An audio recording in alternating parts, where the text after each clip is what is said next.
And we are live. Yo, this is Set with Satan Comedian, man, and we are up for a good night, man. I ain't gonna lie. Shout out, happy Super Bowl day, and it's been a great one. I'm gonna tell you that because it's been, everybody been going off across the board. We got a couple Trump appearances. We got the Secretary or Treasury Secretary coming out, making a couple interviews, and we're gonna continue with that USA debate. All right, guys. So double tap that screen and let's get right into it, guys. Happy Super Bowl. Thank you. You know, you are going to be the first sitting president to attend a Super Bowl. It's a big day for America, always is. What made you want to do it? Well, first of all, I'm very surprised to hear that. I would have assumed many presidents came, but I think just the spirit of the country's taken on a whole new life. I thought it would be a good thing for the country to have the president be at the game. It's an iconic day. It's an iconic day. It's going to be a great game, two great teams. And let's see what happens. You know, it seems the first days of this administration are like a no-huddle offense. You know, plays going down the field, one after another. There's a long list of things you've already got done in 3 weeks. Big border policy changes, ICE crackdowns on criminals, taking biological men out of women and girls' sports, big energy policy changes. So what's different with you and your administration? The difference between the 45th president and the 47th president? Well, with the 45th, I had tremendous opposition, but I didn't know people, and I didn't have the kind of support that I needed. I put people in office, some really great ones, but I had some that I wouldn't have put. I would have, known better if it were a couple of years later, or if I had a little more experience in D.C. I was a New York person, not a D.C. person. And I had a lot of opposition. I just noticed, I looked on the stage for the recent inauguration, and I'm looking, it's like a who's who of Washington. Well, if you look on the stage for the first one, it was just the opposite. So some of your plays have raised some questions and had some pushbacks. 19 states attorneys general filed a lawsuit, and early Saturday, a judge agreed with them. All right, so he went from picking the most popular. Like I say, he didn't have the right people around him, and people were over here making suggestions for the man, the last presidency, and that's why he's seen a lot of, in-cabinet betrayals. To restrict Elon Musk and his government efficiency team, Doge, from accessing Treasury Department payment and data systems.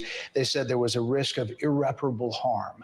What do you make of that? And does that slow you down on what you want to do? No, I disagree with it 100%. I think it's crazy. And we have to solve the efficiency problem. We have to solve the fraud, waste, abuse, all the things that have gone into the government. You take a look at the USAID, the kind of fraud in there, and you found significant things. Well, we're talking about hundreds of millions of dollars of money that's going to places where it shouldn't be going, where if I read a list, you'd say, this is ridiculous. And you've read the same lists, and there are many that you haven't even seen. It's crazy. It's a big scam. Now, there's some good money, and we can do that through any one of a number. I think I'd rather give it to Marco Rubio over at the State Department. Let him take care of the few good ones. So I don't know if it's kickbacks or what's going on, but the people, look, I ran on this, and the people want me to find it. And I've had a great help with Elon Musk, who's been terrific.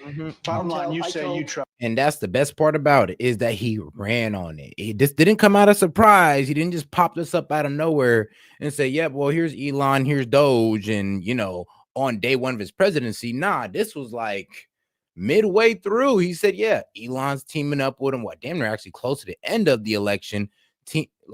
Elon teams up with him. They announced Doge, him and Vivek. They tell us that, yeah, we're going to look into government spending. And then they go do that. And now the Dems are tripping. It's like, it don't make no sense. But, hey, we're here to have that debate tonight. Trust him. Trust Elon? Oh, he's not gaining anything. In fact, I wonder how he can devote the time to it. He's so into it. But I told him do that. Then I'm going to tell him very soon, like maybe in 24 hours, to go check the Department of Education. He's going to find the same thing. Then I'm going to go to the military. Let's check the military. We're going to find billions, hundreds of billions of dollars of fraud and abuse. But I campaigned on this, Brett. You announced tariffs on Canada and Mexico. You immediately got action from both of them on border security and drug interdiction. I did. A lot of action. Is that good enough? Expected. Is that good enough? No, it's not good enough. So more needed in 30 days. Something has to happen. It's not sustainable.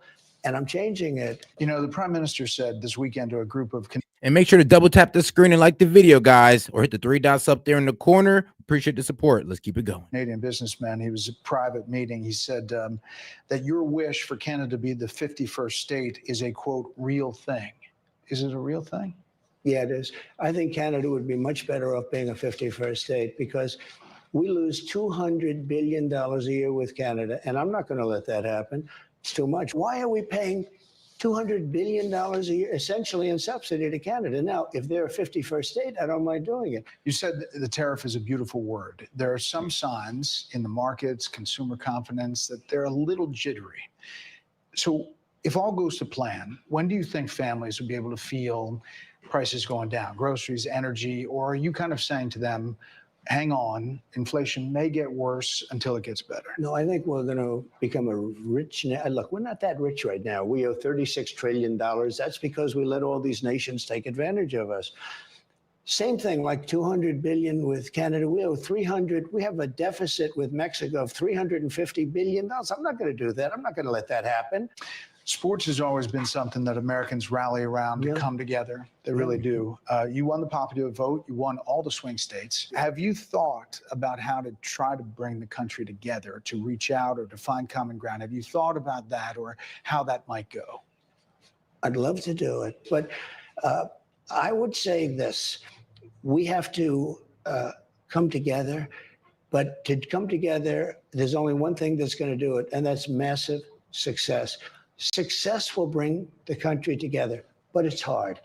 And I say it's hard. I just signed a bill allowing for women not to have to be punished by men in sports. In other words, men are not going to be allowed to play in sports against women. It's ridiculous. You're a sports guy. You're a football fan. Size up these two teams. I'm a big fan of both teams. They're sort of different. I was saying in the chat, like, hey, wouldn't it have been poetic justice for the Eagles to actually win this, as Donald Trump is being president and we're all in this pro-American spirit? It would just be poetic justice for these guys to win. And here's the thing, I'm pretty sure they are going to win. So shout out to the Eagles. Happy early victory, because 40-6 is crazy. Philadelphia have one of the greatest running backs, Saquon. Saquon had an uncle who was a great fighter. And Iran Barkley, his name was. So you have a great running back. You really have a great quarterback. The other team, the quarterback really knows how to win. He is a great, great quarterback. So game prediction? I hate to do it. I just say that I've watched this great quarterback who has, by the way, a phenomenal wife, okay? She's a Trump fan. She's a MAGA fan, so I happen to love her, okay? But she's a great person. I watched her being interviewed. I said, boy, that's pretty good. But she's great, and he's great. I guess you have to say that when a quarterback wins as much as he's won, I have to go with Kansas City. I have to go with Kansas City. At the same time, Philadelphia has a fantastic. It's going to be just a great game. Well, Trump was wrong on that one because, I don't think Kansas City's coming back from the 46. But hey, shout out to Eagles, and make sure y'all double tap that screen. Hey, let's get more people in on the conversation by liking the video or hit the 3 dots up there in the corner. Finally, listen, you are the most recognized person in the world, likely the most imitated person in the world. Every comedian has Donald Trump imitation, everyone. But now you have UFC fighters winning fights, NFL players doing the Trump dance. Yeah. Did you ever think that was going to be a thing? No, I didn't. I mean, we do these rallies. They've always been great, but they got really great. And it's just, I don't know what it is. I try and walk off sometimes without dancing, and I can't. I have to just because it's just got something special about it. Mr. President, thanks for the time. Thank you very much. Enjoy the game. You can see the rest of the interview on a host of other topics on Special Report Monday on Fox News Channel. In the meantime, we'll send it back. All right. And yeah, we'll pretty much get the rest of that interview later on. But all right, man, let's go ahead and get Trump's, official meeting on a jet. I mean, the man is pretty much signing the papers on a jet. Hello, I love it. Hello, sir. How are you? Nice to see you. Good. Good. Are you all set? We're flying over right now. We're flying over a thing called the Gulf of America. And I'm signing a proclamation, and perhaps you could define that. This is a proclamation declaring today, February 9th, 2025, as the first ever Gulf of America Day. This follows the president's executive order issuing a name change. I ain't gonna lie, this man making history by low-key making holidays. Man, happy Gulf of America Day, guys. Happy Gulf of America Day, February 9th, 2025. Hey, we got a new holiday. From the Gulf of Mexico to the Gulf of America. And we're flying right over it right now. So we thought this would be appropriate. Even bigger than the Super Bowl. This is a big thing. And almost everybody now has assented to that. Attention on board. Ladies and gentlemen, if you could please direct your attention out the right side of the aircraft. Air Force One is currently in international waters, for the first time in history, flying over the recently renamed Gulf of America. Please enjoy the flight, and we are now about to head westbound to Super Bowl 59. My man. Wow, he did that well. That's a good. Hey, let's go. Isn't that nice? You know, what about make America great again, right? That's what we care about. Okay, here we go.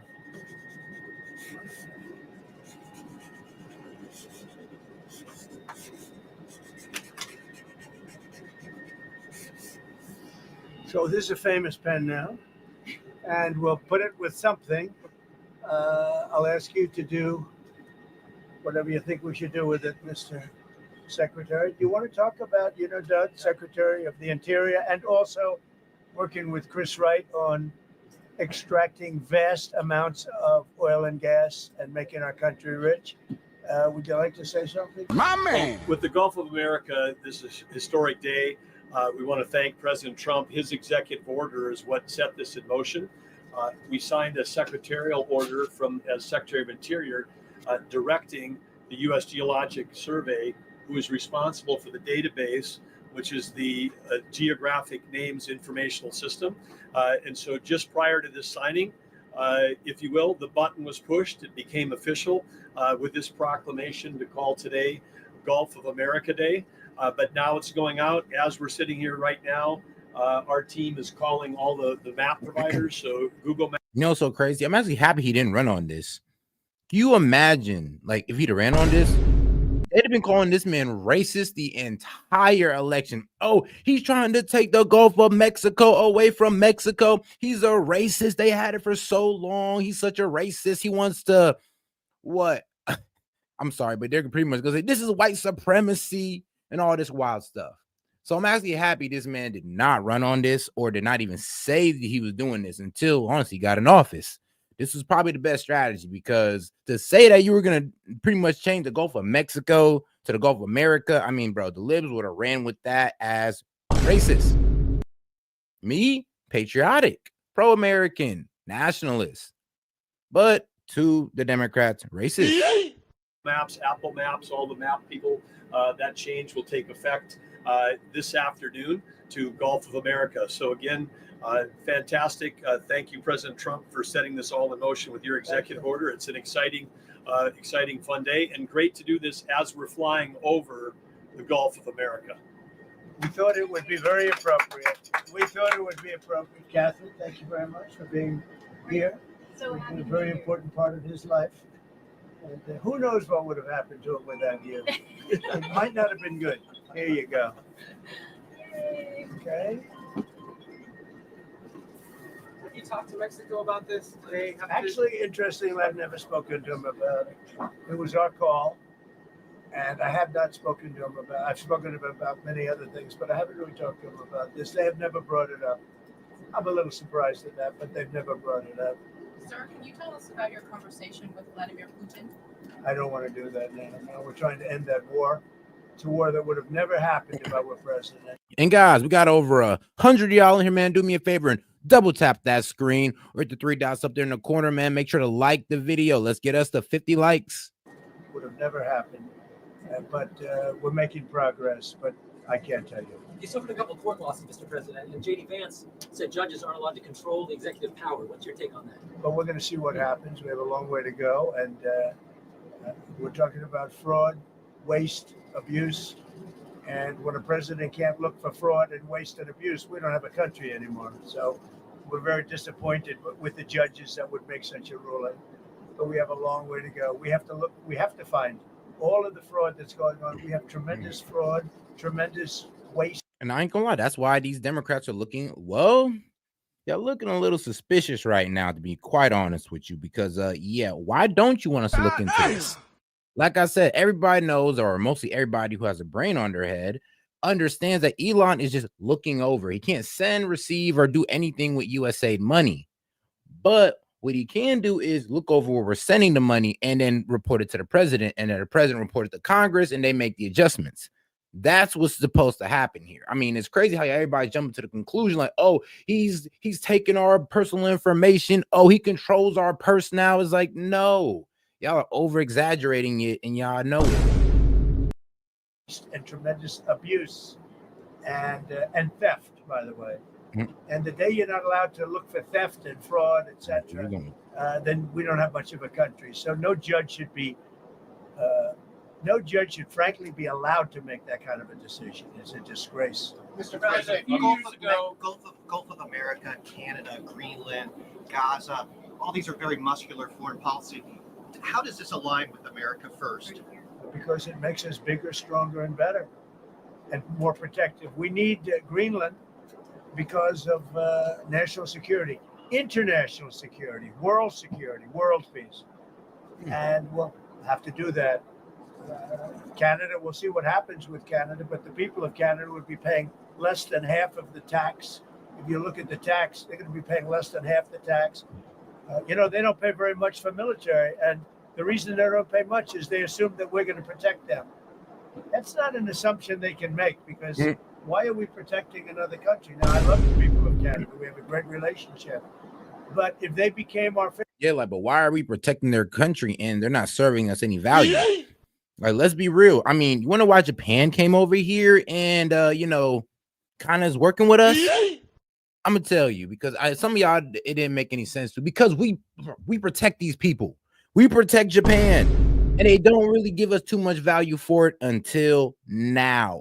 So that's one of the reasons. Like, we trying to get Canada to be like Japan. Like, dog, we protect y'all. Y'all should at least be able to give us a favorable deal, not just pretty much try to take over on the trade deal. So here's the thing: if Japan can do it, why can't Canada? I mean, hey, we're gonna find out, and we're gonna see when these tariffs hit and how well things roll down for them. Because, like I said, man, hey, look, a bad week in the economy for us is a recession to them. 51st state would be the greatest thing they could ever do. It'd be unbelievable. It would be a cherished state. And think of how beautiful that country would be without that artificial line running right through it. Somebody drew it many years ago with a ruler, just a line. You look at how beautiful that is. Wow, it would be very exciting. But if you look at Canada, it would be cherished as a 51st state. They don't pay their share of military in NATO. They pay very little for military. They're not protected at all. And the reason is they think we're going to protect them. The other thing is we subsidize them to the tune of about $200 billion a year. But they want to act bad, though. It's like, yo, man, that's literally like your kid that you done pay for to pretty much disrespecting you and think that you're going to keep taking care of them.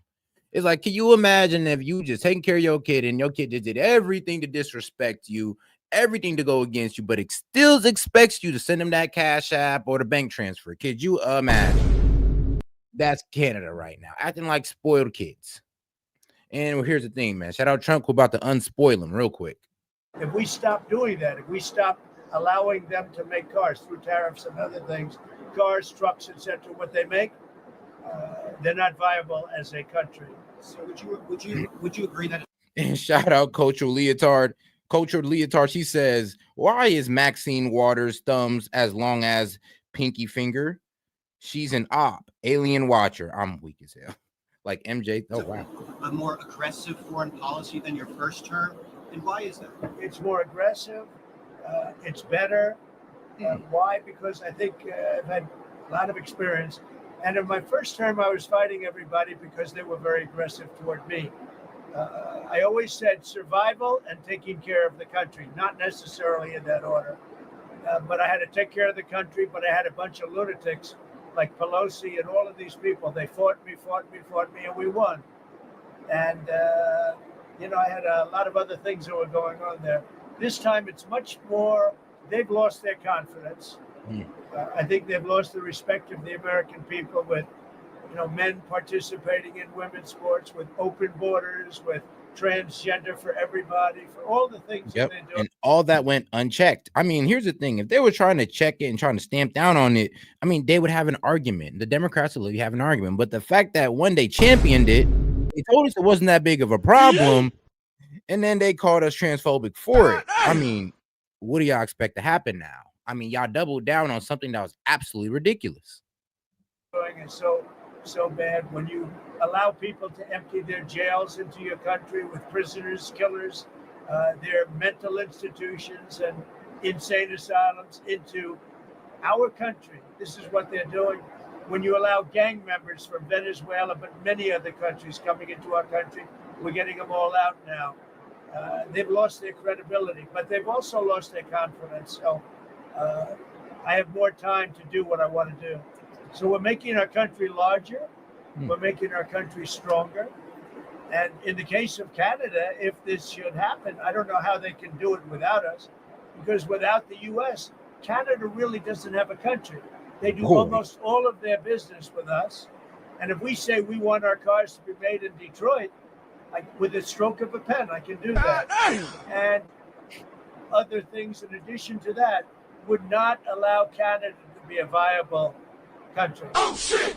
You said you didn't want. God damn. Okay, now I hear why he's been saying, yo, you can be the 51st state, because the only reason why you're a country's off America's back is on the taxpayers' back.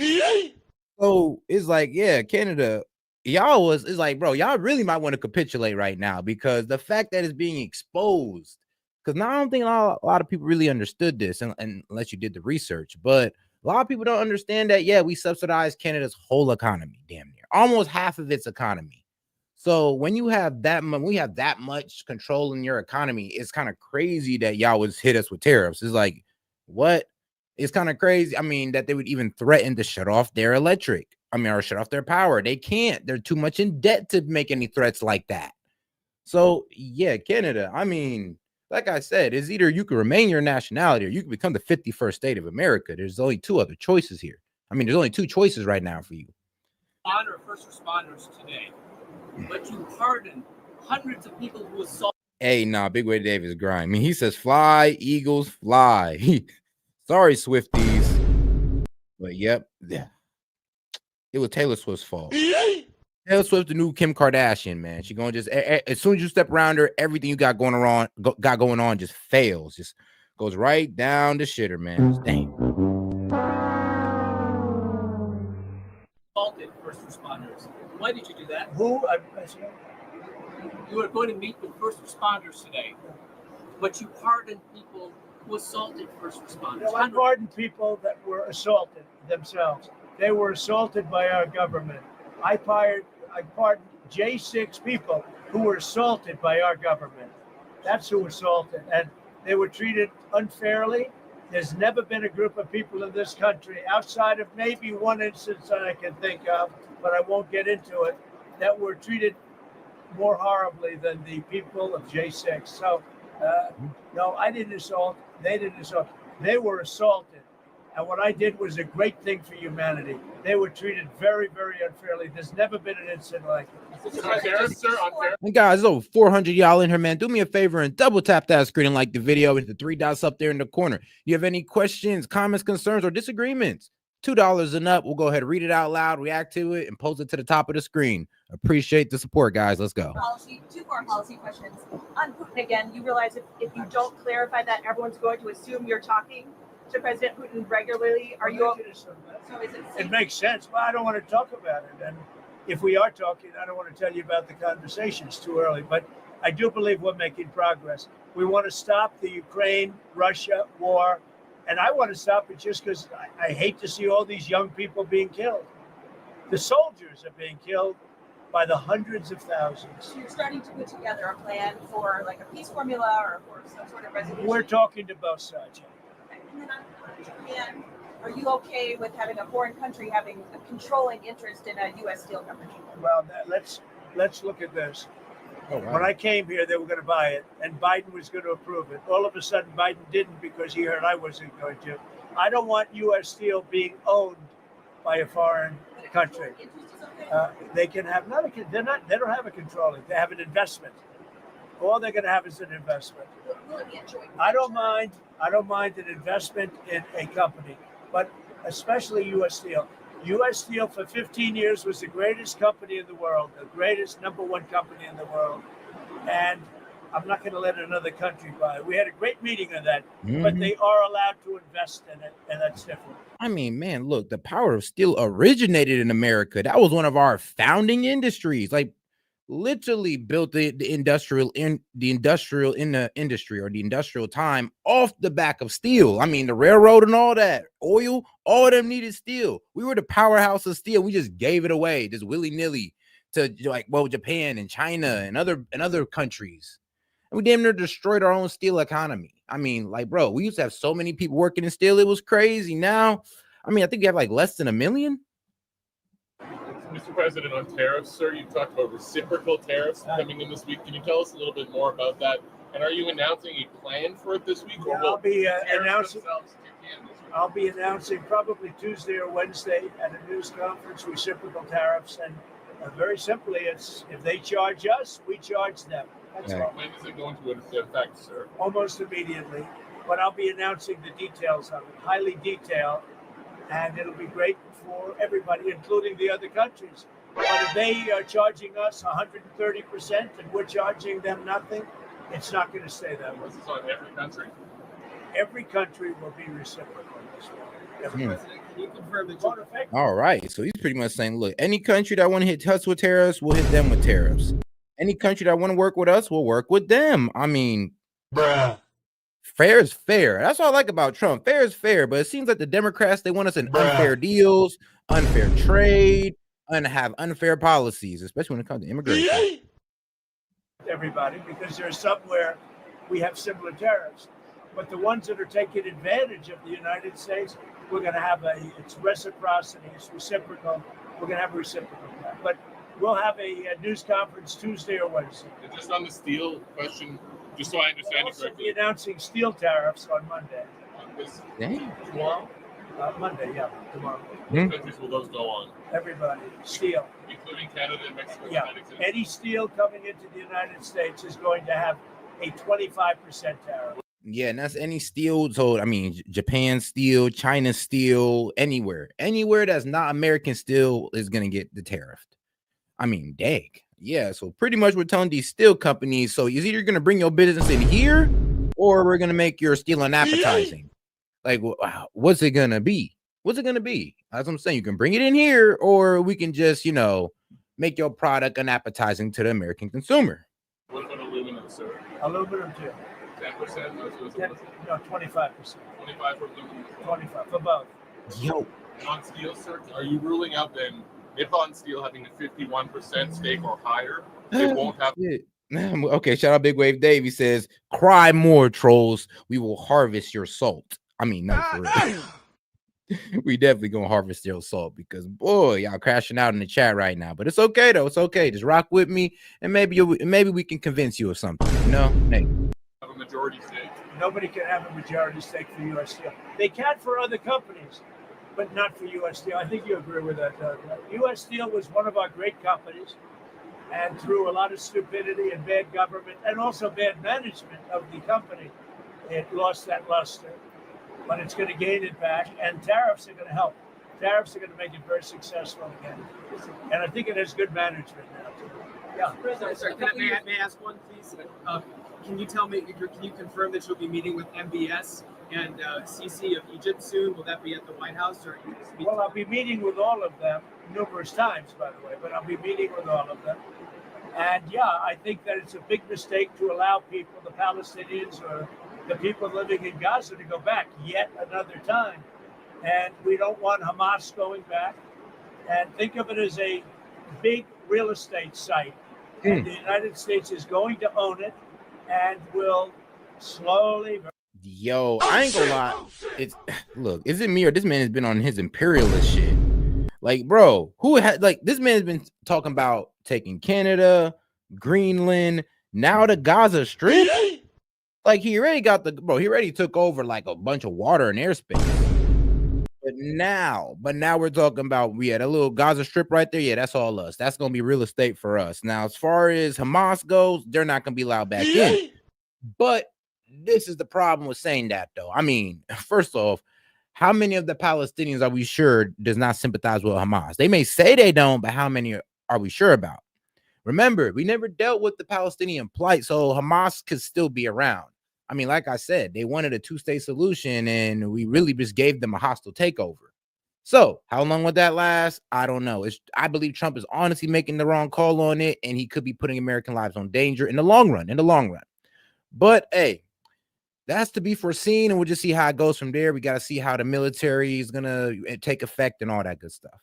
Very slowly, we're in no rush. Or how military protection will take stability to the Middle East to a totally war-torn part of the Middle East, and part of the Middle East that has caused tremendous problem, the Gaza Strip, and we'll own it. It's totally demolished right now. It's a demolition site.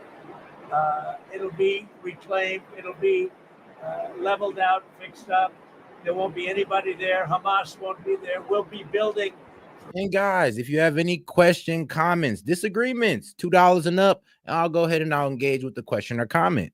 But if not, you just go ahead and debate with the people in the chat, or just double tap that screen and let's get more people in on the conversation. I appreciate the support. Let's go. Through other of the very rich countries in the Middle East, they'll be building some beautiful sites for the people, for the Palestinians to live in. They'll be living in harmony and peace, probably for the first time in hundreds of years. And just to clarify, I know you don't want to tell us about your conversation with President Putin, but can you clarify whether you had that since you've been in office, or whether it happened before you became president? I've had it. Let's just say I've had it. And I expect to have many more conversations. We have to get that war ended. It's going to end. We have to get it ended. And we have to get it ended soon. Should have never happened. Would have never happened if I was president. Mr. President, a couple of years ago, your vice president suggested that if the Supreme Court rules in a way you don't like, just let them enforce it. Do you agree with that? Say the last part. Vice President suggested that if the Supreme Court rules in a way that you don't like, they can just enforce it by themselves. Do you agree with that? I don't know even what you're talking about. Neither do you. Hey, nah. That man wreck as hell. He says, I ain't got no idea what you're talking about, and neither do you. All right, yeah, shout out Trump. All right, man, you gotta love these moments. But all right, let's get over to the Big Wave Day Super Chat. He says the libtards out in full force tonight. Well, I ain't glad I added the full force, but yes, you guys are out in force tonight. So much crying, they are going to be even more mad when we prosper. I'm telling you. I mean, bro, when the American economy goes up and everybody got more money in their pockets, are y'all gonna be upset about that? Are y'all really gonna be upset? Like, damn it, I got more money in my pocket. I hate that man, Trump. You know what? Actually, y'all might just do it. Actually, I could believe it. Import rules in a way that you don't like, they can just enforce it by themselves. Do you agree with that? I don't know even what you're talking about. Neither do you. Who you with? Up close, sir. Who? Up close. No wonder. I thought they died. Are they still around? I haven't read them in years. I thought they died. All right, go ahead. Who else? On security clearances, you've been yanking a lot of them. Why does it make the country safer to take away the AG security clearance? And is that a form of retribution? If there's somebody, if there are people that we don't respect, Here's the thing, though. Y'all can't get mad about stripping of security clearance when y'all stripped RFK Jr. of his security clearance. When this man had every reason to have security clearance, being a candidate, and y'all rejected him. And he just had multiple threats on his family and his life. So y'all don't want to hear about, why did you strip security clearance for Fauci and this and Biden and all that good stuff? Because that's why.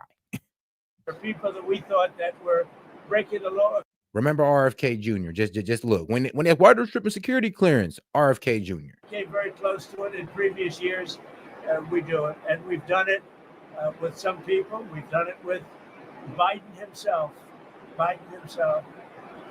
We think our country is not as safe if you gave him clearance. We don't think he knows what he's doing. And what he's done to this country is a disgrace.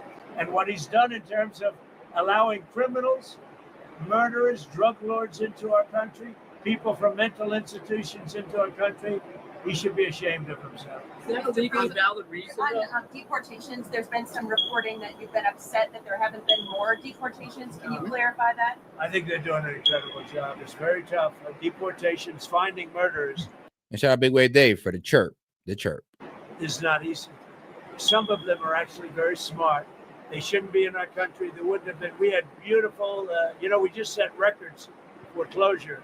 We have the strongest border we've had in many years since my term. But even for many, many years, decades before that. They're doing an amazing job. I think Tom Homan's doing an amazing job. Christy Noman's doing an amazing job. But it's not easy finding murderers who know they're being looked for. But we're sending out thousands of people. We're getting rid of thousands of criminals from our country. So, do you expect to meet him in person anytime? Putin. Do you anticipate meeting with him in person? I imagine I would be meeting with Putin, yes, at the right time. I think at the right time, at the appropriate time. And shout Big Wave Davey says, "Set, play the Larry video." All right, don't. I'm gonna time it perfect. Back on Gaza, the White House press secretary told us last week that your commitment to rebuilding. Oh, you mean this ceiling that chirps? You mean the one that I can just control ever so effortlessly? Yeah, that one. Gotcha. You're committed to rebuilding Gaza. Steve Witkoff said that process would take 10 to 15 years. Does your commitment to rebuilding Gaza extend beyond your time in office? I'm committed to buying and owning Gaza. As far as us rebuilding it, we may give it to other states in the Middle East to build sections of it. Other people may do it through our auspices. But we're committed to owning it, taking it, and making sure that Hamas doesn't move back. There's nothing to move back into. The place is a demolition site. It'll be, the remainder will be demolished. Everything's demolished. I mean, you can't live in those buildings right now. They're very unsafe. But we'll make it into a very good site for future development by somebody. We'll let other countries develop parts of it. It'll be beautiful. People can come from all over the world and live there. But we're going to take care of the Palestinians. We're going to make sure they live beautifully and in harmony and in peace, and that they're not murdered. This has been the most dangerous site anywhere in the world to live in. Hamas has been a disaster. And by the way, I have to tell you that I watched the hostages come back today, and they look like Holocaust survivors. They were in horrible condition. They were emaciated. It looked like many years ago, the Holocaust survivors. And I don't know how much longer we can take that. When I watch that, I know we have a deal where we're supposed to they dribble in and keep dribbling in, but they are in really bad shape. They have been treated brutally, horribly. Even the ones that came out earlier, they were in a little bit better shape, but mentally they were treated so badly. Who could take that? At some point, we're going to lose our patience. When I see that scene that I saw today with people coming out of helicopters and airplanes that are emaciated, that look like they haven't had a meal in a month. No reason for that. And I don't know how much longer. And I would hit Trump with, well, my man, I don't know. I didn't feel too good about seeing children, buried beneath rubble, women and children. So, spare me the details about the hostages, and because trust me, the kids, that was the worst part of this. That was the worst part of this whole conflict was the women and children. I'll be quite honest with you. Longer we can take it. Do you want to recast? I don't know how long we can take it. When I watch people that were healthy people a reasonably short number of years ago, and you look at them today, they look like they've aged. And shout out Big Wave Dave coming in. He says, "Your floppy head. What's that about knuckle up? But what's that about knuckle up, buddy? Dummies. Oh wow, dummies. Well, my bad, guys. What's that about knuckle up, buddy? Huh? Dummies can shush. Worry about your own country. Damn. Well, damn, Dave, who you talking to? So I guess somebody's talking a bit out of pocket. It's 25 years. That's what it is. They literally look like the old pictures of Holocaust survivors. The same thing. Okay, I no. mean, the same thing. And I don't know how long we're going to take that. Mr. President, have you gotten some advancement in your proposals for some of the Gulf or Arab nations to take some of the Palestinian people? And if not, like, what do you think the reason is for their hesitance? Is there some very honest reason that they've even told you privately, or that you think why they're hesitant to take the Palestinian people? Why are they hesitant to take them? Because they never spoke to me. They spoke to other people. They didn't speak to me. When they speak to me, they're going to take them. Is it because they think that you would not allow them to return to Gaza? Is that part of it? They don't want to return to Gaza. If we could give them a home in a safer area, the only reason they're talking about returning to Gaza is they don't have an alternative. When they have an alternative, they don't want to return to Gaza. If they had a home that was safe, where you don't have. I would have to hear that from them. I ain't gonna lie, Trump. I'm not gonna lie to you, man. I'd have to hear that from them. I'd have to hear that from the Palestinian people. Like, yeah, bro, we got somewhere better. We'll go there. And you know what? I could believe it, but I'd have to hear it from them. Have Hamas threatening them, killing them, torturing them. They'd rather not return to Gaza, but right now Gaza is the only alternative. As far as the other regions, the only reason they maybe don't act enthusiastic is they haven't talked to me. They talk to other people, but not to me. When they talk to me, they'll be enthusiastic. And then on spending, you found some maybe questionable expenditures, or Elon Musk has found them? Some questionable. The whole country looks like it's a fraud. It's fraud, waste, abuse, but it's a tremendous fraud. And what Elon and his group of geniuses have found is unbelievable. It's unbelievable. And that's just in USAID. Yeah. Soon we're going into education. You'll find the same thing, but bigger. Soon we're. Oh, and don't worry, we'll be getting into this USAID debate tonight. Yes, we are going to get into it because I got a couple videos lined up first. So stay tuned in and make sure to double tap that screen and like the video, guys. We appreciate the support. And you can super chat any question, comments, disagreements, or jokes. $2 and up. We'll go ahead and read it out loud and post to the top of the chat, just like our man Big Wave Dave right here, calling somebody a floppy head. I mean, hey, it is what it is, right? Going into the military, and you're going to find a lot of bad things happening there. You'll find it because our government has not functioned properly for many, many years, and we're going to make it function properly. We're even looking at treasuries. There could be a problem. You've been reading about that with treasuries. And that could be an interesting problem because it could be that a lot of those things don't count. In other words, that some of that stuff that we're finding is very fraudulent. Therefore, maybe we have less debt than we thought of. Think of that. So a lot of things are happening, but Elon's doing an excellent job. We started with 12 guys with high IQs, and now we have 100 guys with very high IQs. Do you think Congress has failed to do their oversight, or do you think your first administration, some of your cabinet agencies failed? I think everybody failed. I think everybody failed. Why does Elon's financial disclosure remain secret? Because nobody's looking at that. We're looking at all the corruption that's taken place. I mean, his financial disclosure is largely the number of shares that he's got in very public companies, and that's not secret at all. If you read that, you'll see a lot. I mean, he talks about his whole thing. I read one where it really gave a very good history of him, but basically it's a number of shares times a certain stock price. So why is it not public? It is public. All you have to do is read it. I'm weak. So on USAID, sir, what is kind of like the message to countries that depend on humanitarian aid distributed through USAID? What is your message to those countries, sir? I mean, sure. I ain't gonna lie. My message to them countries would be, hey, find a better way to work with us, okay? Because us just giving you money for whatever, hey, that ain't it. That can't fly no more. I mean, look at how we're taking care of these other countries and how they spit in our face. I mean, Canada, Mexico, Japan. I mean, we just got Japan to start acting right. So yeah.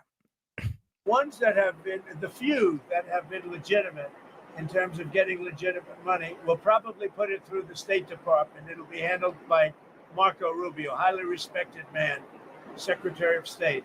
There's no reason for USAID. When you look at the politicians that have been in there sucking the blood out of it, when you look at all of the fake deals, I mean, look, all you have to do is get a list of all of the things you can see by the heading. It's fake, it's fraudulent, it's probably kickbacks. where they send the money and then it gets kicked back to the person that sent it. So the ones that are good, and there are not many of them, but the ones that are good, and there are some, will probably have that be handled by Marco Rubio in the State Department. Will they take on some of the USAID workers, or They could, if they like. Mr. President, another Will it still be called USAID, Mr. President, or will it not? I don't know that it's going to exist. Hmm. Why would you need it? The State Department can take care of it. Do you think the amount of spending on foreign aid will decrease also? Now, and look, this is where I got to disagree with Trump. From the information that I've heard, that there are state economies that depend on the U.S. aid. I don't know how. I don't know how the hell you got your whole economy wrapped up in foreign aid, but that's what's happened. They're pretty much saying that, like, pretty much a good amount of Northern Virginia could go down, pretty much economic wise, if we go ahead and shut down this U.S. foreign aid and we don't replace it with something else. It's like, I don't know how, but apparently there are certain states' economies that are tied into this U.S. aid. I don't know how it got this far, but it is what it is. This is where we're at. So, just the number of employees. It should decrease. Yeah. I hope it decreases. Yeah, by how much? When we have $36 trillion in debt, and we're taking care of countries that are very rich and sending aid to countries in some cases that are rich, in some cases they're not rich. But no, it should very much decrease. Mr. President, But it won't be the scams that you've seen. No, another clip that NIH put out a memo on Friday night. It's going to cut $4 billion from the percentage that they pay to universities and public colleges in all those states, not foreign countries. $4 billion. Is that okay to take off the top? Sure. It could be okay. I mean, you have to look at the universities. Some are legit. You could also say, why are we giving money to Harvard when it's got a $50 billion endowment? $50 billion. And yet they don't use that endowment to help their students.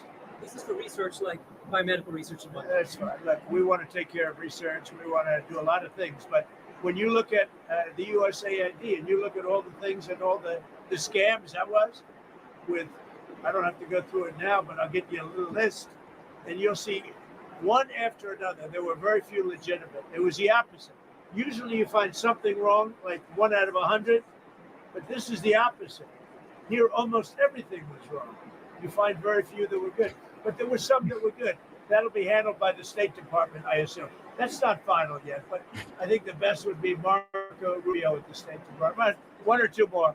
You know, it's so funny how I see a lot of, I guess, like ignorant people. I'm gonna say ignorant when they say, "Oh, well, America depends on California and these and New York, these democratic states," and I'm just like, do you not understand that this all works together? I mean, y'all need the red states too, right?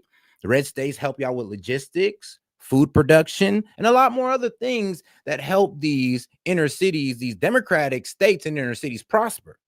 So it's all one big working thing here. I mean, and you're right. It would be the business that we get for a majority of California in New York that also help these logistic businesses and these farmers selling all that good stuff. So it all works together, because if you don't got us out there in the red states, there's a lot of shit that y'all don't got. Y'all know that, right? It all works together in this one great, like, I don't know, unique thing in our economy. Damn, what's the word for it? It's missing my head right now. Too much on launch services? Is the Pentagon spending too much for launch services to space? I think space is going to be a very important element. You know, I'm the one that came up with Space Force. I'm very proud of it. Biden tried to get out of it, and he was really rebuked by the military. I think space is going to be one of the most important things we do. It's going to be all about space, especially defense. So space is very important. Would you accept Palestinian refugees into the United States, since you're looking to other countries to I'd have accept to them? look. I think it's a very far distance for them to travel, but I'd have to look at individual cases. But I do think that coming into the United States, we've taken a lot of people, but coming into the United States, it's a long way for them to travel. They're far away from their families and their friends and everything else. I think they'd be very happy staying in the general area with in a place that was safe, where they could be safe and lead a good life. They don't want to go back to Gaza. As I said, I've said it a lot. They only go back because they have no alternative. They don't want to go back to Gaza. So we'll see. We hope that we'll be helped by Egypt. We hope that we'll be helped by Jordan. We hope that we'll be helped by other. Look, I'm gonna stand on my point. The blue states and the red states, we all work in sync to run this great economy we have in America. So we just can't put the success of the American economy just on a couple states here. Countries we hope Y'all that sound some ridiculous. of the like Saudi Arabia and others can spend some money on it. They have tremendous amounts of money. They'll spend some money on making people comfortable and safe. One question about the Super Bowl. You're going to the game. One of the big things that you've done so far in office is cracking down on DEI. I saw that the NFL commissioner said, I think this week, that they're happy with their diversity program. What's your take on that? Would you like to see any changes there? I don't know what the diversity program is. To be honest, I know Roger very well. I'd have to look at what he said he's happy with. He was happy also with the flag and a lot of other things that didn't work out too well. We'll have to see what he was happy with. But right now, that's, you know what the law is. The law is the law, and it changed, and it's been backed up by the U.S. Supreme Court. But we'll see. There are a lot of interesting things going on right now. I'll tell you what, there's a light over the United States. People are happy. They're more confident. The approval ratings for this country have gone through the sky more than at any time. We've had approval ratings that there's never been anything like it. We've never seen 49 points up, 49 points up. And I think there's a light actually long beyond this country, all over the world. I've been called by other leaders. They said, sir, there's a light over our country right now. There's a light over the world. We got rid of a horrible and totally inept administration, an administration where the president wouldn't even go and do a Super Bowl interview. For 4 years, I mean, he didn't do a Super Bowl interview. I did. We'll see it in about... I mean, Biden couldn't do a Super Bowl interview. The man could barely hold a press conference. The man could barely honestly, he could barely read the teleprompter. So yeah, for that man to sit down and do any type of Super Bowl interview or be out and about like Trump is right now, talking to the people in the press almost every day, yeah, Biden couldn't do it. Nope, not Biden. And trust me, according to our little expose on Kamala last night, well, she just didn't have any confidence to. 1 or 2 hours. What is your analysis of the football game? Opinion, sir, on whether the referees have been throwing the games to the Chiefs all season? And the reason why it's such a big deal that Trump went to the Super Bowl is because he's the first president to go to the Super Bowl. So that's why it's such a big deal. And it's like, to be honest, I didn't really see this as much of a big deal, but until they told me it was the first, and I'm like, oh shit, he's the first one, really? No, you'd have thought one did it by now. I don't believe that. Why do you want to be chairman of the Kennedy Center Board? Well, I think you're going to have a great game. It's 2 great teams. I don't know. Who knows who's going to win? You have great players, though. You have really superstars playing on both teams. So I think it's going to be a great game. Why do you want to be chairman of the Kennedy Center Board? Because I want to make sure it runs properly. We don't need woke at the Kennedy Center. We don't need some of the shows were terrible. They're a disgrace that they were even put on. So I'll be there until such time as it gets to be running right. Have you seen any shows there? How do you know they're terrible? I didn't go. No, I got reports it was so bad. I didn't want to go. There was nothing I wanted to see. Thank you very much, everybody. Man, answering questions on the jet is crazy. I mean, he didn't let the press onto the jet. Hey, man, I want to see one dope ass jet. All right, man, let's get right into this one. World. This is a beautiful tradition. They told me I could do it via Skype. And I said, what are we doing? And they said, the prayer breakfast. I said, I've been there every year. I'm not doing it via Skype. Right? Via Skype. I'm going to be there. It's not that far. It's like about 2 minutes down the road. In fact, it was easier to do this than put up a Skype deal, destroy the White House, putting up all that stuff. But now I want to be here with you, and I have been here with you. Thank you.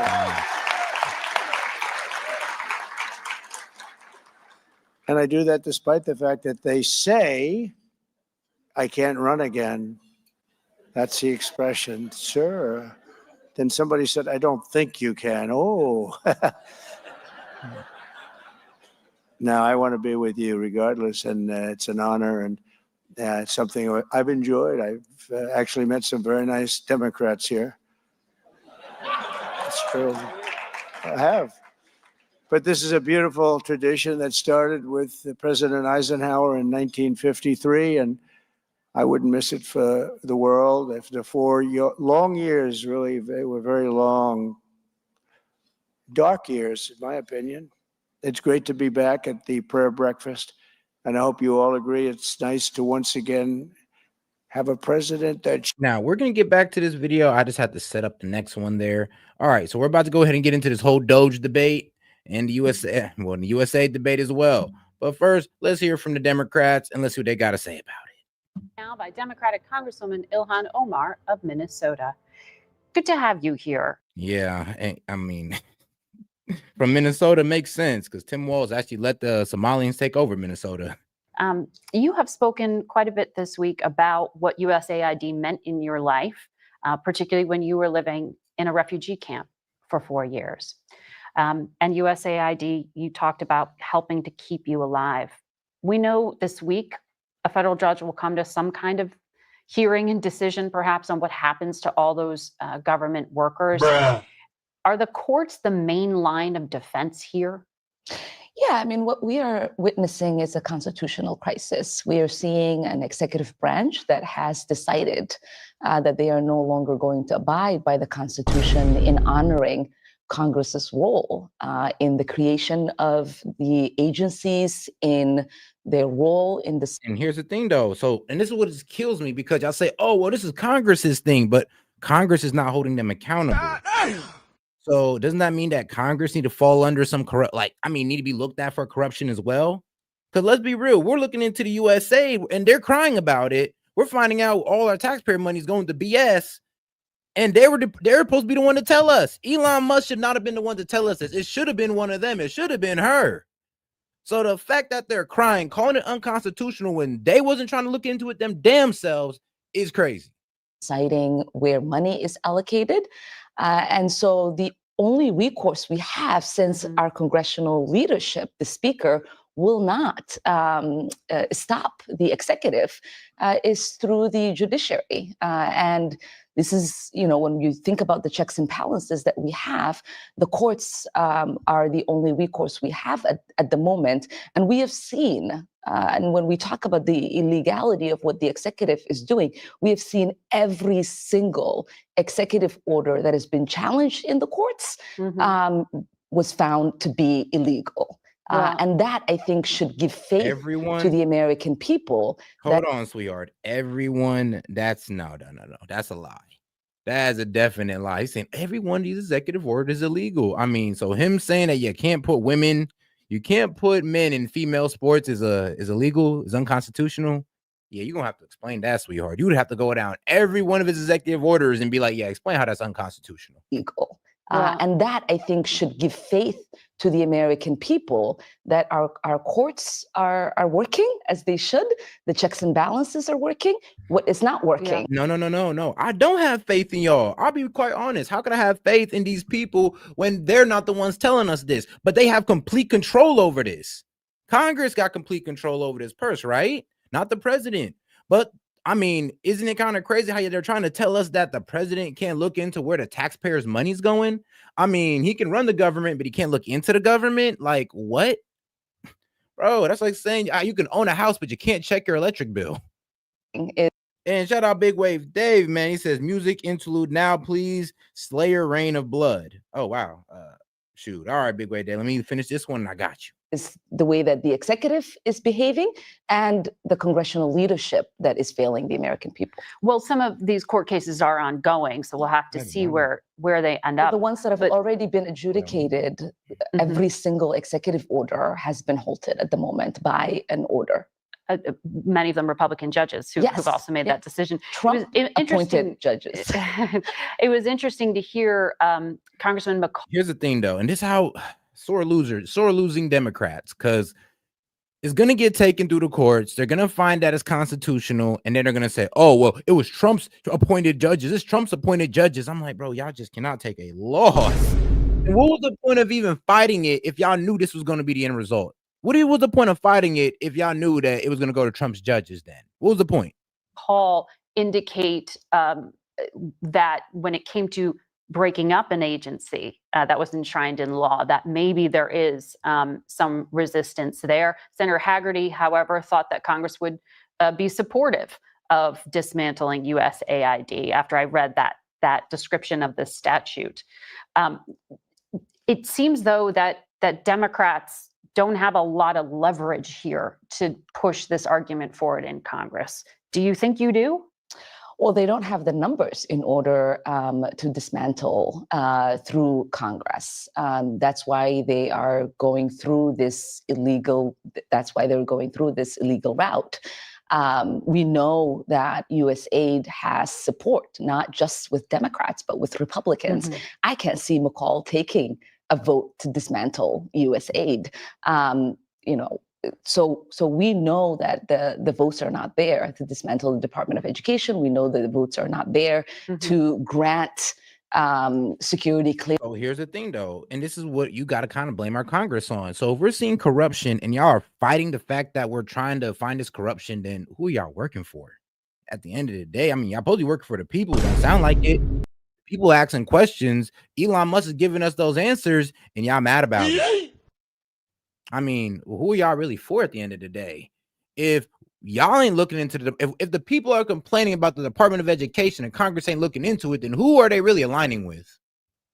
Clearances for them accessing Treasury, and so every single process that they are going through in implementing Trump's agenda is at the moment illegal. And they know they don't have the support for it in Congress. That's why they're not bringing it through Congress. It's interesting that the first place to focus is such a small portion of federal spending to look at aid. Because Congress is the problem. Like, when you really put it together, it's like, okay, well, if there's these complaints in Congress, why haven't y'all hopped on it already? Like, why did it take the Trump administration to come in here and find this out, to release this to the people? It's like, it don't make sense. You can't sit here and say that, hey, yo, we want the best for the people, but we're not trying to tell the people how their money is mishandled. Actually, as soon as somebody actually does it, we're going to say it's unconstitutional and demonize them. I mean, are y'all really transparent for real? Aid, but when you look at the popularity, Secretary Rubio was right in saying that. And we got 400 y'all in her, man. Do me a favor and double tap that screen, like the video with the 3 dots up there in the corner, and also subscribe to the channel. Hey, we do this every night, man. We appreciate you if you come along. It's getting harder to defend foreign aid because it's not popular. We saw the Chicago Council on Global Affairs surveyed American opinions on foreign policy, and they found a growing number want to reduce economic and military aid to other countries. So how do you convince the public that your point of view is the right one? Because it sounds like they're sliding. Yeah, that's what I'm saying. Like, you can't say that, oh, well, everybody want to have USAs, the vote's not there. I mean, but that's the mandate of the people for. And this is why it's kind of seeming Congress is seeming a bit sketchy right now. Because I'm like, hold on, they're supposed to represent us, but it sounds like they're representing, like, well, I'm be real with you, unaccountability and secrecy. It's like, why? Like I said, I'm gonna stand on this point. Why didn't y'all release the information? Why did Elon Musk have to come out and do it? And then when Elon Musk came out and did it, why are y'all saying it's unconstitutional? And let's be real though, we wouldn't have to do this if y'all was doing y'all job. The other way. Well, foreign aid, I think throughout the history of our country has not been popular with the American people because we don't have that many conversations about what it does, how much of it it accounts for in our budget. A lot of people hear the millions, billions, and they don't fully have a concept of what that actually means, the lives it touches, and how important it is, both the soft power that we have as a country, how it keeps us competitive around the world, how it buys us goodwill. We can have the conversation, but when you just say foreign aid to a lot of people, they're thinking that we're sending bombs to other countries, which people No. like me and others oppose. No. We know you're not sending bomb to other countries. We know that. Foreign aid is not military aid. No. What we're pretty much telling y'all is that, look, bro, we're funding things that y'all don't even need. And that other countries tell us that, yo, y'all giving us money, but it's for shit we don't need. I am pretty sure these countries don't need a transgender show, a Sesame or transgender opera, a Sesame Street. I mean, they don't need to be taught about atheism. Lord knows that. So, yeah, I mean, you can't blame people for looking at this kind of like crazy. Like, come on now. Have some accountability here and understand what the people are telling you. We understand what the foreign aid is. We just don't like what it's going towards. I mean, if this was going towards some great things, I would sit here and close my mouth like, I ain't gonna lie. If they really need that and we're helping them, so be it. But this is for some ridiculous shit that nobody aligns with. Right. Well, I would say 1% of America aligns with. An allegation we heard earlier in the program. I want to ask you about something President Trump said this week alongside the Israeli Prime Minister. It took many by surprise. Take a listen. The U.S. will take over the Gaza Strip, and we will do a job with it too. We'll own it and be responsible for dismantling all of the dangerous unexploded bombs and other weapons on the site. The president said Palestinians would be permanently removed. How do you think this is heard and understood around the world? Well, that's just plain out ethnic cleansing and genocide. That's not ethnic cleansing or genocide. That's just being removed from your land. I mean, it's rich. It's really rich because, I mean, where was that same analogy when in 1948? What was that same analogy then when that by definition, they were ethnically cleansing them? I mean, didn't that mean that Joe Biden is also complicit in this ethnic cleansing? Actually, here's the wild part. Because y'all didn't change definitions on people. When has genocide ever been the forceful removing of people? Last time I checked, genocide was the elimination of a certain ethnic group or people. So the fact that we have put a forceful removing of them, and they're putting that under Trump, right? We're putting that under Trump when it was really, well, who was it? Benjamin Netanyahu. So it's crazy how we're putting that on Trump, and this all happened under Biden. Like just like the the rising price of eggs happened under Biden, blame Trump. Oh, the genocide of the Palestinians happened under Biden, blame Trump. It's like, y'all don't make sense. That's what he's talking about. The Palestinian people will remain in Gaza. There is no support around the world for the ludicrous suggestion that he is making. Well, he's saying give them a choice to leave, open the gates. Yeah, I'm pretty sure most of the people in Gaza would love to remain in their homeland and be where. And I'll agree with her there. I'm pretty sure they would like to remain in their homeland as well. But that is not the opportunity provided for them. I'm going to be honest with you because, well, they're the losers of this conflict. They're born. Mm-hmm. Congresswoman, we have to leave it there for today, but I appreciate you. And trust me, man. Yeah, I mean, everybody knows my stances on Israel. I'm not really for it. I'm not really for what's going on in Gaza, but it is what it is. This is the hand they've been dealt. More important things to worry about. Oh, musical interlude, man. Shout out Big Wave Dave. We're going to pop on some Slayer. We'll be right back after this. More with the Doge topic. All righty. And it was a good thing. Big Wave Dave saying it was a good thing set. I guess that was his way of purging the trolls, but hey, let's see if they'll come right back. Joining us for his first interview since joining the administration as U.S. Treasury Secretary, Scott Bessent. Secretary Scott Bessent. I like the sound of that, Secretary Bessent. Thank you, Larry. Welcome. Good to be with you. Thanks for coming on. We appreciate it very much. You ever thought about this flap that's developing? I'm hearing about a 5-year, or Edward Lawrence is reporting a 5-year extension, not a 10-year extension, or other flotsam and jetsam that would interfere with the Trump tax cuts? Larry, look, President Trump has a mandate. He came in to do big things. And one of the big things that this administration wants to do is make the 2017 Tax Cuts and Jobs Act permanent. And that permanency will continue to make the U.S. the #1 economy in the world in terms of growth. We're going to bring down inflation. We're going to cut regulations. And we are going to get the tax cut. The goal is still for them to be made permanent. And as you just said, that we are going to use current policy scoring. Wow. And great.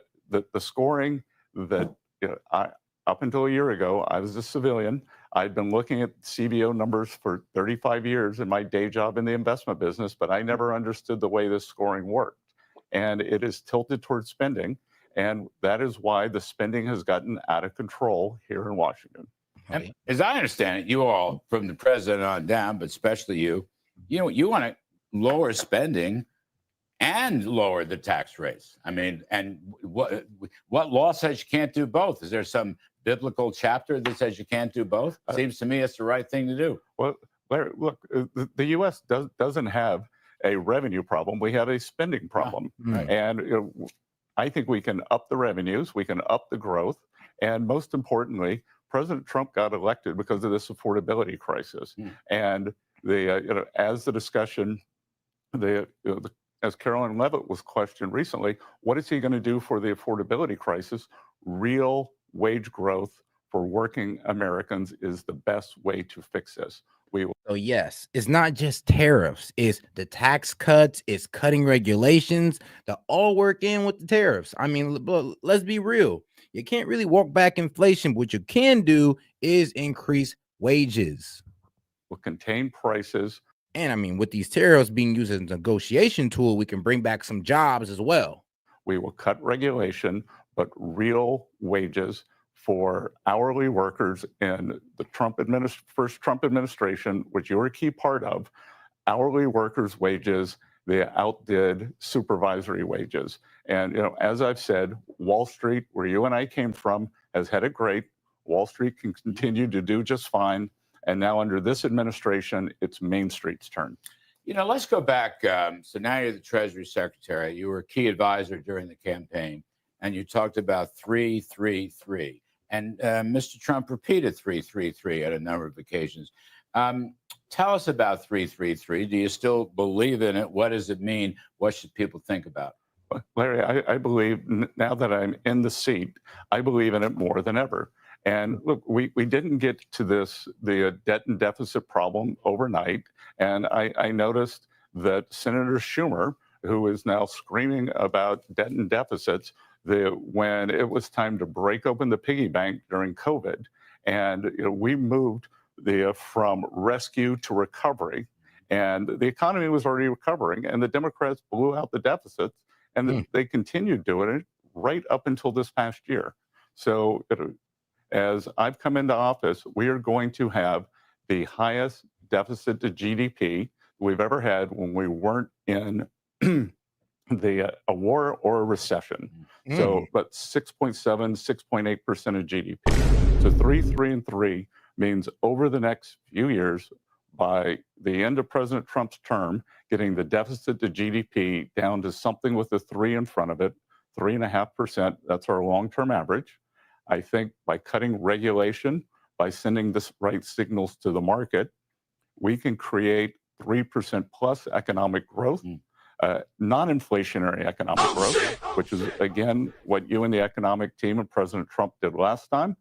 And then the 3 million more barrel equivalents of energy produced by the U.S., produced in the U.S. That I had a meeting with Senator Sullivan from. And that is also part of this whole, putting us right on the right path is, lowering energy crosses, drill, baby, drill. Making sure that we're honestly producing oil in-house because it works out better for us. Like, there's a lot of things that works into this whole plan that Trump got for us, or his economic growth plan, more than just tariffs. From Alaska, and he enjoyed telling me that the Biden administration had sanctioned Alaska more than the Ayatollahs. And part of the big energy agenda is energy dominance and energy security. And I'll tell you that in some of the national security briefings that I've been in recently, a lot of the problems that we're seeing with Iran, with Russia have been these high, not only the high level of the oil prices, but where the oil is coming from. So we're going to get our budget deficit in order. We're going to up growth, and we are going to bring energy production home. That gets you to about 16 some odd million barrels a day. Well, no, total. Total liquids. So total liquids, including nat gas, we're at about 21 now, 2021. Yeah. So it'd be about a 15% increase on that base. Which would get hold down inflation and would drop a lot of prices across the board. President Trump talks about this a lot. He has a very energy-centric view of inflation, and it is true. I mean, oil permeates the whole economy, impacts hundreds of consumer goods and various items that we use almost every day. So this would be a tremendous. And that is very true. I mean, we use oil for more than just gas. I mean, we use oil for a lot of products that's used on a daily basis. On the daily. I mean, oil is so important. It's such an important material. It's actually funny. So yeah, us actually bringing in our own oil, having a higher supply, therefore we can bring down the price, is going to bring down prices not just in transportation, but among certain products. This might be the way to finally slay Bidenflation.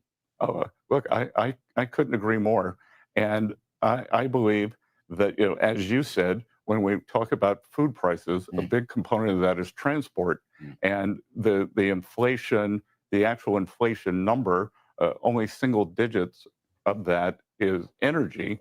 But in terms of consumers' mind, and especially working class Americans, that the energy component for them is one of the surest indicators for long-term inflation expectations. So if we can get gasoline back down, heating the oil back down, then those consumers not only will be saving money, but their optimism for the future will allow them to rebuild their lives that they had to struggle with over the past 4 years. And so, Mr. Secretary, let's go back, step back a minute.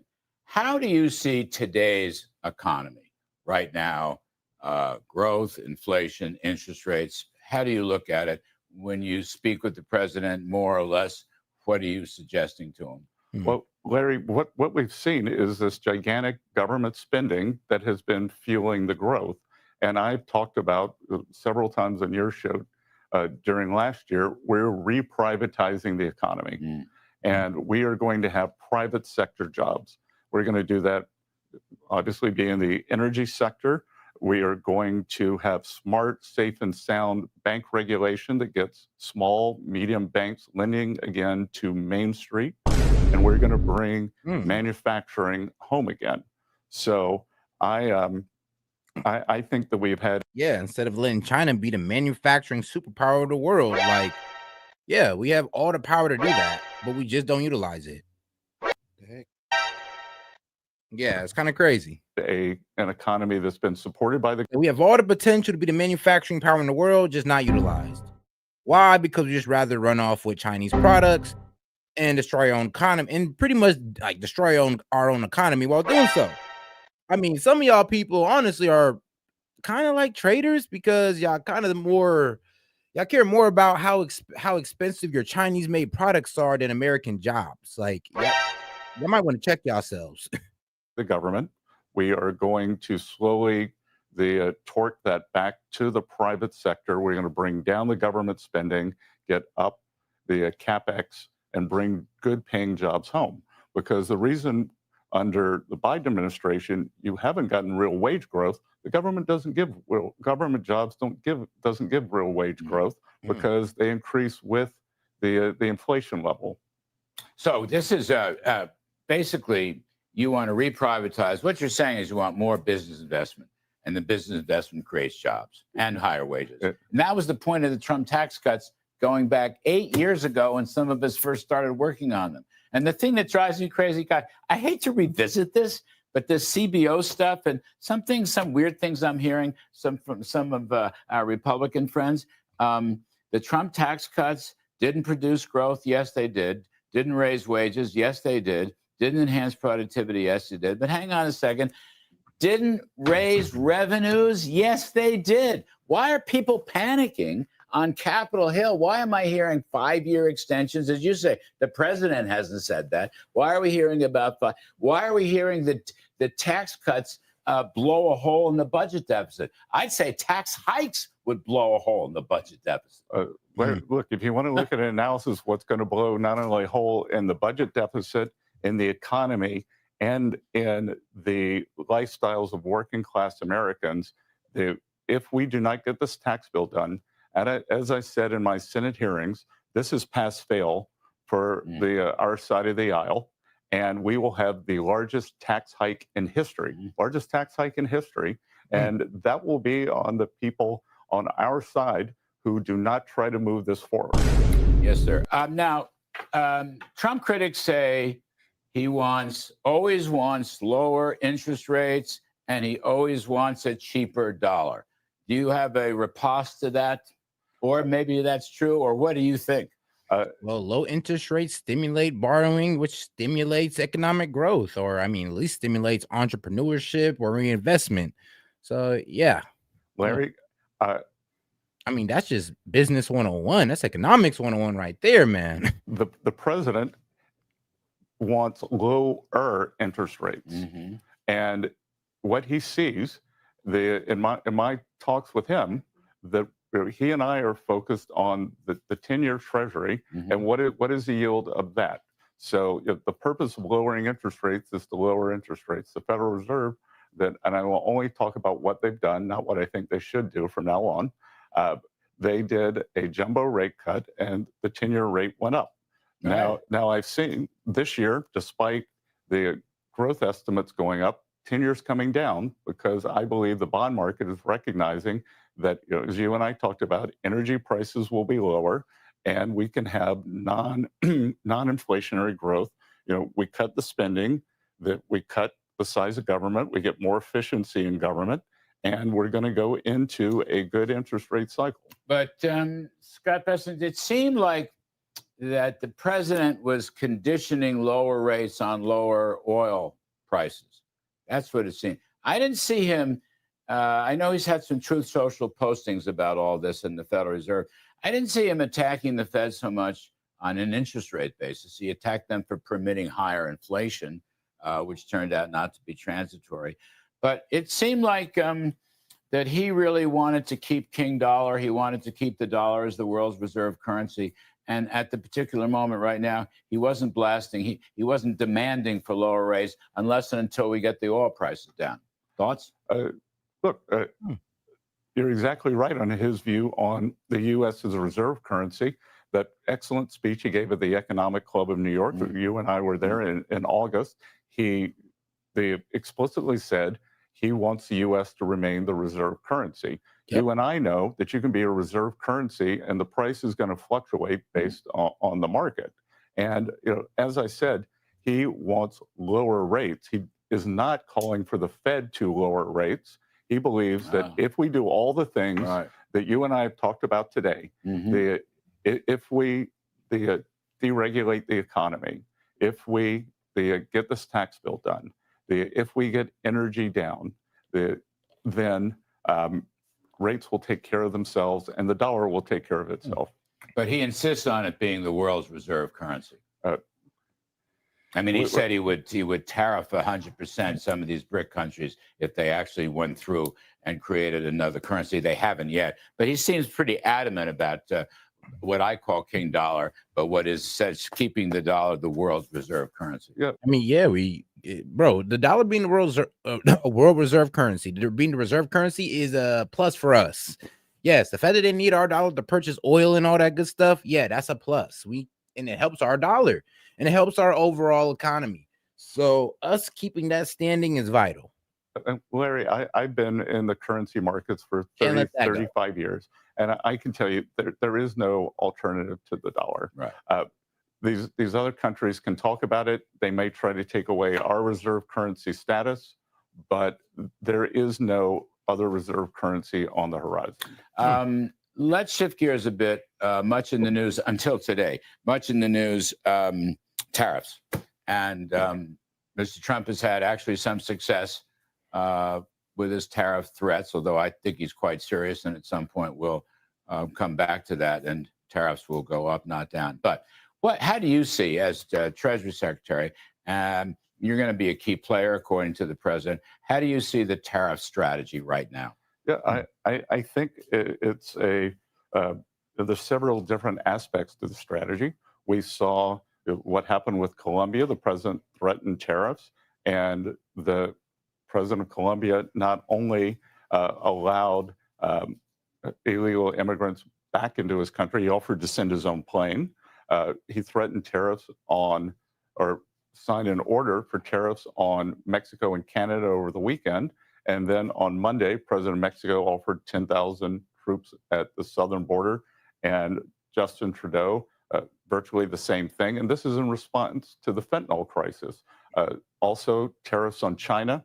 And again, this is due to the fentanyl crisis. This is not a revenue issue right now. You know what's so crazy about what the Dems were saying? I was looking at it last night with y'all, and they was pretty much saying that, oh, they've been there, the troops been there. And I'm just like, what do you mean they've been there?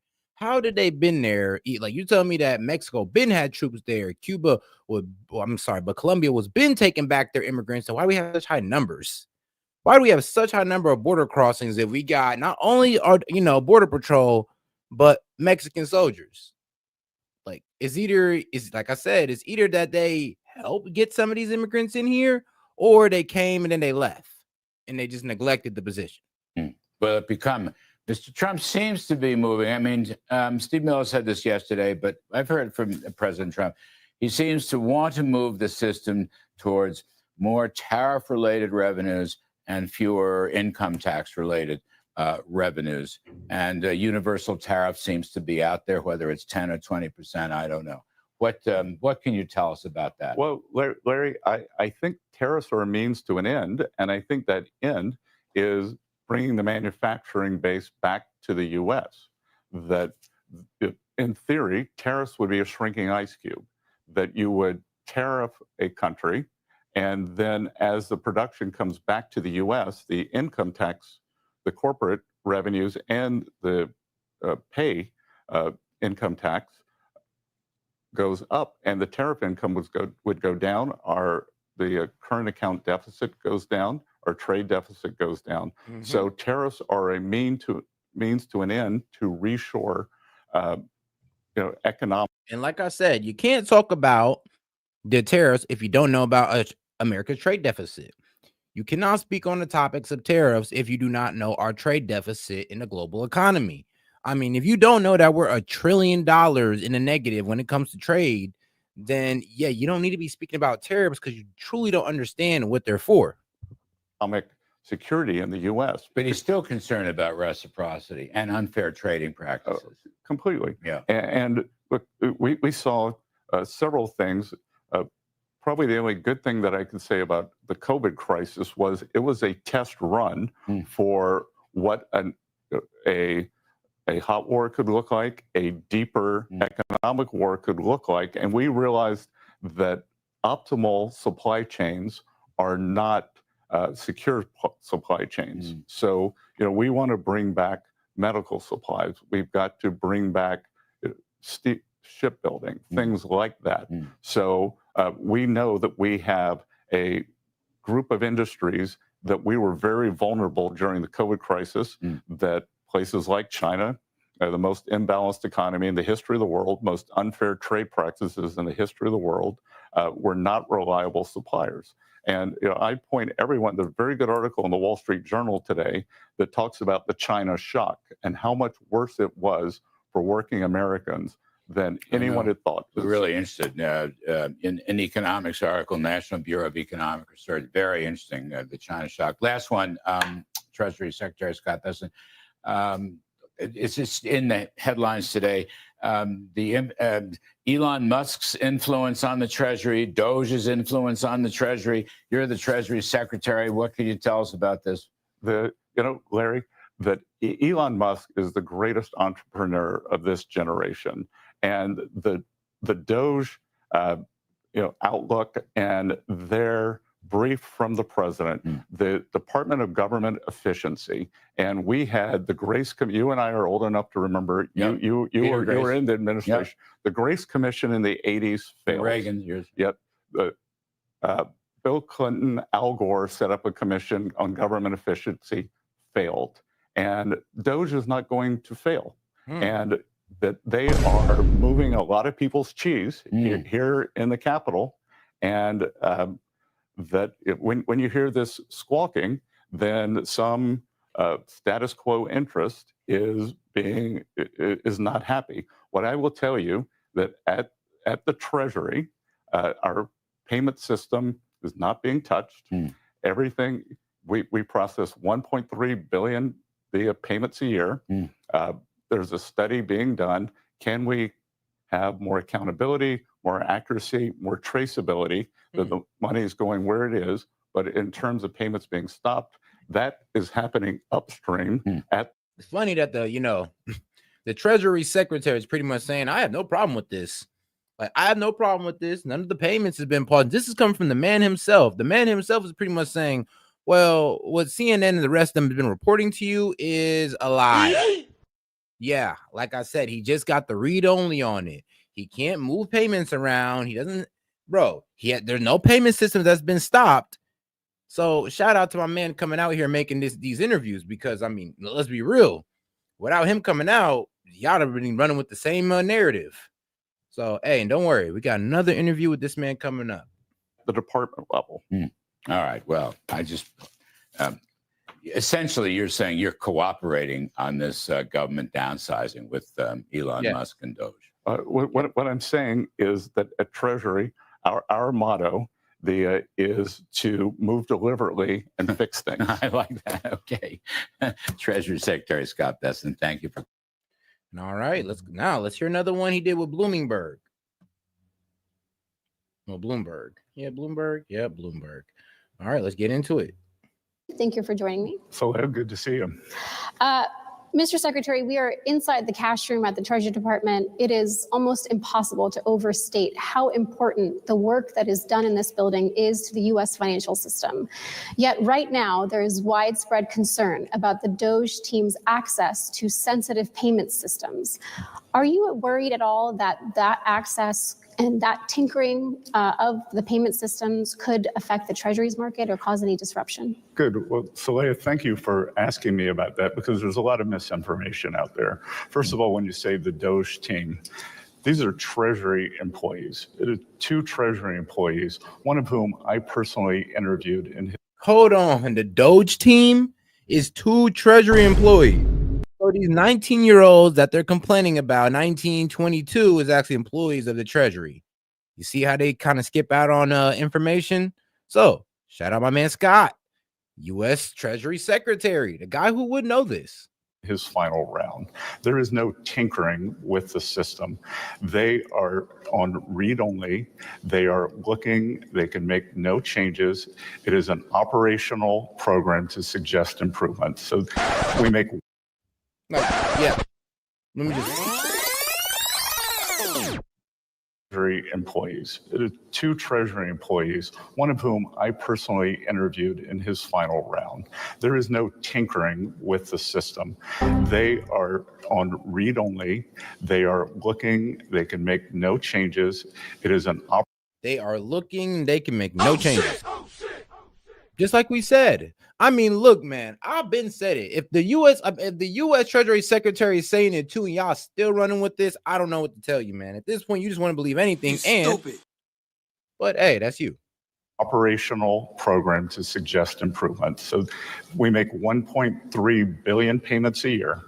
And this is 2 employees who are working with a group of longstanding employees. The letter that the Treasury Department sent earlier this week talked about how the team currently does not have access to change the system. Have they at any point this year had the ability to make changes? Absolutely not. This is no different than you would have at a private company. And by the way, the ability to change the system sits over at the Federal Reserve. So it doesn't even lie in this building.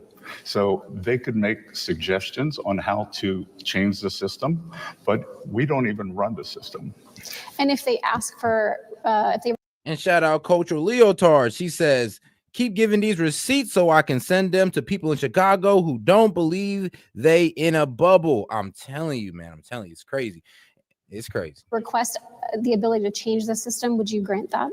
No, again, They have no ability to change the system. I have no ability to grant that change.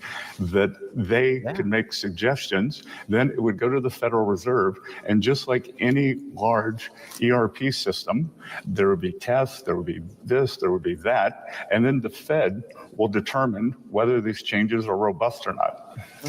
As the Secretary of Treasury, you also oversee the IRS. And here's the thing, though, so scary is that once we see these payments, we make our complaints and we send it back to Congress. And then what if they choose not to take them off? What if they try to give us a BS ass reason why they didn't take them off?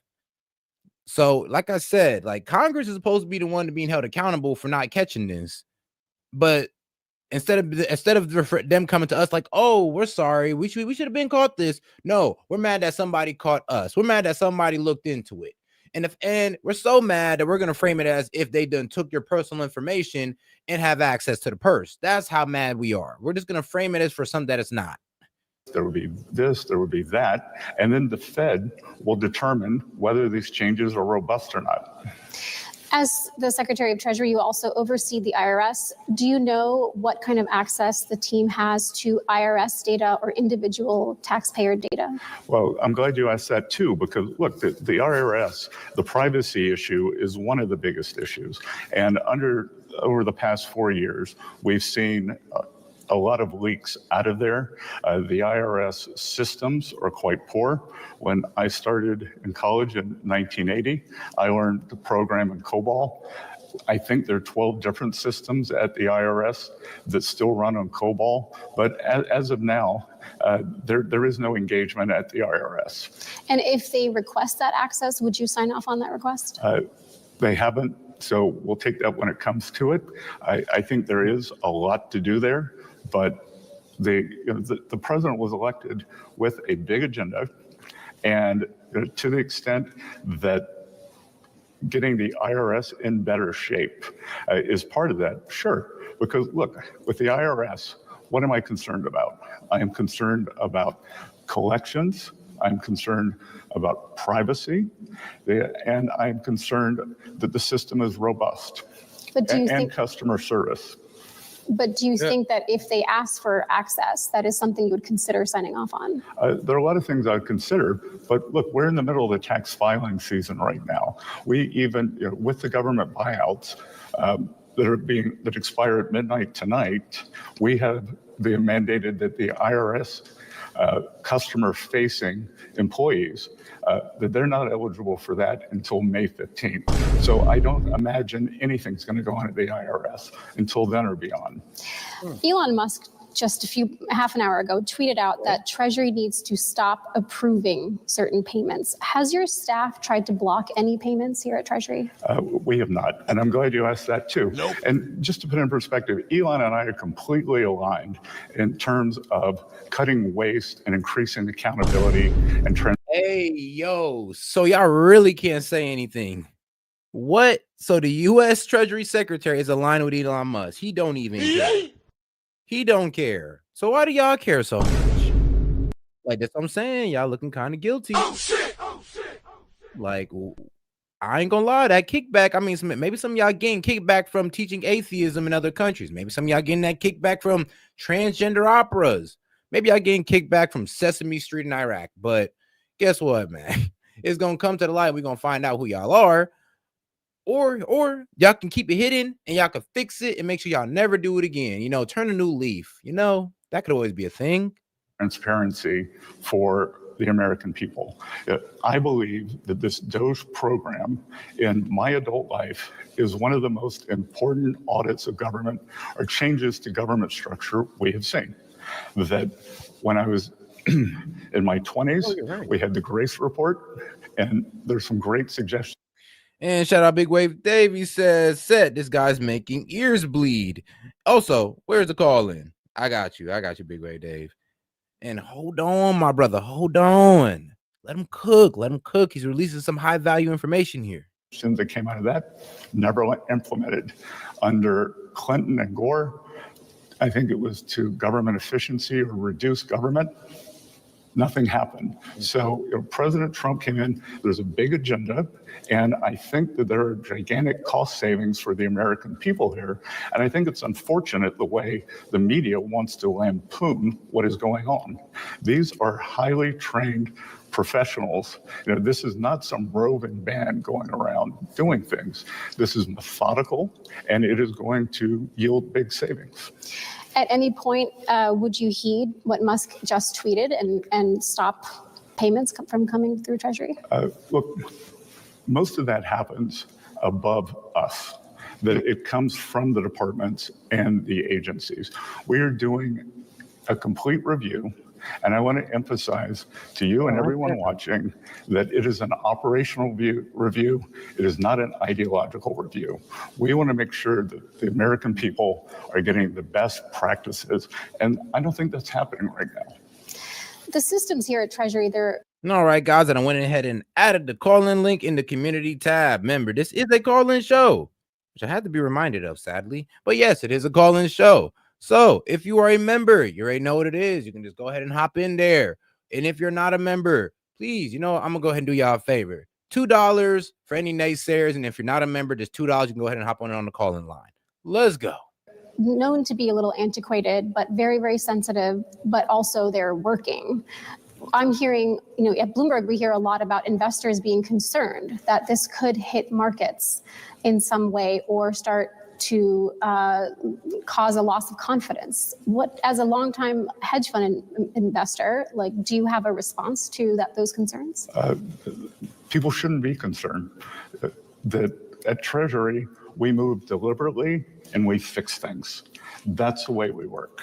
So everyone should know that all the payments are going to be made. They're going to be in good order. And at the end of this review, there are going to be substantial savings for the American taxpayer. Mr. Secretary, you have experience in currency markets and now Economic Club of New York speech in August when he reemphasized the importance of maintaining the dollar reserve currency status. But let's think about, what does a strong dollar mean? It really means four things. One, that when we think about a fiat currency, a piece of paper is credibility. So a strong dollar is credibility and a rule of law that is backing it up. Two, it means a composite price on the screen, the Bloomberg Currency Index, that is the dollar moving up against that. Three, it is a bilateral price. So what's important to remember is the dollar is either weak or strong versus something else. So we want the dollar to be strong. What we don't want is other countries to weaken their currencies to manipulate their trade. And then fourth, that we want to have the best policies that create the environment for a strong dollar. let's talk about other nations and how they manage their currencies. The president has asked for a tariff study from several of his cabinet officers or incoming cabinet officers due April 1st. And the Treasury piece of that is to assess how to handle when foreign nations manipulate their currencies. Do you see any evidence of manipulation in foreign exchange rate markets right now? Well, we'll wait till the study comes out, but I think just intuitively, you and I could agree that when you see the accumulation of these large surpluses, that there is not a free-form trading system that's going. It could be due to the level of the currency. It could be due to trade restrictions. It could be due to some interest rate repression policy. So it could be any of those. Are there any countries that you're monitoring or watching specifically right now? I know the president in the past has labeled China as a currency manipulator. Do you see any other nations that need to be closely watched? Well, I think we'll see on April 1st. And as you know, that China is the most unbalanced economy in the history of the world. And they are in a deep recession right now. They're experiencing deflation, and they're trying to export their way out of that. And we can't allow that. We want fair trade. And part of And shout out Cultural Leotard. She says, anti-Trumpers, this is what average citizens voted for. The swamp to be drained, to free up our 40 hours from making everyone else rich. Not MAGA.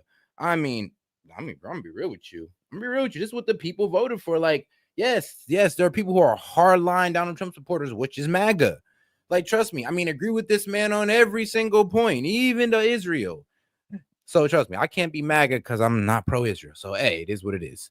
But guess what? This is what the common American people voted for. Not all 75 million of people who voted for Trump was MAGA. Some of these people were just voting on the reason that, I ain't gonna lie, culture just written out for you. So shout out her. All right, and now let's keep it going. Part of that is the taking a strong position on the currency and the terms of trade. Yesterday, the Treasury Department had its first quarterly refunding since you were confirmed. Do you have any plans of looking at how the Treasury's debt issuance strategy comes together? Well, I think the good news is that the trajectory of the borrowing is dropping. So I was very happy to see that it's one of the few good surprises I was left by the previous administration. So the trajectory is good, and the government's well financed into the third quarter, and I believe that as it becomes apparent that the president's agenda is working, that we'll see a great deal of non-inflationary growth. And I think that will help us calibrate what the debt policy should be. But I don't foresee any changes in the issuance for the foreseeable future. And what about the process? Do you think that TBAC is the most effective way of getting feedback from markets? Well, I want to thank all the members of TBAC who are here this week. They are a very elite group. I think that maybe over time, we need to think about the style of engagement. It has turned into more of a research think tank than direct market engagement, and that's going to require some changes from both sides. I believe when TBAC was originally started, it was supposed to be a market feedback mechanism, a little less of a think tank, and we've been assigning research projects, so I think there's some recalibration on both sides, but I think that whatever we do, TBAC will still exist. Mr. Secretary, you said yesterday in an interview that the Trump administration is more focused on long-term yields than what the Federal Reserve is. And now, before we get into this whole conversation of long-term yields, all right, let's get back over to our man Trump, as he delivers this whole remarks at the National Player Breakfast. About to say National Players Ball. Mm-hmm.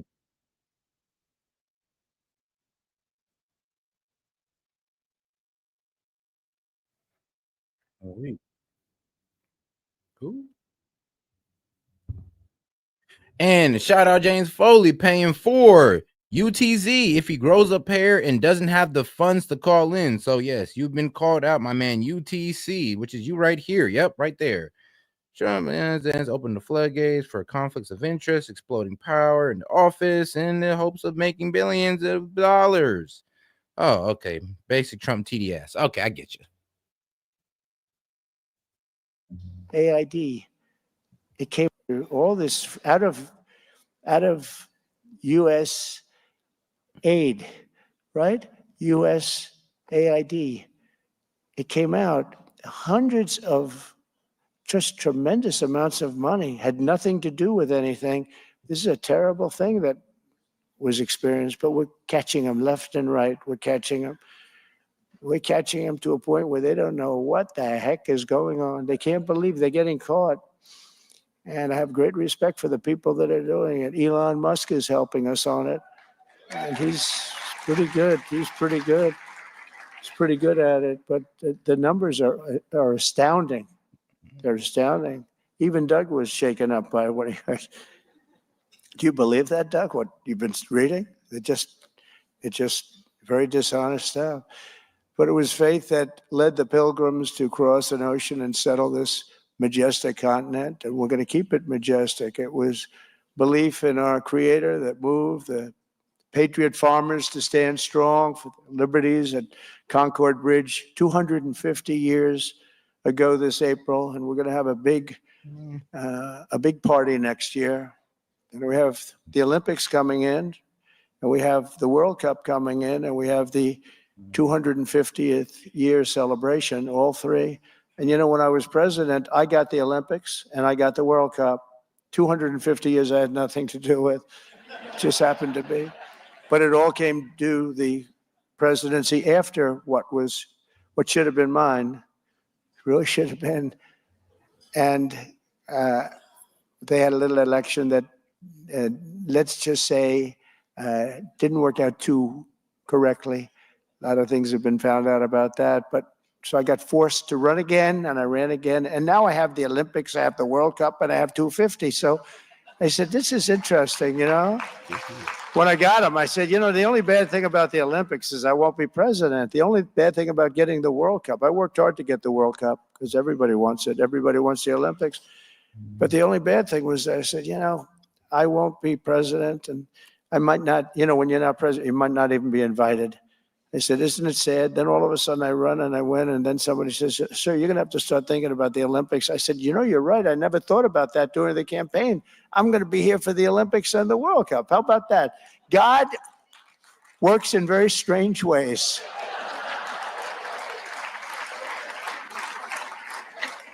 But we had a great election. We won by a massive majority. Won all 7 swings.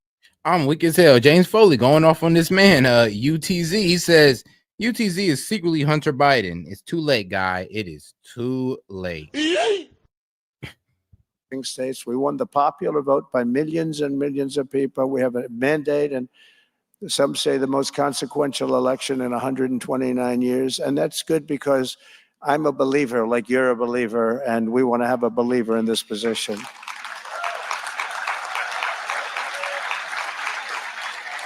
And it was confidence in America's God-given destiny that pushed the pioneers to journey west and led Americans to end slavery, crush fascism, defeat communism, and conquer every single challenge that we faced. And they were very great challenges. Now it's the same time, I have to remember, unyielding faith in America's mission that inspires us to make our country great again. And soon it will be greater than ever. We're doing really well. We're doing really well. It's, I think in 2 weeks they're saying, I'm reading it, so I'm not even saying it, but I feel it, that we've done more than just about any president ever. The first 2 weeks have been probably, they say, the most successful 2 weeks in the history of any presidency.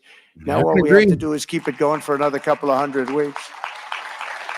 But it's been very successful. And if this guy gets a lot of oil out of it. And it just seems like he just did so much within these 2 weeks. This is like surprise after surprise, like executive order after executive order, man, statement after statement, man. He's giving us something new almost every day. The ground to bring down everybody's prices, it'll even be better. So, Doug, you shouldn't even be here right now. You should be, get out of here, Doug. Start looking for oil. After years of decline, Americans are reasserting our true identity as a people ordained by God to be the freest and most exceptional nation ever to exist on the face of the earth. But we weren't that for 4 years. I don't believe we were. And we're getting there very soon, very quickly. I'll be able to say it, and we'll be able to say it again. As I said in my inaugural address 2 weeks ago, a light is now shining over the world, the entire world. And I'm hearing it from other leaders. I'm hearing it from leaders that have traditionally not been on our side, that there's so much more, there's such a good feeling in the air, so different than it was just a short time ago. Because here in America, we are once again a nation that believes in ourselves. We believe in our destiny and trusts in the providence of Almighty God. And I can tell you the opposite side, the opposing side, and they oppose religion, they oppose God. They've lost their confidence. They've lost their confidence. It's a different group of people than I remember. Over the past 2 weeks, our strength has been restored, our spirit has been revived, and a new national momentum has been sweeping across our land. The golden age of America has officially begun. And I will tell you, I just read it this morning, a statistic just came out that in the last 15 years, we just broke the record Army recruitment, and they think it's going to be 25 years, but right now it's 15, more than 15. Army recruitment has gone up. You've probably been reading that it's been way down in the dumps, and recruitment's the highest it's been in more than 15 years, and that's going to get higher, and it could be 25 years, but that's going to get higher and higher, and that's a tremendous thing. That's a tremendous thing, and a poll came out that the spirit of the country is up 49%.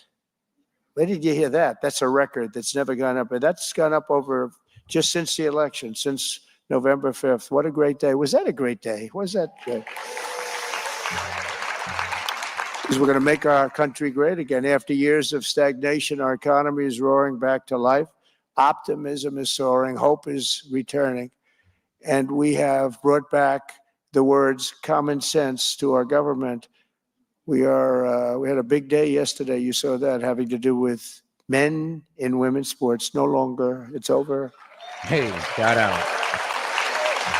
I mean, you can't call Trump a misogynist and say he hates women when, I mean, what you mean? He's giving opportunity back to women. I mean, he done put mostly women around and women in powerful positions in government around this man. So you can't say Trump hates women anymore. I ain't even gonna lie. It don't stand. Like, you can't make it make sense at this point. Like, really? He hates women? Then why is damn near a decent amount of his cabinet women? Like, why is some of his people he picked, like, bro, the AG's a woman. Y'all can't talk no more. AG's a woman. Pam Bondi. Shout out. But we're going to be securing our borders, defending our freedoms, and restoring the principle of meritocracy. Merit. We're a merit-based country again. And we have a Supreme Court ruling to that effect. Nobody thought that was going to happen. That was a great ruling. It didn't get the kind of notoriety that other things get, but in its own way, it was just about as important as anything. It gave us the right to go back to a merit-based. We're a merit-based country now. It's based on competence, intelligence, and based on ability and all of the things that really can make a country great.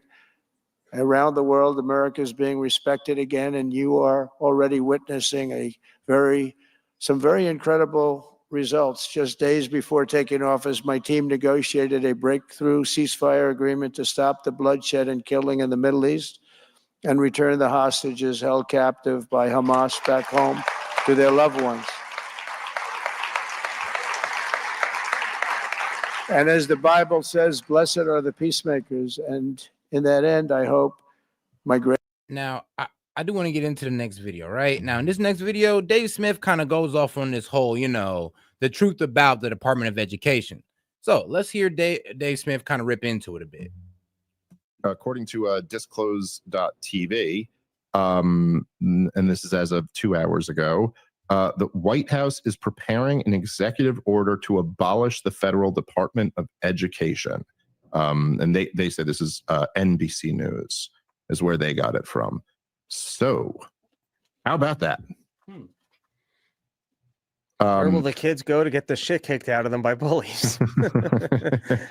Well, of course, this isn't, abolishing the Department of Education wouldn't even be abolishing public school. It would simply be kind of kicking it back to the states and not having Washington, D.C.,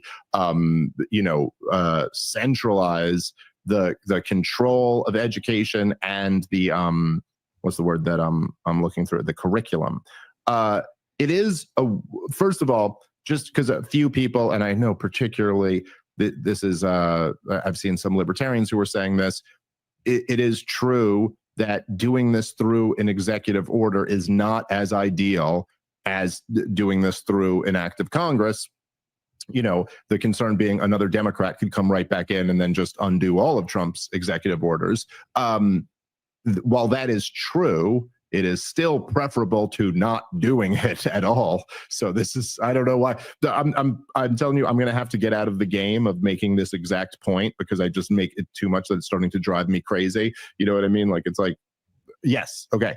By the way, Thomas Massie has just introduced legislation into the Congress to do this. So what the move here would be to do it through executive order immediately, and then really champion codifying it into law through the Congress.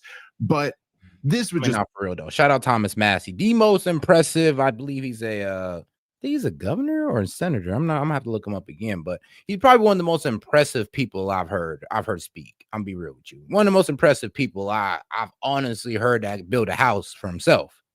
Be such a remarkable win for the country. I mean, just a win for education, a win for the taxpayer. There's just nothing but wasted money and totally at the expense of children's education to have this ridiculous socialist model of centralized control over the indoctrination of children. Like, why? It makes no sense. And by the way, I will go a step further and say public school in general makes no sense. You know, it's really funny because there's kind of like these things. Let's take it back to libertarianism 101 for a second here. But there are so many of these things that, like, because we're used to the government doing it, people just take it for granted that the government does it. And then if you're against the government doing it, they're like, well, you must be against the service. You know, like if there was like the Department of Shoes in DC, that we make all the shoes in the country, which, you know, it sounds kind of goofy, but like socialist countries actually had things like this. You know what I mean? Like they had centralized, you know, like in the Soviet Union, you could only get that one crappy car or whatever, you know, like there were experiments like this, but so you have this Department of Shoes, and they make all the shoes, and all Americans have the exact same shoes, and obviously the government's making them, so it's like the crummiest pair of uncomfortable shoes. And then you were like, hey, I think we should abolish this Department of Shoes and just let the market take care of this. And then someone's like, oh, so you're against people having shoes on their feet? You think everyone should just walk around barefoot? And it's like, no, that's not exactly my claim. Now, when I use the example of shoes, nobody thinks that way because we already have it completely decentralized. And if you may notice, everybody's got shoes on their feet. Like, notice that next time you're outside. Even drive through a really poor neighborhood and people have shoes on their feet. Okay, there's some exceptions to this. Generally speaking, though, it's not a major issue of like getting shoes to people, you know, because the market takes care of it. So as with everything, the market provides a better quality product at a cheaper price that is more tailored to what the consumer actually wants. Yet somehow, when it comes to education, there is this idea that the government must do it because, and look, I can understand on some level where people feel like, well, look, we want to make sure that every kid is provided with education. But again, you could make the same argument with shoes and say, well, we have to make sure that everyone is provided shoes. And the truth is, like, once you take an example like shoes, you realize that you're like, okay, yeah, but even if our concern is that everyone is provided with these, or that if somebody's so poor that they can't get shoes, they can't afford them, we want to make sure someone gives that to them.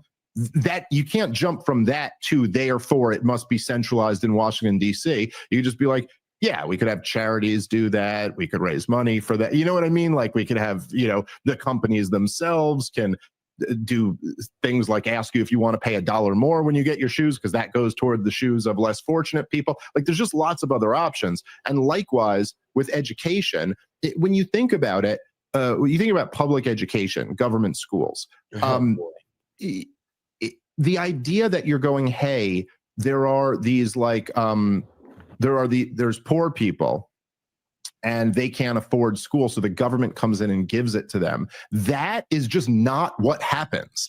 That's not actually true.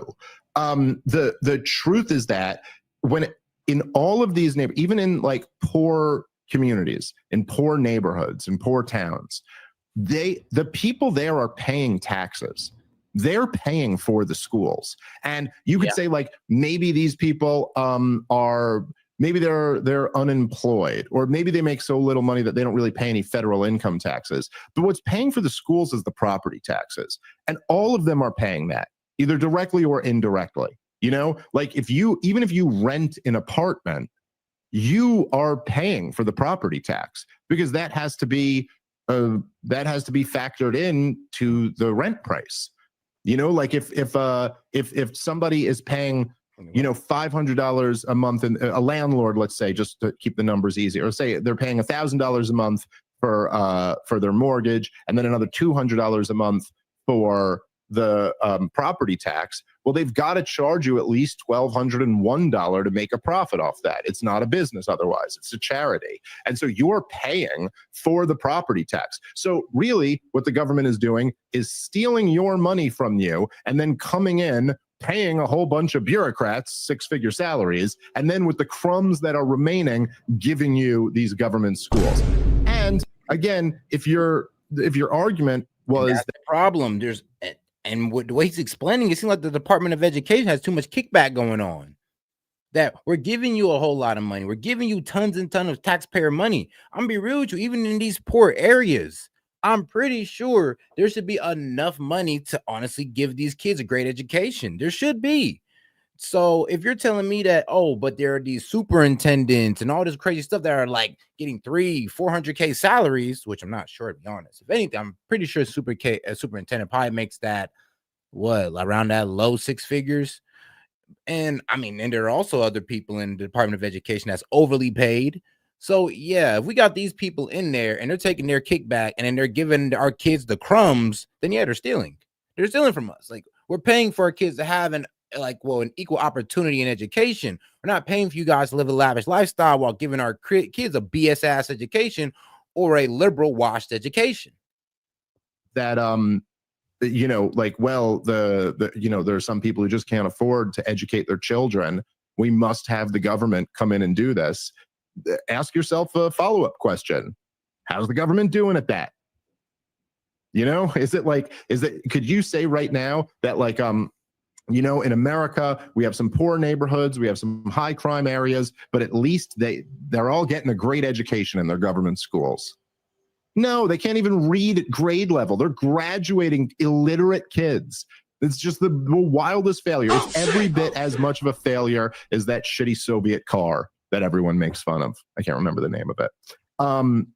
And so it's just, you know, the whole thing, when you really think about it, it's like the task is so doable. Like, what are we really talking about when you talk about school? You're talking about what? Teaching kids reading, writing, and arithmetic. Maybe as they get older, a little bit of English and history. You know what I mean? Like, what? This is totally doable.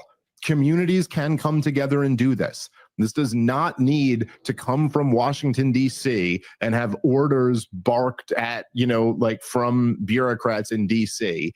And we've had an experiment in this. The Department of Education has not been around that long. I mean, you know, I say that, maybe that's my age speaking, but it's been, I think it was under Jimmy Carter. I want to say it's in the 70s. I think the late 70s is when the Department of Education was created. And so we've been running an experiment. We've done this for about 50 years. Does anybody here, does anyone think the country's gotten smarter over these 50 years? Does anyone think the country is better educated now than they were back then? I mean, you ever see like where they'll have like those old like high school tests from like 1920, and you're like, whoa, this is what they were asking the kids back then? We were a much smarter country before we went to this bullshit socialist indoctrination model. And so this is a great step in that direction. And again, just another signal that Donald Trump might actually mean business this time and kind of want to do some big, bold things.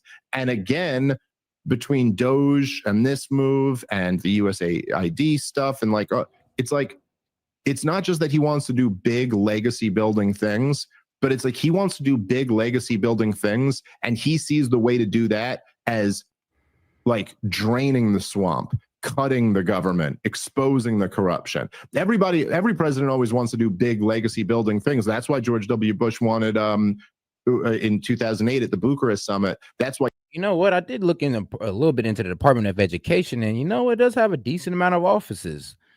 Like, well, you know, it being led by the Secretary of Education, but it also has these offices called what? Elementary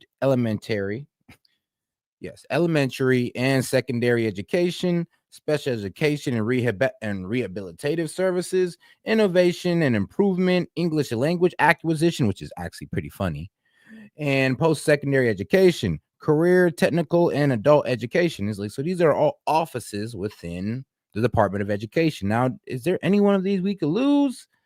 Not really. I'm gonna be real with you. I kind of like all these. But here's a problem though. If there's too much kickback going on in these offices, then that needs to be exposed. And we honestly need to understand where all this money is going. Because like I said, what was it?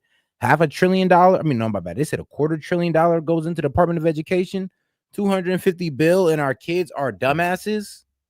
Like he wanted to give Ukraine a full map, a full member action program. And he didn't end up getting that. They just made the promise that they'd bring him in, but they said that was it. Scott details it in his book, Provoked, very well. But he was just like, well, this is for my legacy. The war in Iraq didn't work out, so I got to do something big. And it was Angela Merkel who was like, this really might piss off the Russians. You maybe don't want to do this. But anyway, so this is a very... Yep. So in the fiscal year of 2024, the U.S. Department of Education received $268 billion. Yes, that was 4% of the total federal spending of $6.8 trillion. And, you asked them, this is only 4%. You guys are tripping over nothing. Oh, wow. I don't know what else to say, but it's a very positive move. I could say the other thing, by the way, which is to me is the compromise position. But like Corey DeAngelos has been the guy who's really pushed this for many, many years now and had some real success in it. Now, my position would just be abolish government schools. Let people do it. Like people can, the unbelievable task of like teaching a kid how to read is something that human beings are actually capable of figuring out and did figure out for thousands of years before it was done in Washington, D.C.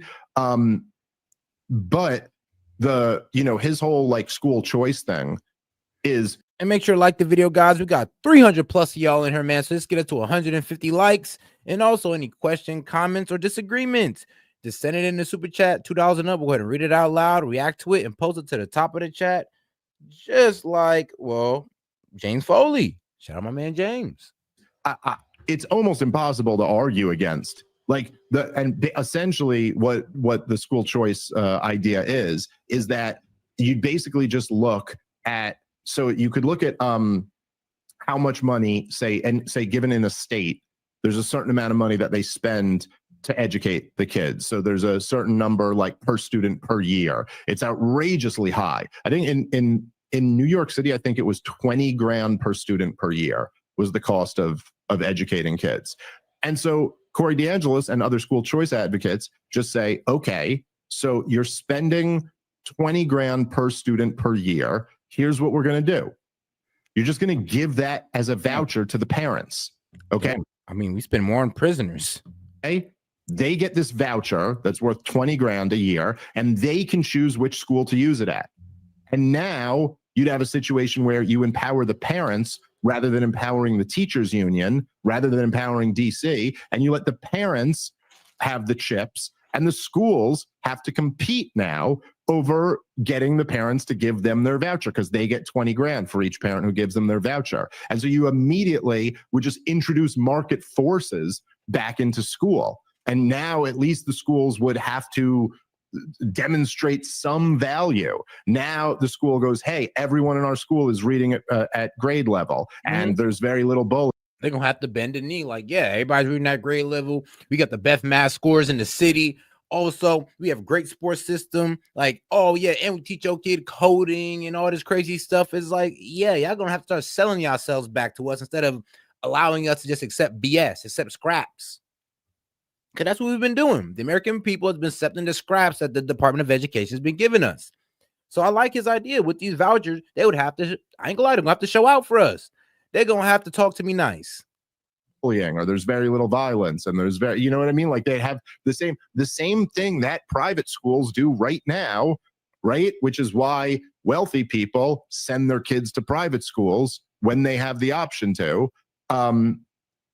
Just introduce those market forces into school for everybody. And like, there's no reason why, if it's so disgusting when. And shout out Cultural Leotard. She said, Stop talking about these vouchers and give them to us already. Watch how all these horrible schools become vacant. And yep, that's going to be the thing. They'll be vacant. And like these schools are really going to have to turn around and actually use their money wisely and not just for, their teachers' salaries or their higher up salaries. They're actually going to have to use it wisely or nobody's going to be in that school. That's what it is. If y'all cannot create an impressive education system, you will lose out on the vouchers. That's honestly how it should have been in the first place. And every kid should probably, I ain't gonna lie, should probably spend like 40,000 on them because we spend 30,000 on prisoners. And you think about it, that it's like the people who, okay, like me, the people who are able to send their kids to like the elite schools that are very expensive, they're able to do that. And yet these people are forced, they don't have the resources that some others have, and yet they're forced to pay this, and that they don't even get control of it. It's like the fact that New York City is spending 20 grand per student per year. Why shouldn't you let the parent, now the parent has like real money that they can go and be in the same position. They can be as privileged as the people who get to send their kids to private school where they have the chips. They're the one with the money, and you have to work for them, and you have to work to keep their business. It's such a better model than what we have right now. And trust me, I went to private school before. Trust me, I went to a private high school, and yeah, they capitulated to the guys who were the big donors. To the parents who are big donors, I ain't saying your kid could do anything. No, quite the opposite. Actually, they'd pay more special attention to your kid, make sure your kid is actually getting the right teaching, proper classes, everything to set that kid up for success. We're all paying the same $8,000 a year, but some people are paying a little extra on top for special treatment, and I get it. So there's just a lot of different things that can be done in education, even short of the ideal, which would just be to abolish government schools. But anyway, long story short, this is a very good move. Our week is here. I'm sorry, that took me. I want to go to the next story. All right, we're going to Pete Hegseth and his Q&A that he had at the Pentagon. But let me go ahead and read Firehand's comment, because that was actually pretty funny. He said, "Do you really think corrupt politicians want their citizens actually smart enough to figure things out?" I'm like, nope. Yeah, you're right. Yeah, make it up like a movie, why don't you? Well, I'm not showing y'all a movie, I promise. I think there's a microphone here and here. If you want to come up, sir, to the microphone so everybody can hear you. There's one right here. Yes, sir. I'm going to grab a water. Thank you, sir. Rich Laurier, Air Force A-10. You talked about deterrence. Do you see the department becoming more aggressive, more assertive in the gray zone to further deter China and Russia? It's a good question. I hope that it's been noticed and it's intentional that a lot of our outreach, my outreach early on to defense ministers has been in the Indo-Pacific, strengthening those alliances even more.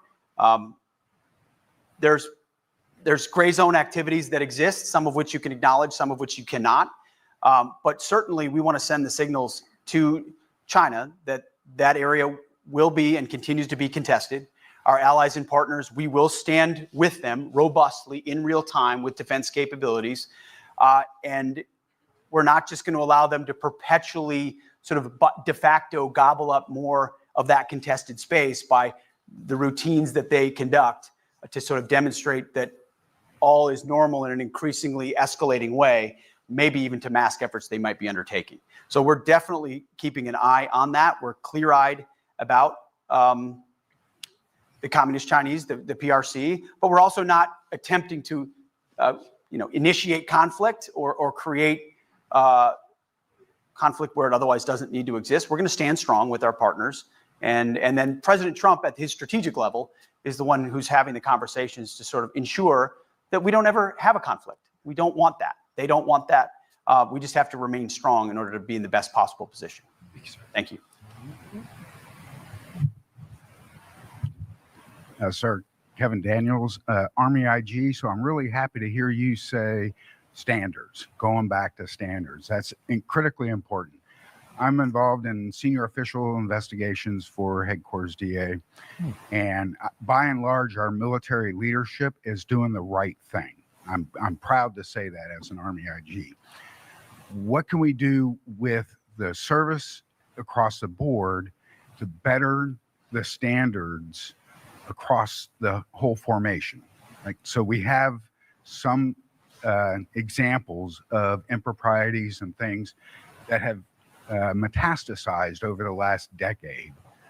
How do we get at those kinds of things? What is the department doing to look at those kinds of cancers that are within our ranks? It's a good question. First of all, I think in some cases there's simplification that needs to be had, at least from my perspective. And by that I mean, and that goes back to kind of our initial charge, which is culture, the intentional crafting of culture. That there are a lot of reasons why we could look at each other and create differences or caveats or special categories that I think create unnecessary differences and ripples that lead to conflation points, that lead to accusations or disagreements or inability to enforce standards. I just wrote a book called The War on Warriors, which was used for me and against me in my hearing. But in writing that book for 6 months, I was on the phone off the record with active duty service members, with at all ranks, right? Junior enlisted, senior officers, NCOs, warrant officers, all services, all ranks, because I wanted to get a sense of what their feeling was. And I wrote this down, and it's true. A lot of commanders were expressing they felt like they're walking on eggshells inside their own formations. And this is company commanders, battalion commanders, brigade commanders. Sorry, sometimes I only use Army speak for formations. I'm learning the rest in real time. But you know what I mean as far as formations. Because the standards have become opaque and loose, or there's such an emphasis on differences that treating someone one way is offensive to somebody else as opposed to treating somebody this way and is offensive to somebody else. What's offensive to me is that, bro, there's fat people allowed in the military. It's like, what? So we're allowing fat people in the military. When we start doing that, like, I'm just confused. Like, when we start allowing fat ass in the military, when we start lowering the standard of our military, now I'm honestly concerned. It's like, yeah. So I'm glad Pete Hegseth is here and we're kind of having that conversation, to be honest. And no, it's not just about women in the military. Like, trust me, like, if we want to talk about that, then we could just talk about, do we want them on front lines or supportive roles? But when we're talking about the standard of the military, yeah, I ain't gonna lie, that fitness standard, it can't really be moved. Because here's the thing, man. Some people hop in the military obese and slim down. Some people hop in the military and just get bigger somehow, some way. By simplifying that and saying you are an individual who's put on the uniform of our nation, who's sworn an oath to defend the Constitution, and you will be treated by your capabilities, your commitment to the mission, how your work ethic, and what you deliver. You, that's it. It has nothing to do with your race or your ethnicity or your gender or your sexual orientation. That's not how we're reviewing the environment for your consideration. When you're looking at all these other categories as sort of a tapestry, it creates a serious amount of complications. I think by simplifying and focusing on standards, I think a lot of that, I don't want to say washes away, because you still have plenty of complications and you still have problems. Everyone needs to be treated equally. Those things to be recognized. Sexual harassment, not tolerated. All of those things remain true, which have been true and need to be enforced at the highest levels. But hopefully, by some level of uniform and simplification, that can be addressed. Yes. Great. Thanks for taking the time to come and speak with us. Recognizing the president's intent to streamline the federal workforce, I was hoping you could provide a little bit of your process and your thinking of what that means for the department, where there'll be identified areas to be cut or streamlined, and if you have a sense of also the timeline. Sure. Thank you for the question. It is, the way I look at it, or I've thought about it, is from the flagpole to the front lines.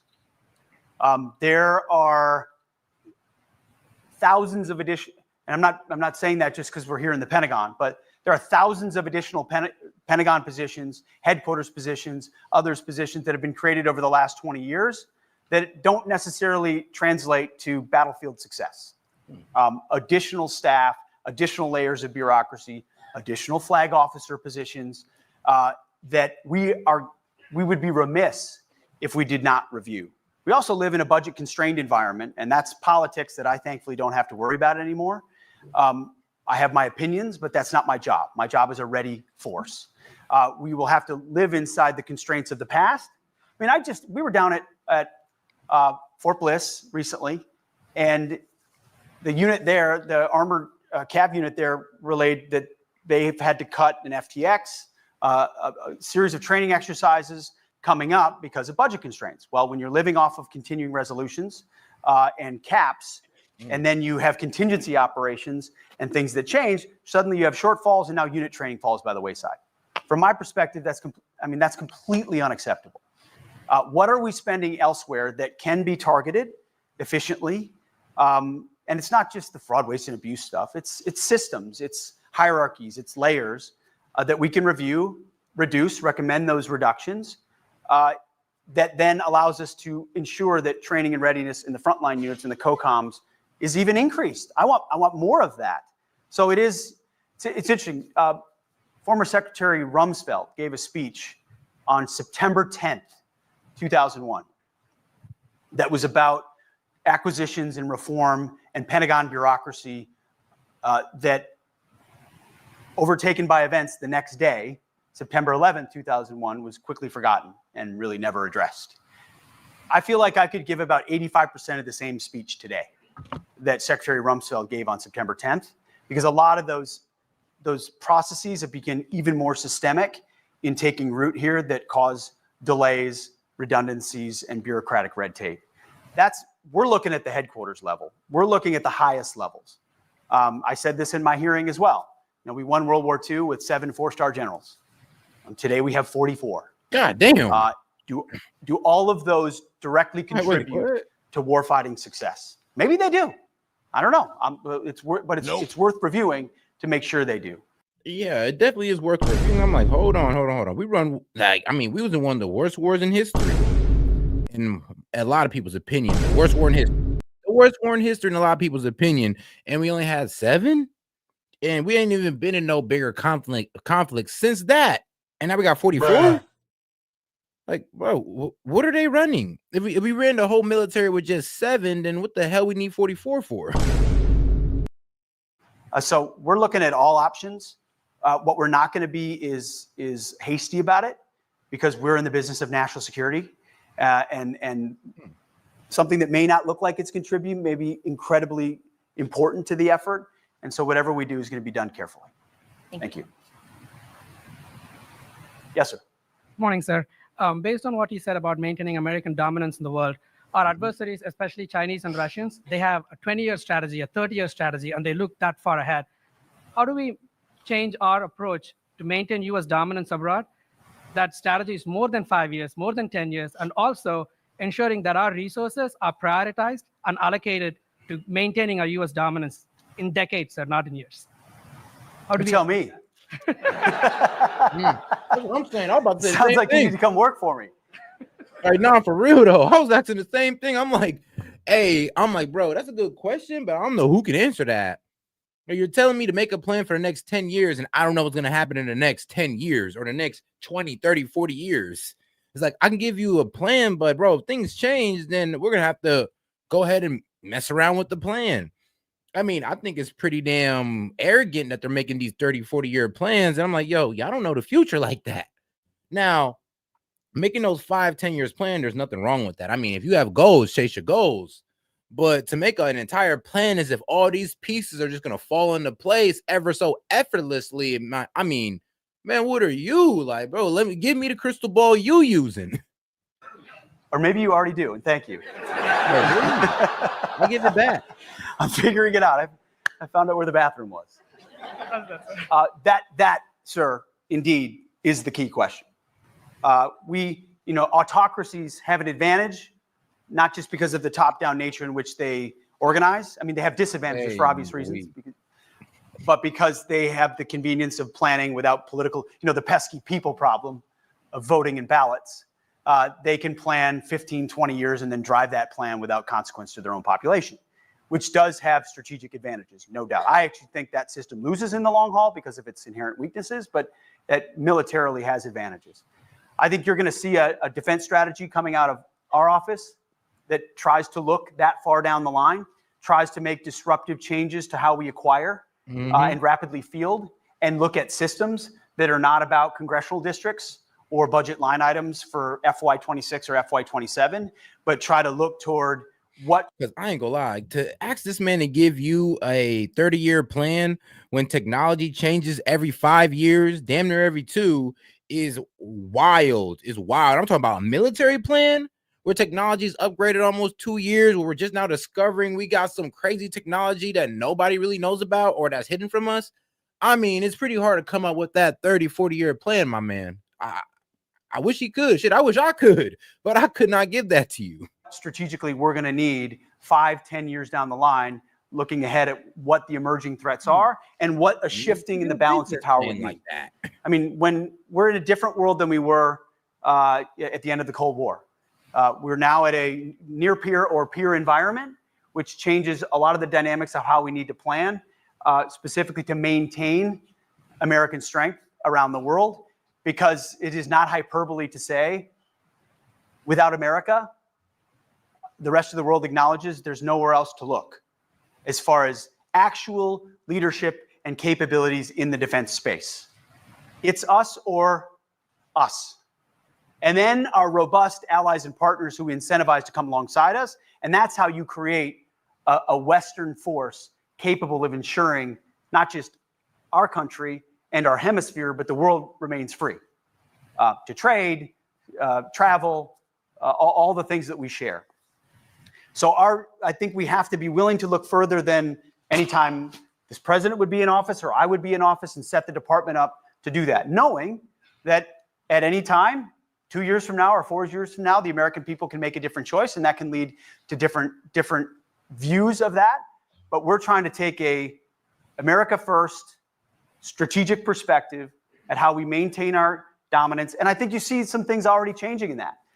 Our southern border, the focus on making sure we have control over the Panama Canal, making sure that there's not a scenario in an emergency where our ships couldn't transit because you have foreign ownership on either side.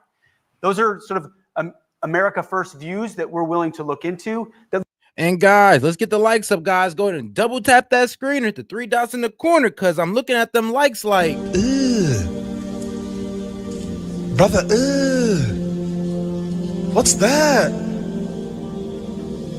What's that, brother? All right, so let's bring them likes up to satisfaction.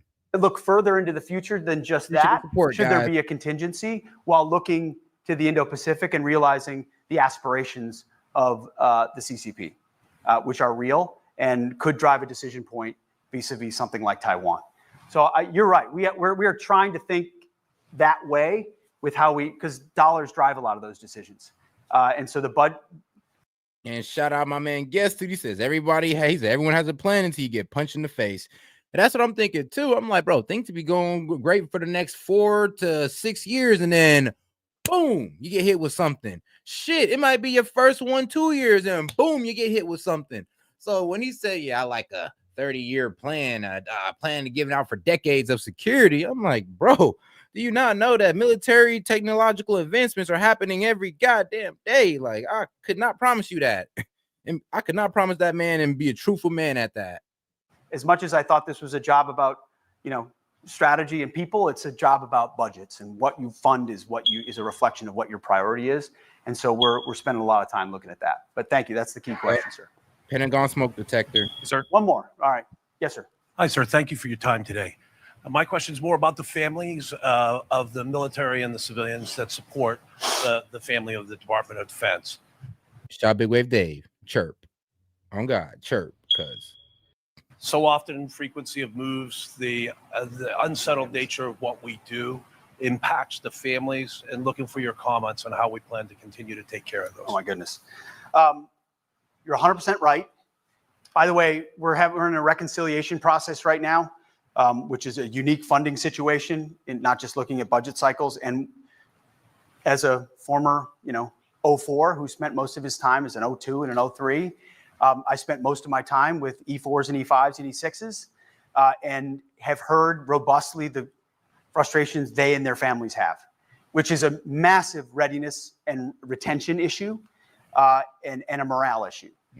So as we've driven budgets, I have said to the team, that needs to be, funding one more multi-billion-dollar system is not as important as funding the families and the capabilities of our human systems that make it all happen. So I want that to be, and I applaud the previous administration's increase in E1 to E4 pay.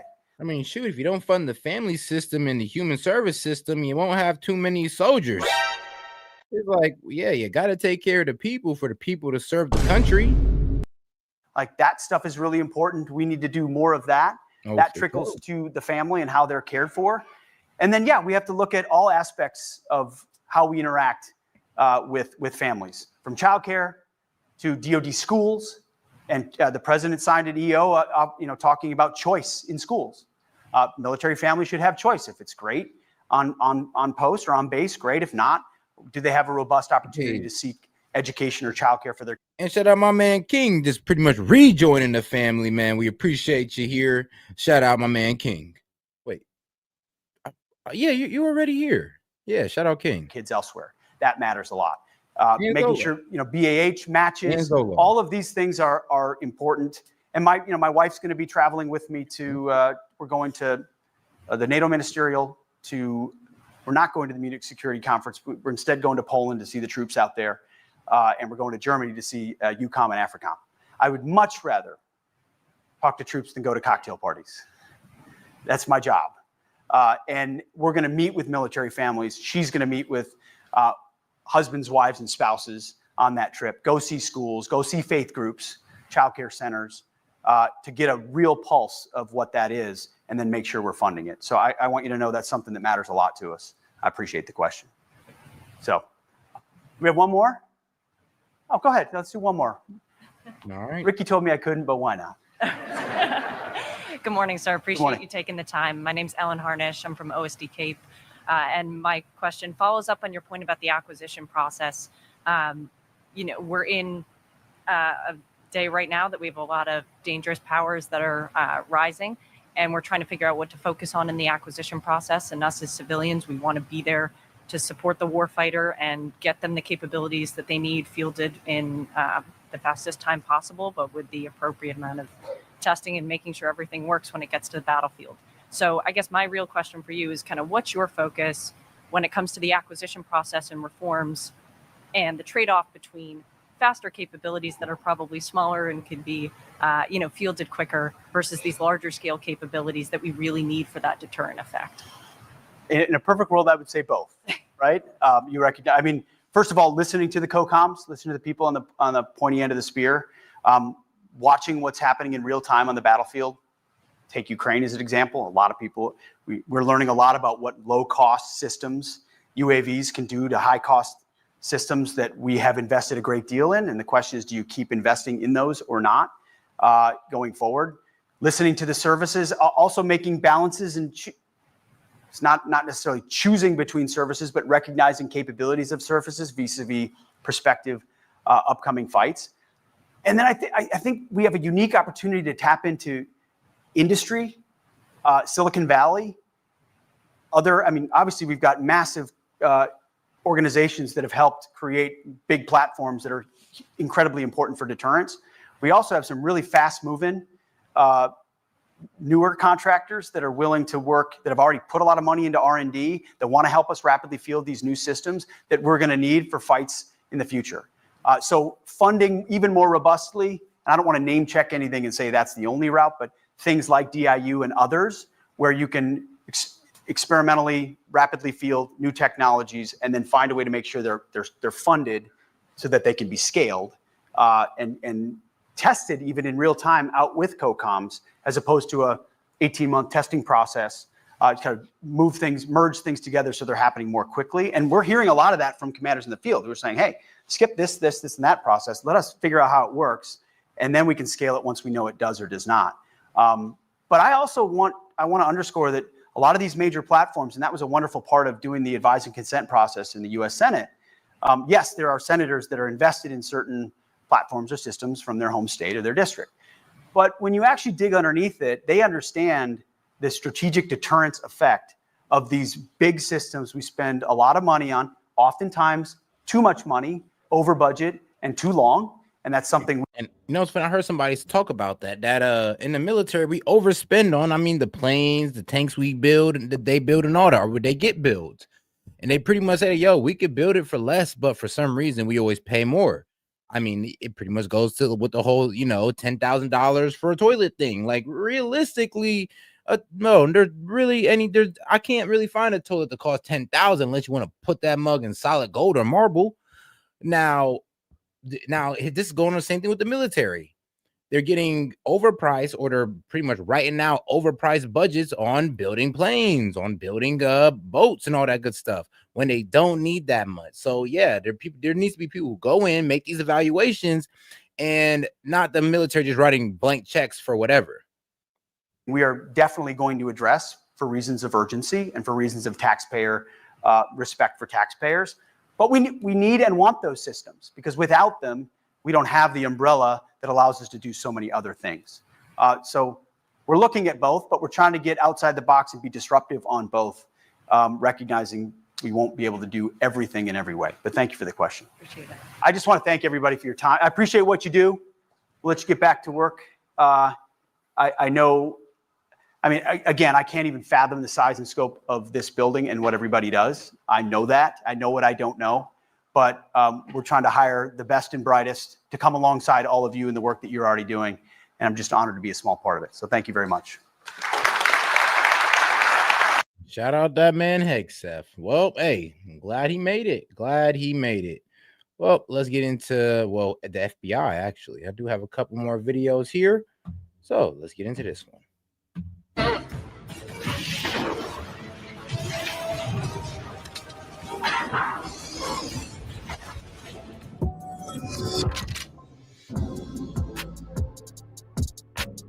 Tom, how are you, sir? You're Cash's bodyguard, dude. Good for you. Oh man, he had 3 sitting right behind him there. That was not noticed by the media. The media didn't comment on it. I thought it was unusual to have 3 guys, at least 3 that I could see, not standing off to the side or in the back, but front and center, right behind him. So he must be under significant pressure and threat because of his because it's all about Trump in the end, isn't it? Yeah. I mean, well, listen, if they can blow off a piece of Trump's ear, right? Like and you already heard, was it a man with a multi? Yeah, people were pointing out like, yo, how's the security detail so stacked right now? I'm like, well, he's running for the head of FBI. And I mean, from word around town, he's been getting threats. I mean, he's been getting the most threats. So they've raised his security level. I mean, like, yeah, if you're getting threats and you're trying to run for the head of FBI, I can kind of see why you'd be getting these threats and from who. Molotov cocktail? I don't think we've even covered it on the show yet. There's so much news. Came in the other day, yeah. Bro, with a Molotov cocktail, there was that guy with the machetes that were coming in to kill Trump. Like, these people are getting caught at the Capitol building. Ladies and gentlemen, listen to this. There have been multiple left-wing terrorists with deadly weapons that have been nabbed at the Capitol that are coming in to try and kill Trump appointees or nominees. And so it's a dangerous time. Oh, yeah. And Hakeem Jeffries, I'm sure you saw minutes ago, called for Democrats to take to the streets. We have the clip. If you don't mind, how about we pop it up? If you don't mind, Tom, we have the clip. Hakeem Jeffries. And guys, we got over 350 y'all in here. So do me a favor and double tap that screen and like the video. Hit the 3 dots up there in the corner and subscribe to the channel, man. We do this every single night. So go ahead and subscribe to the channel and turn your notifications on. Turn them on. Freeze saying, yeah, it's time. And turn your phone ringer up to the max. All right, there you go. And for us to all you set up right. It's time for us to take to the street and for us to the producers are grabbing it right now. Okay, so it's only 10 seconds. Let's do it. Okay. Hakeem Jeffries saying, this is the head. This is like arguably the most powerful Democrat in all of Washington, D.C. right now, saying it's time for all Democrats to march in the streets, to burn cities down once again out of anger for Donald Trump. Here we go. We are going to fight it legislatively. We are going to fight it in the courts. And we're going to fight it in the streets. Dude, these people are like, I mean, they're like a fifth column. They're like a paramilitary. It's like paramilitary. It's like they know the orders that are being given right now. Although I will say the Trump Justice Department doesn't seem to be effing around, Tom. So no, and we're reminded violence is the core left-wing value. It's violence, anti-Semitism, hatred for America, and we're kind of seeing that all. And I was there in the Patel hearings yesterday, and it's clear. First of all, the hearings are a waste. I mean, if there's anything we should learn from this confirmation process, is the Senate confirmation hearings are a vehicle to abuse good Americans and conservatives and smear them, and essentially just use the power of the Senate to abuse people for having speech that is at odds with the DC establishment. And I think there's no reason to have these confirmation hearings the way they've been developed. And Senator Thune, if he's looking at the long game, should be curtailing these confirmation hearings in terms of their length and and their reach to ensure that good Americans don't apply for key positions or put themselves out there for key positions. And thankfully we got these brave hearts like Kash Patel and Tulsi Gabbard and Pam Bondi and the rest who are very Trumpian in their approach. It's not the typical Republican way. And what I saw yesterday and what was going on in Tulsi's hearings is that the left is desperately afraid of anyone who's going to ask the right questions about their corruption. And people or look at the right documents. Like Patel especially are threatening to them because he knows what they did. He knows what they did, and he knows what needs to be done to ensure it doesn't happen again. And I hope he takes those actions. We live in obviously we started on a bit of a dark note. There have been multiple, what you have to assume, assassination attempts on not just the president, but also on his nominees and appointees. And we live in dark times, and serious times with serious topics. But all Democrats wanted to talk about yesterday was the January 6th choir. Bro, I heard 20 questions about the J6 choir yesterday and about some supplement that Kash was selling. Yeah, these are not serious people, man. I texted Kash. I go, the January 6th choir. I texted Kash as soon as the hearing's done. I'm like, you are going to sell so many records for the J6 choir. Right. This hearing, Democrats just sold out all the records. It's going to go platinum now because Democrats couldn't stop flipping talking about it. By my count, 5 Democrat senators asked questions about that issue. Is it an issue? I mean, what? It isn't an issue. I don't know. It seemed to me they were just passing time, asking questions about something they think might have a hook with the public. And I don't understand. And I'm being honest here because it's like, well, you have to consider, well, what does the left see in this? And if I were a leftist, I would see that this issue did not work in November. The public has rejected it outright. But evidently they think it's a big enough issue. And it raises questions as to what else they're going to do with it in terms of the lawfare and the abuse. And when you see Schiff screaming about it, if the House, for instance, goes to Democrats in a few years, I guarantee you Trump is going to get impeached 2 or 3 more times. And shout out Big Wave Davey says, play Larry set. And shout out Big Wave David Gaines y'all all need to be careful with what you assume. I mean, for real. Come on, guys. Let's remember, this is the internet. You just can't be making those wild accusations. I mean, come on, guys. These are not accusations. This is false accusation. Exactly. Don't be doing that now. From the makers of one of the most successful dramas in recent history comes the follow-up series, The Slap, Part 2. You know what? They'd already started repairs, so we couldn't even take it anywhere else. That's shit the way they do that. Tell me about it. 2.5 grand later, and then... Hey, what's going on? It's mine, Daddy. Noah keeps taking away from me. Noah, give it back. No. Noah, give it back. No. I said give it back now. Noah! Larry, what the hell are you doing? Larry, you can't just... Oh, Larry! Larry! Bruh.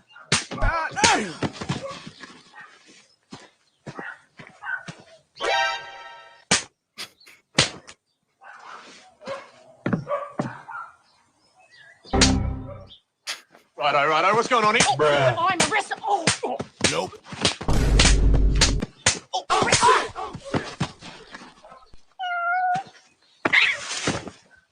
The Slap, Part 2, coming soon to Fox. Ow, what the? That is always funny. That is always too funny. How do you describe to people what you... But all right, though, let's get on to the next video. Let's get right back to it. That's how crazed his opposition is. Yeah, you saw some very interesting lines of questioning from Marsha Blackburn yesterday. She's like, why is the federal government protecting the foremost pederasts in the entire world, Jeffrey Epstein? And there's a dude, Dick Durbin, on the committee who has refused to allow the Epstein list to be released and refused to do any oversight on this. And Cash is like, yeah, man, we're going to release it. And he got very upset and a little nervous, and it was a bit of a tell. Yeah, Durbin out of the blue, spent 5 minutes explaining himself on Epstein. And I heard Senator Blackburn's questions, and it was very strange. It's like, what do we do? What does this have to do with the price of tea in China, or Cash's confirmation as FBI director? Yeah, yeah. Just so your listeners know, Cash's biggest reform, I think he highlighted, maybe more important than FISA reform or anything else, is that he wants to put the people who work in the FBI who are assigned here in D.C., a third of the 38,000 employees of the FBI. It should be a third of a lot smaller number, as you might imagine, from my perspective. He wants to put them out in the country to solve actual violent crimes. Yes. I mean, that would be a significant reform. And with all due respect to Cash, he's going to do the right thing, I suspect. He'll push hard. I don't think the FBI is salvageable. And I half-jokingly say this, Benny, is that Kash Patel should be the last FBI director. This agency can't survive in its current form. Otherwise, it will be used time and time again to assault our republic. Just like the IRS has been used since its founding, essentially. Used by politicians as a tool to go after their opponents. We just got to take the tools away. Well, the FBI is an executive order, so it's never really an act of Congress, right? So it's like, yeah, that's a good question. But and of course, you say that to the senators in the Republican Party. Oh, the FBI, we're all supposed to fall on the ground and start shaking when they talk about the legacy of the FBI. I know what the legacy of the FBI is. They tried to put Trump in jail on pretext. They sent FBI agents to my home in retaliation for our speaking out against their corruption. They destroy anyone who opposes them internally. They're a threat to the rule of law. They do more to undermine the rule of law than to protect it. So give me a score for Kash Patel yesterday. You were in the entire hearing. You were DMing me from the hearing. You're like, hey, they just shouted out your show. It was our great honor, actually. Our great honor. Do we have the clip? I mean, I look for exciting moments. It was our great honor to have our show shouted out. Oh, I bet he does got, and Senator Booker's wearing a mask. Isn't that ridiculous? I mean, Cash did great. I mean, he knew. I mean, he's faced much worse in terms of questioning. And this was a lightweight questioning, and I think the Democrats didn't go after Cash as much as they might otherwise have, because they know, as I say, he knows what they did. He knows what Schiff was doing. He wasn't. Schiff hates his guts. That was interesting. Schiff never left. He's sitting there the entire hearing, showing that he's the good new school student as the new senator, pretending to pay attention to everything. And of course, he does his histrionics. But he is the most mendacious member. As I tweeted out, he was the most mendacious and political operator there in the hearing room. And that says a lot. There are a dozen other senators and, a lot of other people in the room watching. Schiff is the worst. And if I were Thune, I'd say, what'd you get pardoned for? We're going to have an investigation. I can't trust you on committees. You're off. He should be a pariah in terms of ethical conduct in the Senate. Here we go. Here's the tweet. You were this close to Adam Schiff, man. Oh, yeah, that's right. Oh, man. Uh-oh. Hey, they got triggered by Kash Patel launching a watermelon from Oh, that's right. With Schiff's face on it. It's amazing. Well, and then Klobuchar was yelling at him because he was selling supplements, and he said, "What?" She goes, "Well, did you conduct any clinical trials?" She goes, "Well, I'm not a doctor, so no." We have Klobuchar here with the shout out for the show, and then I want one final question for you, Tom. Here we go. Also said you would put the entire fake news mafia press corps on your list. Is that correct? Is that what you said?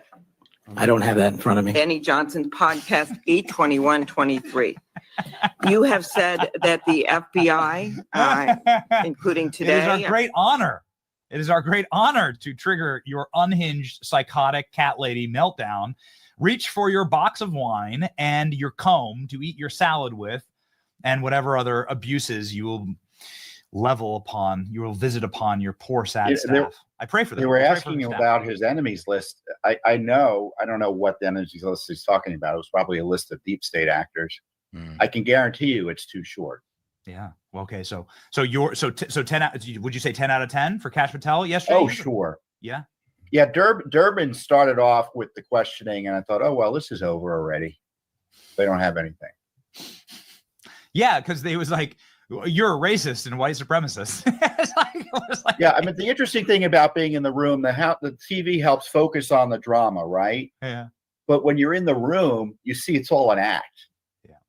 It's like most of the people are ignoring, Kash has to pay attention.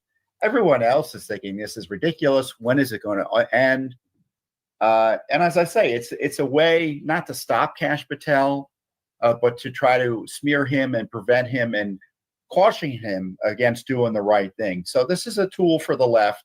This is why I think the confirmation hearing process should end as we know it. The conservatives don't use the confirmation process to do that because they probably think it would be unethical. Yeah. And it's only the right and conservatives who are victimized by it. And again, why is it we just allow these processes that don't have any basis in the Constitution? They're not necessary to the functioning of the republic. I mean, Matt Gaetz learned the hard way. You don't need a long confirmation process. He saw within 3 minutes he had no chance of winning, and it was over. Similarly, why can't we do that for people who are obviously going to win? So final question for you, Tom, here. Will Kash Patel be confirmed based on all of the available evidence that you saw yesterday in your conversation with senators? What do you want his first act to be as FBI director? I think he will be confirmed. I think all of his key cabinet officials will be confirmed. I think that the opposition was always overstated by the anti-Trump media and their allies. What Kash Patel should do is tell the president, this FBI was so corrupted, I don't even think that we can be trusted to internally check ourselves here. Recommend Pam Bondi as well. Ask the president to appoint special counsels from outside the agencies to do a shakedown, a rundown of what went on in the FBI. Refer, in the least, the findings for criminal proceedings as required. To the degree appropriate, initiate grand jury proceedings outside the power and control of the FBI. I'm not sure how that might work, but I love Kash Patel. I think he'll do what he can. But in the end, the FBI cannot be investigating the FBI. Yeah. I don't trust them. Yeah. There are too many James Comeys there for Kash to even be able to do it. Yep. Yeah, that's exactly right. Do a criminal investigation on myself. We found nothing. Guess what? It's just us with the fire hose on the top of the AGR building in Butler, making sure that all the evidence gets sprayed off, cremating the body as quickly as possible. It's so evil, dude. It's so evil. I'm really looking forward to this era of transparency. Yeah. Mike Davis might get a job yet. The Viceroy. He just has to grow out that mustache, right? Get his fancy hat. That's right. You have been the OG. And all right, now on to the next video, because shout out, Congressman reveals Trump working to find 300,000 missing children. All right, let's get right into it. If you travel north of Panama, or far south of Canada, or right east of Tijuana, you'll find water so great. Just please don't that name, the Gulf of America. Hey, yo. The Gulf of America.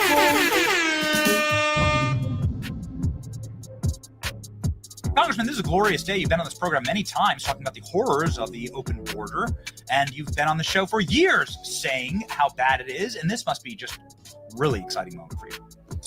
Yeah, Benny, I mean, look, it's another great step by the president, and as I said earlier, all my friends who freak out about tariffs, calm down a little bit. They are a very, very important diplomacy tool, and the president wielded it effectively here. Got Mexico straight to the table quickly. And now Mexico's got to do what they've got to do. And this is the whole point about Mexico paying for the wall. Mexico is the wall. And we got to make sure that Mexico does their part of the bargain. By the way, their border is tiny compared to our 2,000-mile border, right? So if Mexico plays ball with us, this all gets ended quickly. So the president has done the right thing here, using tariffs to force them to the table, putting 10,000 for your listeners who don't know. I mean, that's so crazy, like how effective tariffs are. I mean, like, we're not even talking about trade, and it's getting them to accept immigrants back. It lets you know how detrimental these tariffs are to Mexico's economy. I mean, it honestly lets us know how much leverage we honestly have with these tariffs. 10,000 Mexican military up to work on their side of the border, and frankly, that's where everything should be stopping, is on their side of the river. That's such a great point that you bring up, but we don't talk about it enough. Could pull up a map of Mexico, please? You could protect the Mexican border. I mean, the Mexican border is like the border of like Massachusetts and Rhode Island. It's so small. It's really teeny. You could lock that thing down, and I guess you could have boats and stuff coming around. But it makes it so much harder if you close down that and the Darien Gap. Then you can choke, you can stranglehold criminal immigration. Yeah. And do it quickly. Yeah. I mean, that's a fraction of the size, the southern border of Mexico. Right. If you control that, and then of course we've got to manage people flying to Mexico, and we've got to still manage our border. But if you control the southern border of Mexico, and if Mexico is partnering with us, by the way, if we restore the rule of law in Mexico by working with Mexico so it's flourishing, so the pressure valve is decreased coming to our country, then it's a net benefit for us, a net benefit for Mexico. And by the way, a giant step forward in basically having a 21st century Trump doctrine, if you want to call it a Monroe doctrine of the 21st century, that we rebuild the Western Hemisphere. We're seeing that movement right now with the Panama Canal. We're seeing what happened when Marco Rubio went down there, and they're like, oh, okay, I guess we won't do the China contract now, because we're actually doing what we should do, which is put our force out there and then work with Colombia. Like, we've got Colombia caving, we've got Venezuela caving, and now we can push China back out of the Western Hemisphere and strengthen our economy and strengthen the Western Hemisphere for everybody. We really apologize. My production team is like apologizing to you, sir, for this map that incorrectly names the Gulf of Mexico, the Gulf of America, the Gulf of Mexico. We're dead naming it. We know that's very personal to you as a Texan. We apologize for that.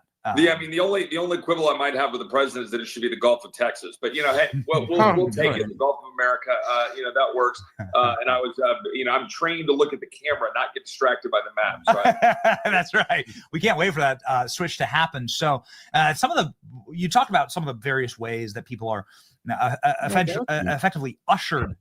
Oop, shout out Big Wave Dave. He says, send 2 videos to stop lies coming from the trolls in the general chat from Seth. Play them so they stop, please. I got you.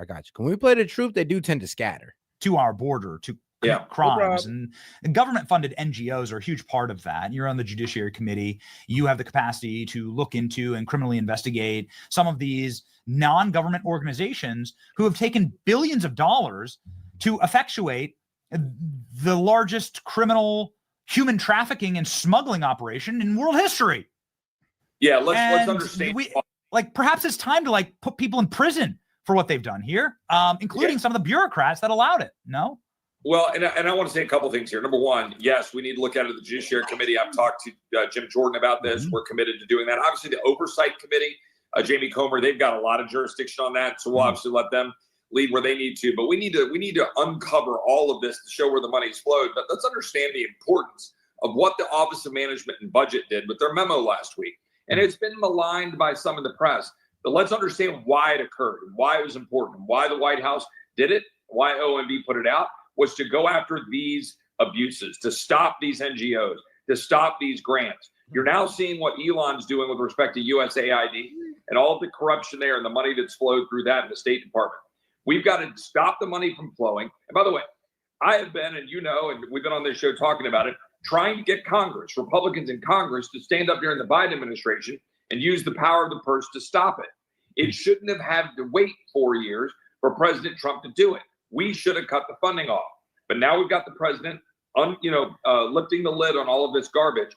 So I hope now Congress will grow a spine so that we can put permanent reforms in place to stop this from ever happening again. And a final point, for those of us who are people of faith, Christians, I am so fed up with Christian, quote unquote, organizations who have been hiding behind these children and saying that this is somehow humanitarian aid for children, when they were the purveyors, the funders of sex trafficking that was empowering the cartels so they could go give stupid speeches like that woman at the National Cathedral who gave that ridiculous speech lecturing the president of the United States. The president is protecting children. Republicans are protecting children. And these radical leftists at the head of churches who have abandoned any doctrine that was put out by Jesus Christ for us to protect children, they're the ones that are left holding the bag on that. Yeah, why don't you read your Bibles, Bishop lady, right? Like, and if you guys were around for conspiracy hour why don't you last listen to what night, Christ- you see how in line some of these pedos is with our government. You see how we kind of protect some of these people. It's a bit weird, but this is what we've been doing. It says about what happens to people that harm kids. Correct. And when you travel to the border, and I know they would never dare, when you travel the border like we've done a dozen times, what you'll see is some of the horrors that happen to these children. The entire border, the border of your state, sir, is just littered with these little toys. The thing that horrified me was like these little toys from these kids, little backpacks, stuff that like my kids play with, right? So, it's just strewn through the desert, right? And it's like, clearly there's so many little children that are being abused by the system. It's sick, man. It's demonic. And Benny, when I first got to Congress, and I knew this from before, but when I first got to Congress, I went to the border multiple times in early 2019. And President Trump was there, and these early things were happening. And they had tried to stop, remember, with the child separations, all that. They were trying to stop the pressure of the cartels. Democrats threw a fit, all their fake wailing, AOC in her white pantsuit and all that garbage. Then under the 4 years of Biden, they were ignoring it. And we go down and we find the wristbands and we find all the children's toys. And you know what was going on and all of the rape trees in South Texas and all the absolutely disgusting treatment. And this is one of those things that matters. President Trump is going to go down in history trying to seek those 300,000 kids. The people in his administration. All right, now a bit of fact checking here because I guess people were trying to say my man James had stolen valor. Well, shout out to this account, Pufferfish, which I looked up myself, and it is actually James Foley's actual account. Shout out my man James. I mean, look at him right there, man. Shout out. We're over here next to the airplane. Well, I'm sorry, helicopter, right next to the helicopter. So, all right. And then there's another video that I think Seth wanted me to show. Let's see here. Oh, you suck. Music sucks. And I'm talking to Ice Spice, not really so much Taylor Swift. Tough. President Trump! We love you! We love you!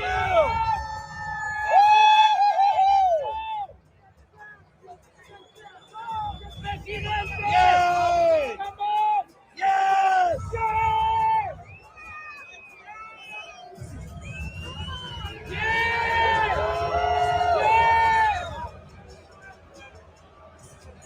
Hey.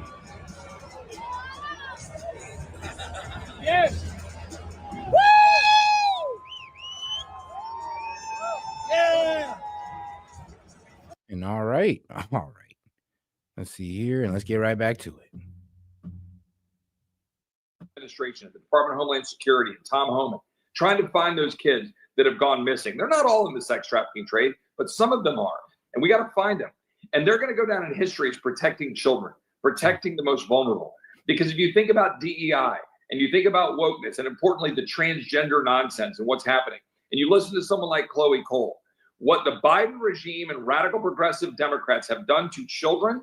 Look, I'm going to have to answer a lot to my Lord and Savior Jesus Christ for my failures on this planet, But it isn't going to be that I was turning a blind eye while children were being abused, both for the radical left, for their progressive ideology with transgenderism, or for cartels to exploit these kids while they turned a blind eye in the name of compassion in terms of immigration so that they could buy votes. And that's what they thought they were doing. And now we're flipping that script because we're actually believing in common sense, security, sanity, safety for our kids, and rebuilding our society.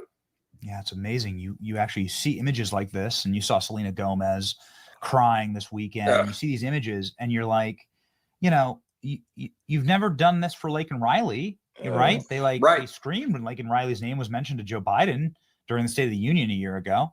You see these images of AOC weeping and crying for, like, when you zoom out, what she's crying for are the drug smugglers.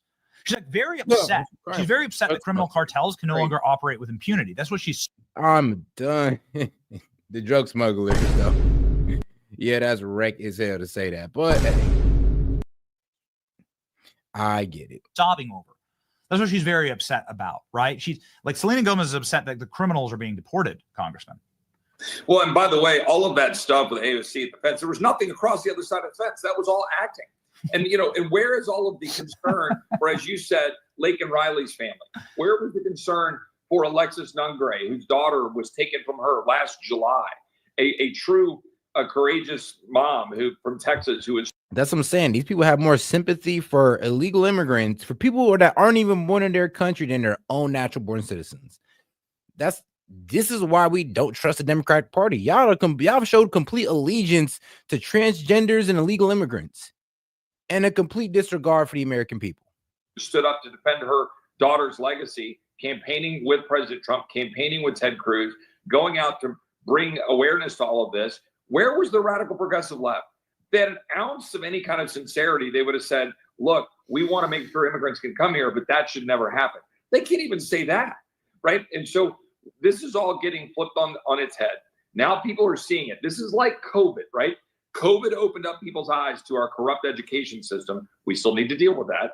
But this is now opening people's eyes to the corruption of a radically expanded government that is contrary to our founders, contrary to the very purpose of the Constitution, has empowered bureaucrats to undermine our freedom, given tyrannical powers to the FBI and all these bureaucrats to target you and me and our kids, have endangered our kids, endangered our communities. And Donald Trump and those of us who are standing up trying to fight in Washington, we're trying to restore that constitutional order, restore common sense, restore the rule of law, and the American people are getting excited. They can breathe again. They can laugh again. They can enjoy life again. And that's what we need to continue. But Congress better stand up and make this permanent. And we've got a lot of work to do if Congress can actually find a backbone to do it. Okay, so let's do a final question here on the backbone, going after the real heart of darkness inside of our federal government. USAID, I'm sure you've seen, Congressman, all throughout your timeline, how this CIA cutout organization has been used effectively to weaponize global Marxism against institutional governments around the globe, and including ours. Just recently revealed that when you're finding out the USAID is not only being used for, atheism and transgender ideology, but it's also being used to overthrow governments. Like, look, we're supposed to be going against dictators, except we're uplifting dictators. Like, we're putting money into the dictators that take out the people we want, that we don't want in power. I mean, like, bro, we're literally trading out one dictator for a more favorable dictator. USAID was funding left-wing Soros prosecutor groups in order to facilitate, like, the Trump prosecution. So it's like our own government is paying for the Trump the prosecutions of Donald Trump, to try and put Trump, their enemy, in prison for 400 years. Part of this funding went to go create COVID in a lab in Wuhan, China. You just mentioned that. So this is how Dr. Fauci got his funding to go out of America's borders and do illegal experimentation, gain of function, to create COVID in a lab. And this is true criminal behavior. Will the Judiciary Committee in the House, which can actually move at much greater speed and a lot faster than in the Senate, actually look into this and maybe start bringing in a Dr. Fauci, start bringing in the USAID people who've been trying to block Elon Musk from investigating? Yeah, well, certainly the the House Judiciary Committee will need to look into all of this stuff. We should share jurisdiction with some other committees to make sure that we're doing it the right way, but we will do that. And Congressman Jordan is focused on wanting to do that.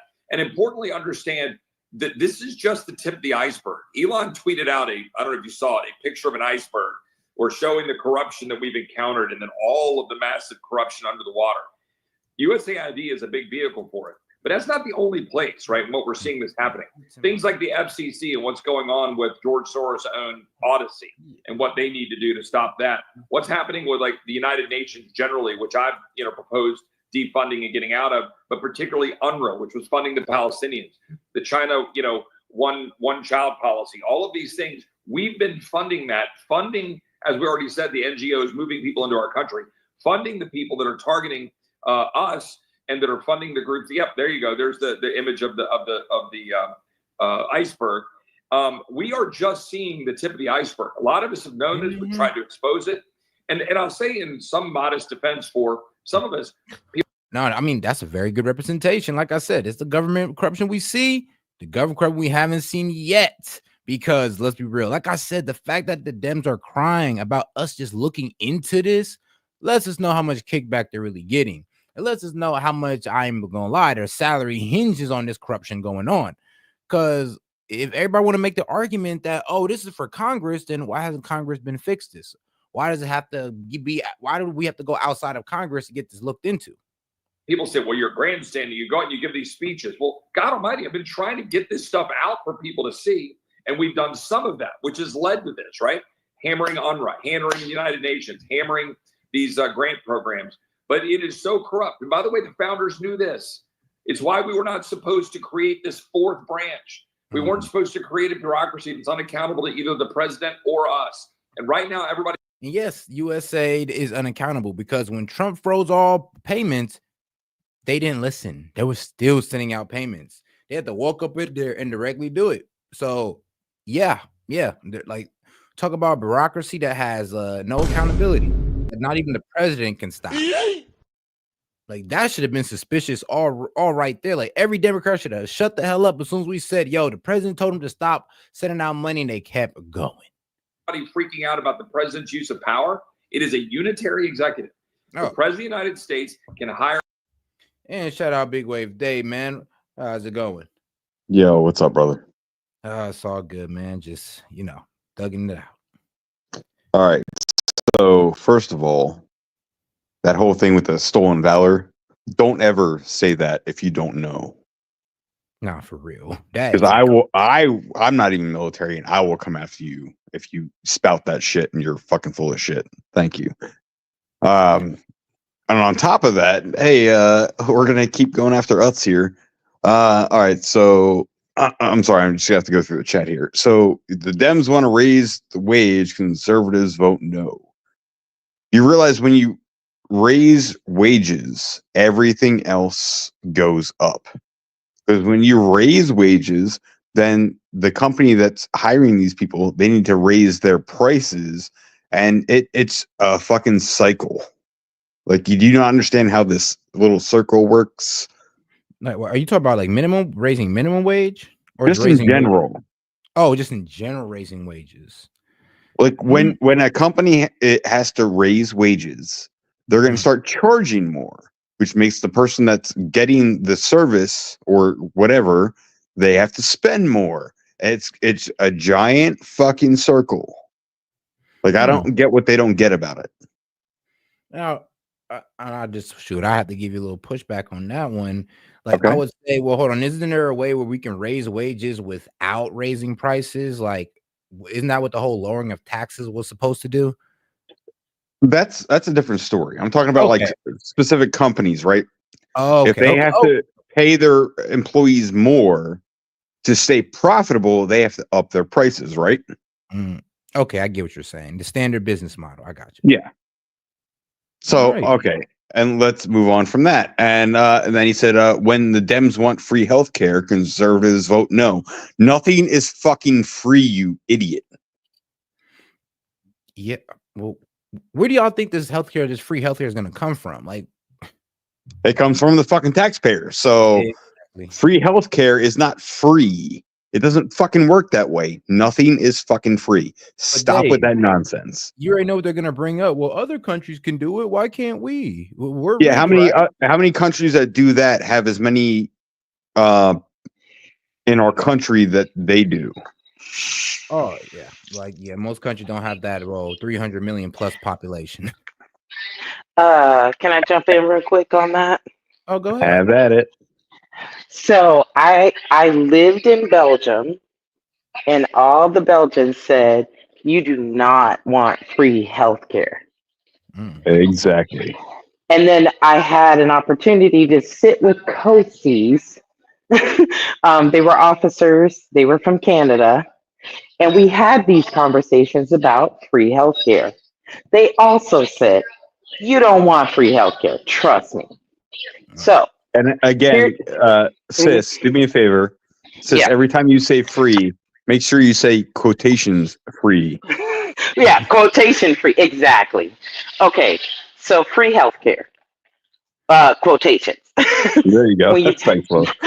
when you say that, what it basically means is if you have cancer and you need to have any type of cancer therapies or any type of um, anything that you need for cancer, you have to stand in line. You could possibly die from cancer and get no treatment While you because they wait. can.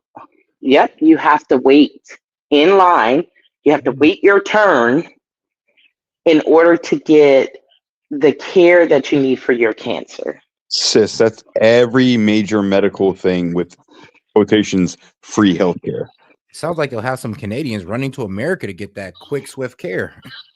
So Canadians do. And Canadians will pay out of pocket to get care. And so will Europeans.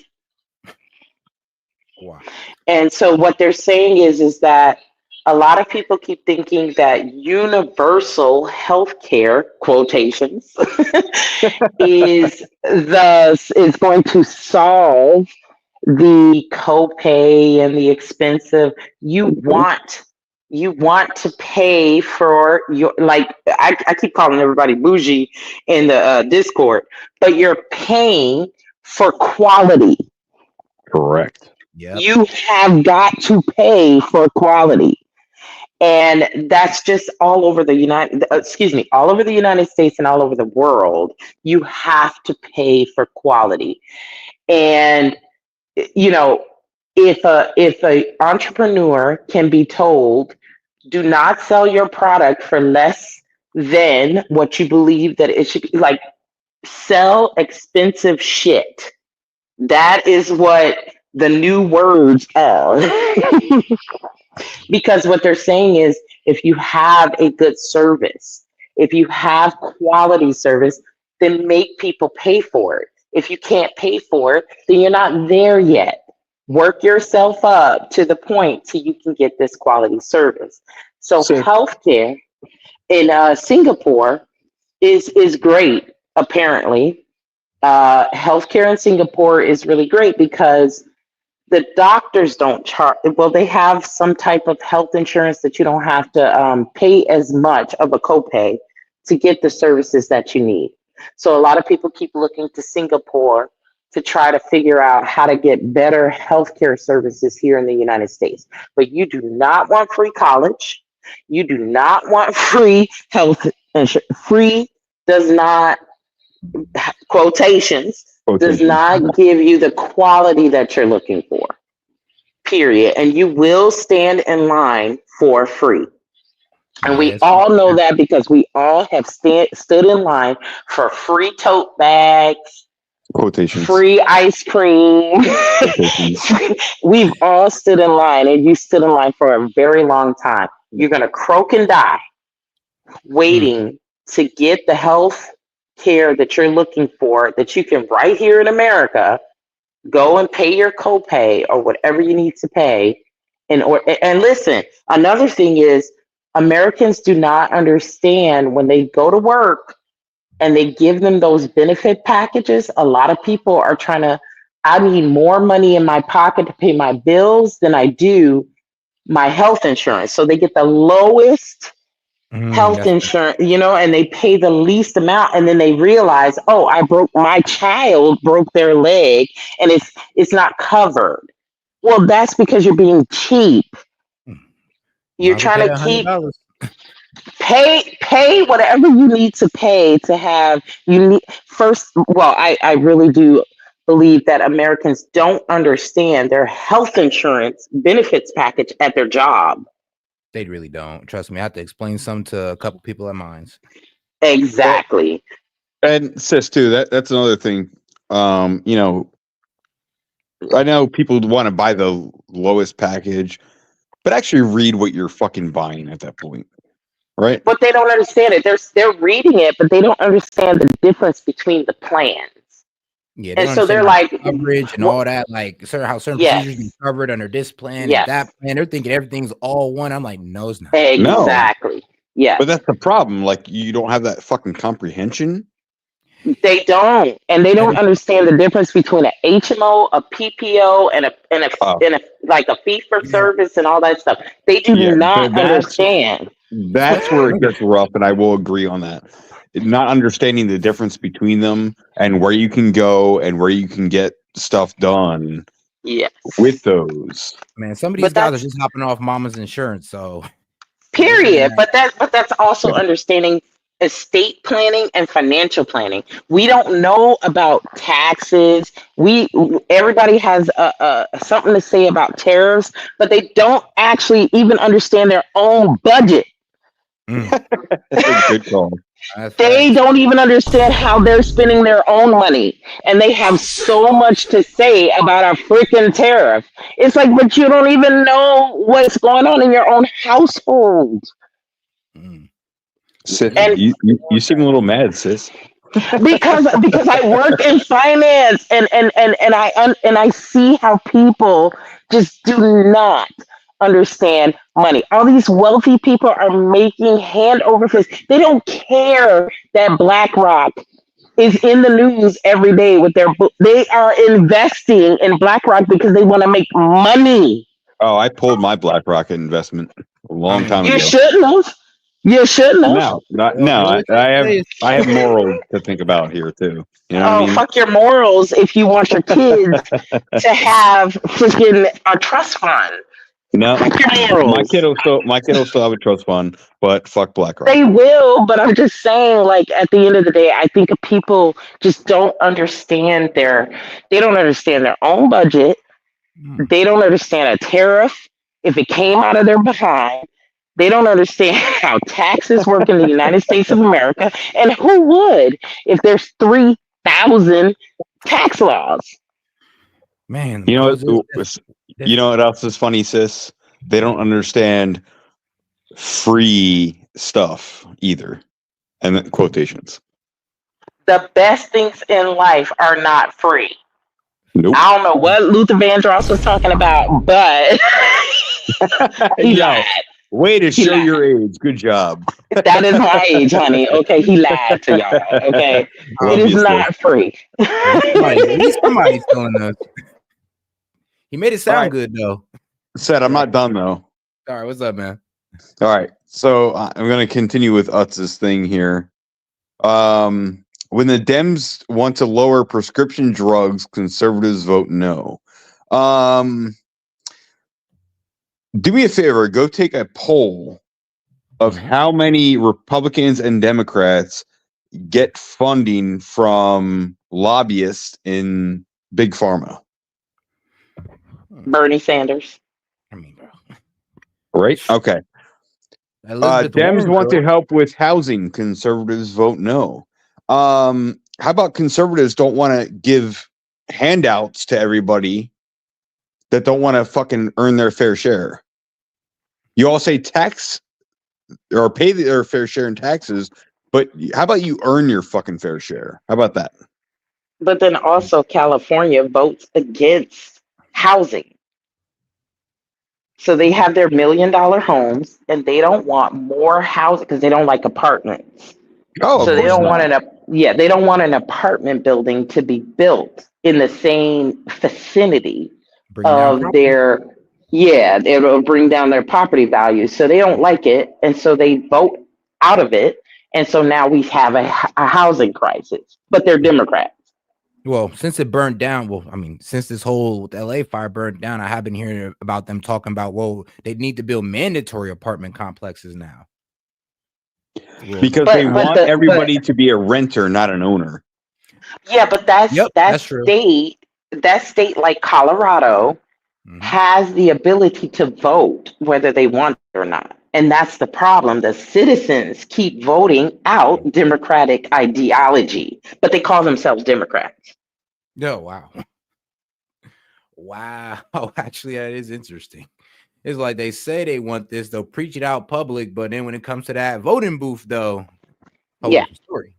They'll go right in the voting booth and say no because it's in their neighborhood and they don't want more housing, which is basically they're saying, well, we need to build apartments because everybody can't afford $1 million home. Oh, and they're like, no. They'll yell to the rooftop, we need to house the poor, house the poor. Go in that booth and be like, that's every state though, too. Like even in Jersey, like we have the Section 8, like you have to have a certain amount of houses that are designated Section 8.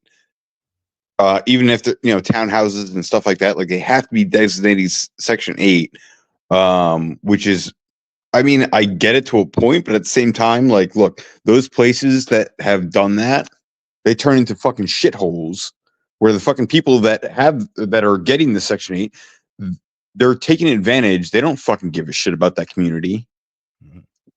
And they fucking, so where I live, right? It's Mount Laurel. There's another township just across the way that was a Levittown building area. I don't know if you know about the whole Levittown shit with Jersey and PA. Yes, I remember. Yeah, so that guy that was just building cheap houses, no basements, just on a slab, just throwing up a bunch of cheap houses. So that area is crime and drug ridden. We used to have a little bridge that went across a creek that came into Mount Laurel, and then they opened up section and they did a whole court with a bunch of nice townhouses, but the back section of the court was Section 8. Well, the people that were dealing drugs would drive across that little bridge and come into that area, and then they were spreading that fucking nonsense into that part. So that bridge collapsed because neither township would pay for it, and now they're not fucking rebuilding it. Well, I don't know where guest dude is, but you can thank LBJ for that because I'm from Chicago and our row houses, we used to call them row houses, because those were houses that were built for people who worked and needed somewhere to live and couldn't afford really expensive places. And then our Section 8 and all of that government housing in Chicago, it was built for people who worked. And then LBJ came up in the business. And so people stopped working because they could get all of the social welfare and get Section 8. And so they stopped working. And so we all know idle hands. Yep. Work. Okay, so people are like Section 8 will always have a negative connotation, I can't even think of the word right now. I got you. Yeah, but it'll always be negative because that's the people that it invites. And that's not what it was back in the 50s, 60s, and 70s. It was not that. It was working people. They went to work every day, made money, didn't make a lot, but they had somewhere to live, they had food, and they had a place that was warm. And then I got you, sis. And then it changed. Yep. Now, hey, it's really how much can government give me, not what can I do for myself. Now, that is why I voted for Clinton. Number one reason I voted for Clinton, because he said you have to work at least 20 hours to even get a dollar from the government. But then liberal places decided to fix the law to where you didn't have to do that, because Chicago, Illinois, you still don't have to, you can have 10 babies still in Chicago, Illinois and never work. And you can have 100 baby daddies. God damn. Yeah. Listen, they was running amok up in New York City. Okay. These Hey, women was like, this is my but they're job. getting their quotations free stuff though. You Oh, know, they live in, listen, they live in lovely. Okay. They got Louis Vuitton purses and 10 baby Yeah. daddies. you know it's And so the crazy. newest iPhone and Reminds me of everything else. Remember that Kim West girl that was in the chat, and she was pretty much saying how she don't work and she got 6 kids, and I'm just like, that just fills in the Yep. blank. You're part of the fucking You problem. don't have to work with 6 kids because when you get $300 in food stamps per kid, that's over at that. They making more than we making working 40 hours a week. And then they sell off the food stamps to poorer people and get money Yes, for for it. liquor and Yep. for meat. Yeah, I was there. I was in Washington Heights. I watched it happen. Or worse. What they do worse? They go on TikTok and they brag about it. Like, man, there was literally a woman on TikTok bragging about her $3,000 in food stamps. While everybody else, Ain't that crazy? high prices. Yeah. Yeah, and I'm over here like I'm a single mom, not by choice. I'm a single mom, and I'm like, I could definitely use a little bit of money for food, which I don't want the government to help me in anything, which I've learned. I'd rather just starve and figure it out and figure out how to get these investments right. Yeah. Because they That's how gonna it take should your go. soul. They gonna take your soul while you over there hustling on the government's dime.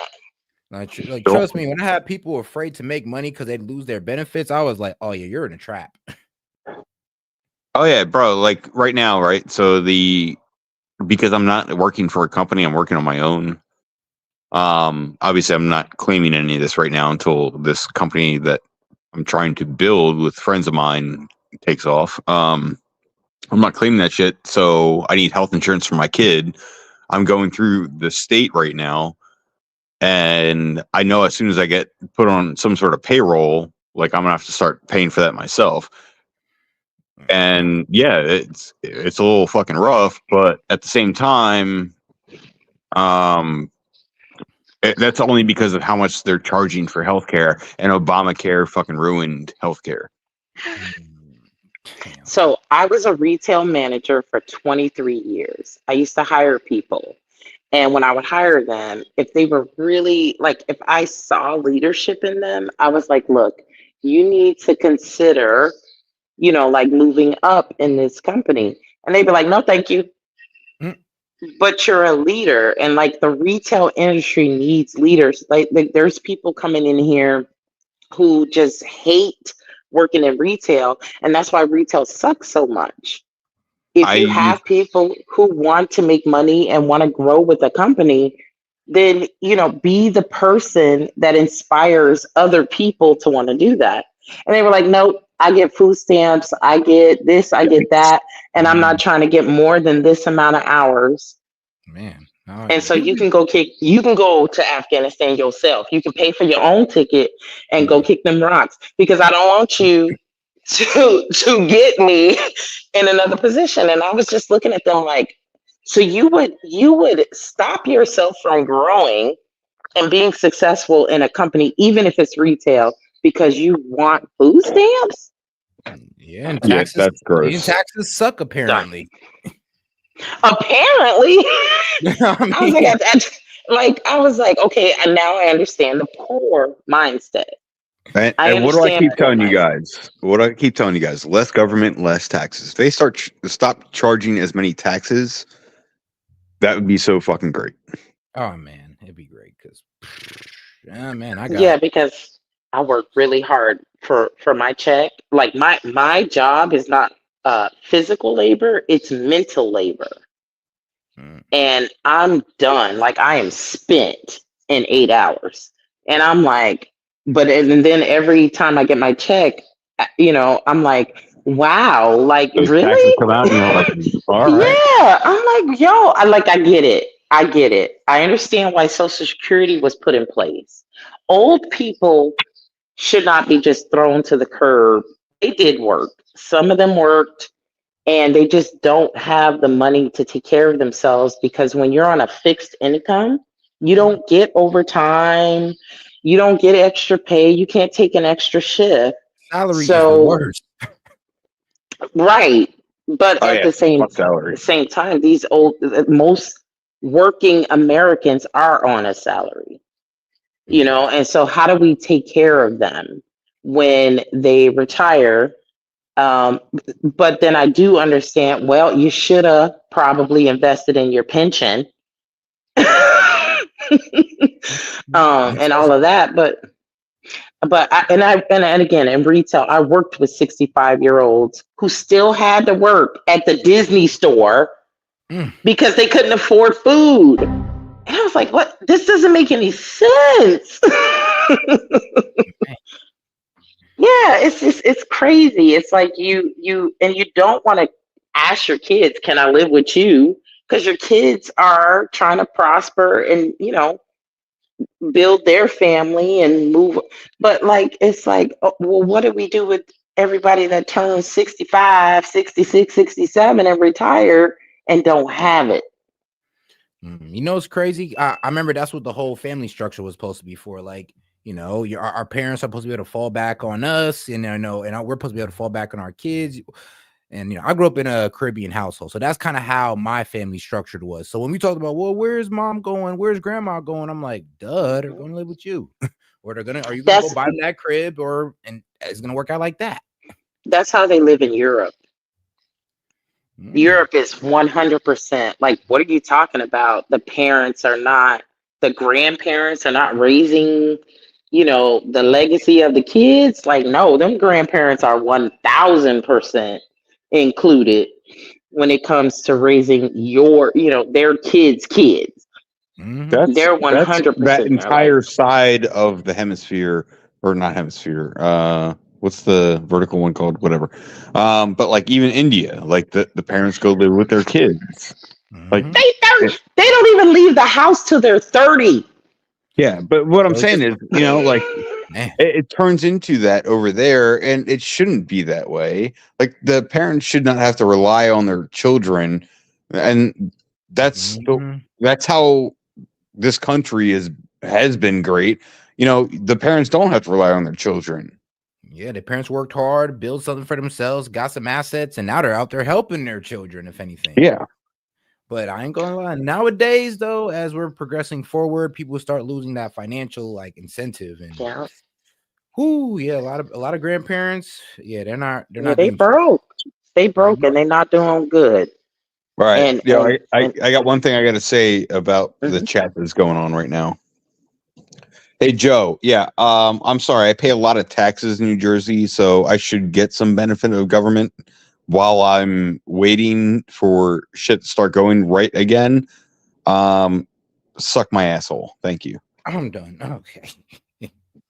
So nobody should have a Okay, so a lot of people misunderstand that the United States of America does have social welfare. So when we talk about liberals, they always want to go extra, and it's like, but we do have social welfare in the United States of America. If you lose your job and your company has insurance, because they didn't have that back in the day, if you lose your job and you get laid off or something to where you can claim to get the money from losing your job, you can get that up to 6 months, some a year. Okay, Not so we have that benefit.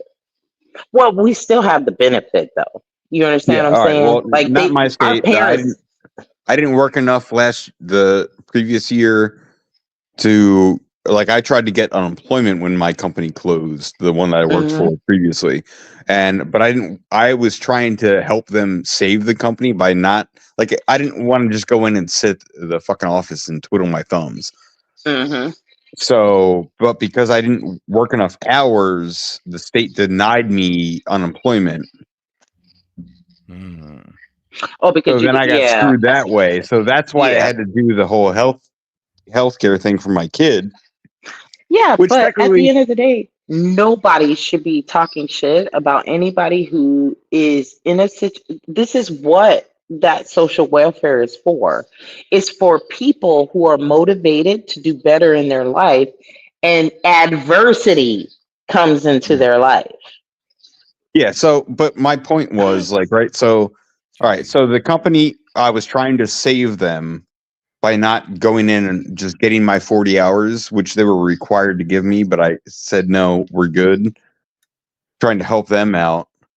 Even though the owners have like $1 million homes and shit like that, but whatever. Big Trying to Wave, help you them need out more because black friends. You need more black friends. You need a lot of black friends because they're gonna. You better whatever. go to work every day. You better clock in every day. I don't care if you sitting there falling asleep. You better Look, clock in every day. sis, I got you, but they were great people. Like I still talk to them to this day. They just fucked up the way they ran the company. But now, you know, I paid all this money, and somebody said in chat, you know, we pay into unemployment. Yeah, I'm not going to see a dime of that money that went to unemployment. However, I will see the money for my kids' health insurance until this company that another guy that worked with me, plus a guy we've known for like 20 years who's an electrician, we're starting to work with him. When things get going, then I'll buy my own health insurance. But, and no, Joe, I'm not a fucking socialist. I don't even know where you got that one from, but all right. Oh no, I'm watching chat as we're talking. So, Oh no, you're good. I'm not socialist. Look, do I think that those programs are here for people with certain needs? Yes. Now, are they abused? Yes. Yes, I've seen. I'm not abusing it at the moment.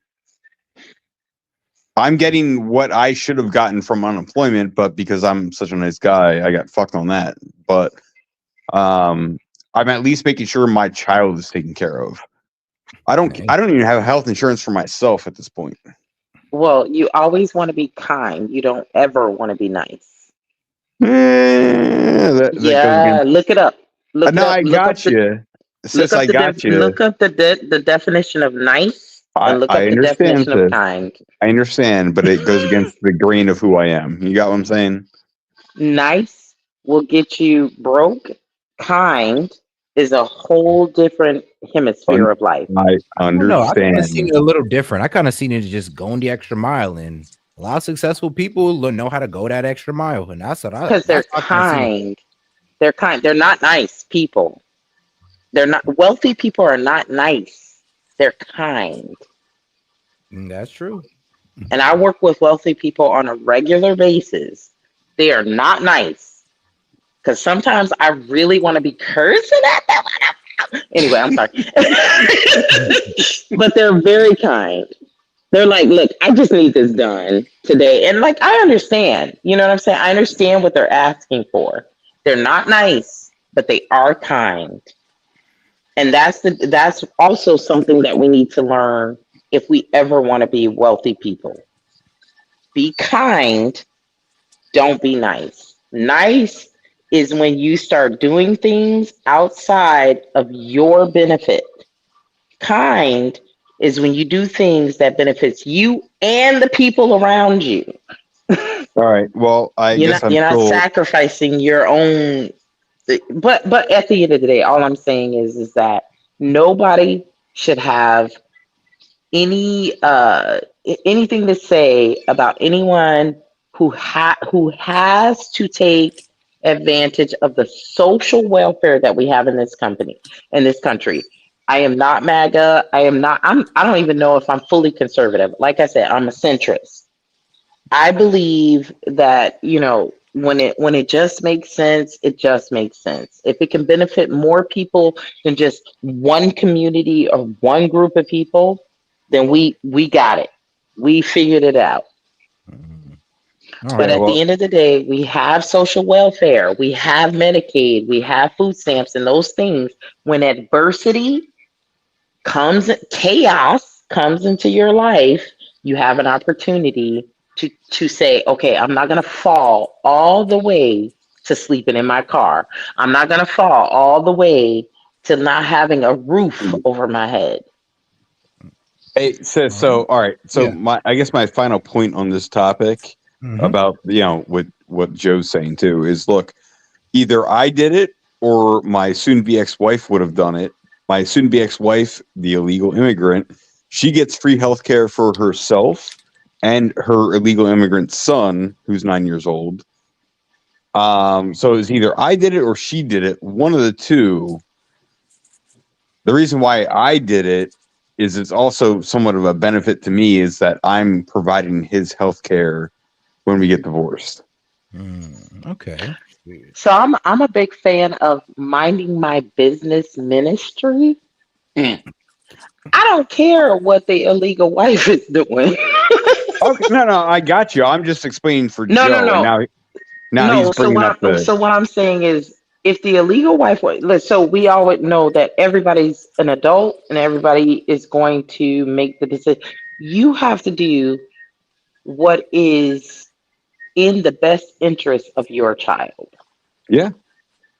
So Joe, we got right. Listen, we gonna take this whole flight to Afghanistan because there's a lot of people that need to go to Afghanistan and kick these boulders.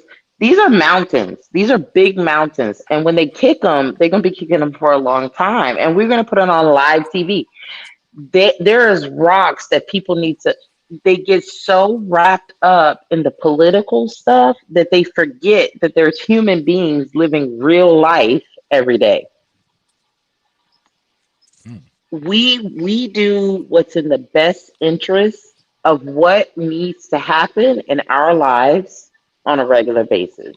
And all right, we're gonna go ahead and end it on that one because this conversation has been going on for about an hour now. I didn't get a chance to say nothing, but I was listening. Oh man, Sorry, Mr. Doc Hill. What's up, Doc? What's up? I was gonna say one thing. In the time that I've been on with you guys, I will say Dave is a nice guy. He comes off rough, hard, sound like he eats stones for breakfast, but his heart always comes through. Because when him and it wasn't I think it was him and one of the other guys were going back and forth about if a woman's coming after him, scratch him, cut him, whatever. He was adamant, I don't care if she's got a knife, a gun, or nothing. I'm not gonna hit no woman. I was like, yeah, well. Yeah. Well, thanks, He don't Doc. try it with the wrong appreciate that, person. buddy. So I think he's a pretty cool person. Better than most of us. I'll tell you that. But I was gonna say, look, I know Sid, you be getting on the big people, but sometimes, man, everybody ain't big for the same reason. Every time I want to try to make a comment, either I couldn't get on, and for some reason my super chat stopped working. I'm still trying to figure out what the deal with that is. But I'll say that because, as I'll tell you before, I went through cancer. After the cancer, I got, had steroids. Steroids blew me up. And I was a cop for many years. I took the responsibility. I lost the weight.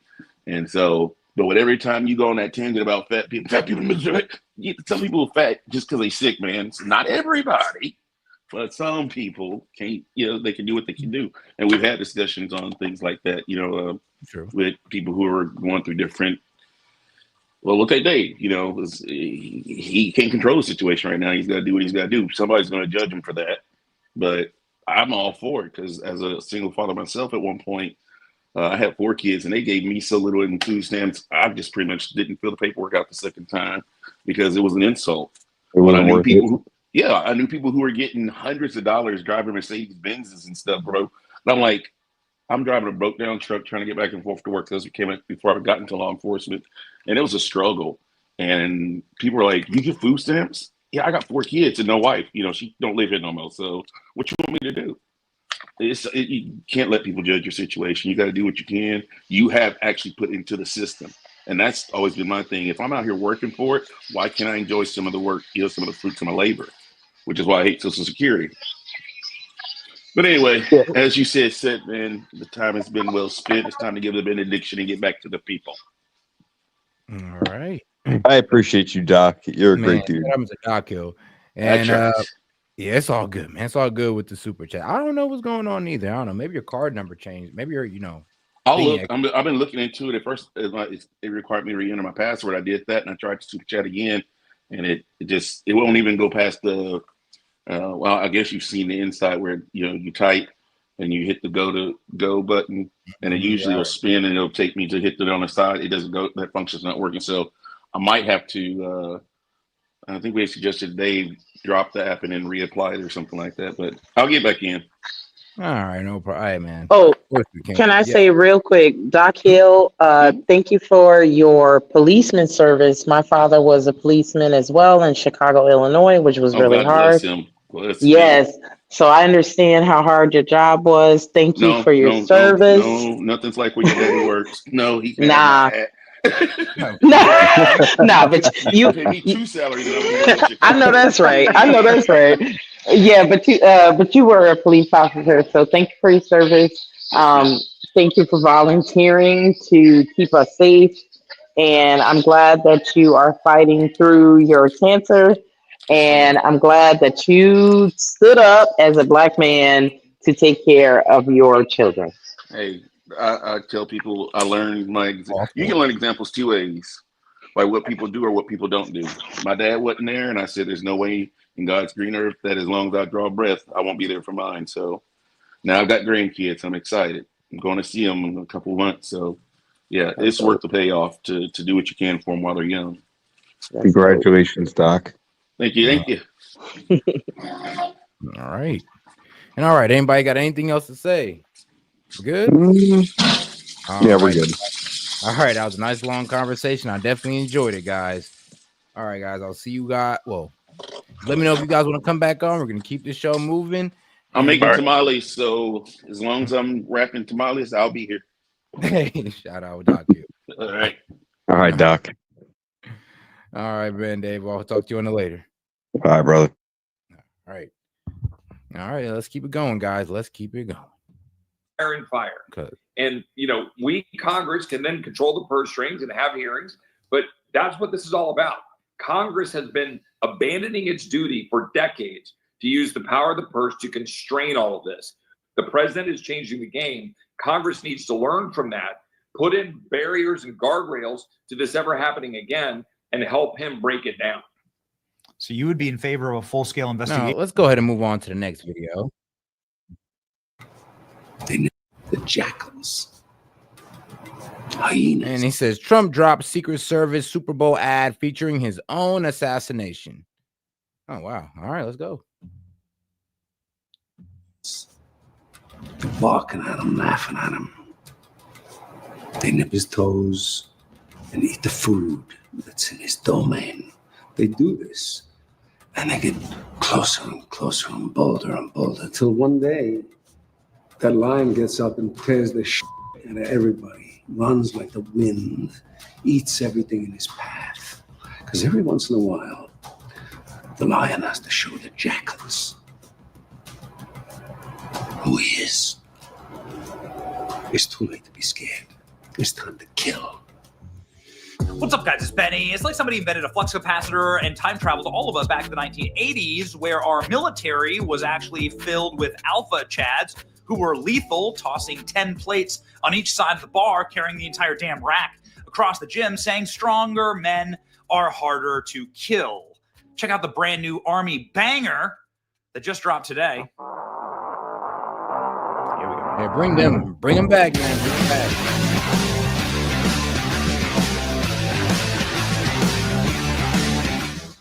Stronger people are harder to kill.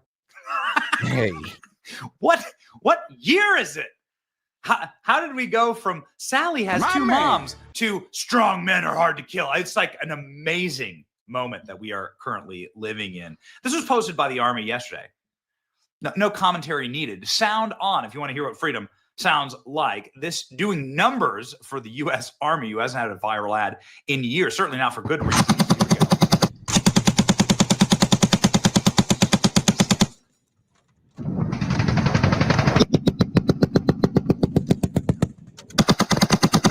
For the hell of it.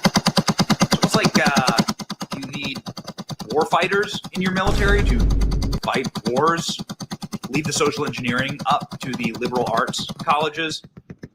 The Army's doing a number of these. It's almost like they now understand what their recruitment target is. We fight to win, says the U.S. Army. Again, these are doing great numbers for the U.S. Army. It's like just badass military.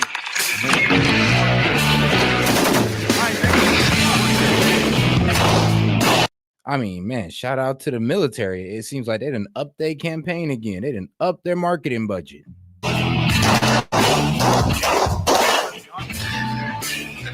Somehow we lost all of this along the way, and it looks like under Pete Hegseth and President Trump's commander-in-chief leadership, we are going to get an actual army back, not just the army. Ladies and gentlemen, President Trump has gone thermonuclear viral by sharing this ad for the Secret Service. Now, when was the last time you saw an ad for the Secret Service? I don't think I've ever seen an ad for the Secret Service. This is chilling. Apparently, this ad was written and directed by Michael Bay. Secret Service flashes out $2 million Michael Bay produced recruiting ad at Super Bowl. So this is going to be playing tonight at the Super Bowl. U.S. Secret Service reportedly spent $2 million on a Michael Bay produced Super Bowl ad for recruiting new agents. The pricey ad from the blockbuster director known for action flicks like Armageddon and The Rock and Transformers series will likely be unveiled on Jumbotron in New Orleans during the title game. CNN reported, quoting multiple NFL and Secret Service groups. All right, shout out to the military. Now, let's get into some disagreement on what Trump got going on in Gaza. And, shout out to our favorite disagreeers at CNN. This is CNN Breaking News. Good evening. I'm Abby Phillip in New York. Let's get right to what America is talking about. An explosive proposal. Tonight, it appears President Donald Trump is willing to use American soldiers as an occupying force in Gaza. His plan, according to the few concrete details that he spelled out this evening while standing next to Israel's hardline prime minister, hinges on the U.S. seizing the Gaza Strip. Yeah, you heard that right. And permanently relocating 2 million Palestinians who live there. The only reason the Palestinians want to go back to Gaza is they have no alternative. It's right now a demolition site. They can live out their lives in peace and harmony instead of having to go back and do it again. The U.S. will take over the Gaza Strip, and we will do a job with it, too. We'll own it and be responsible for dismantling all of the dangerous unexploded bombs and other weapons on the site, level the site, and get rid of the destroyed buildings. Donald Trump, in case you forgot, is the same politician who promised to put America first, the candidate who called the invasion of Iraq a dumb war, the man who once wondered on social media why the U.S.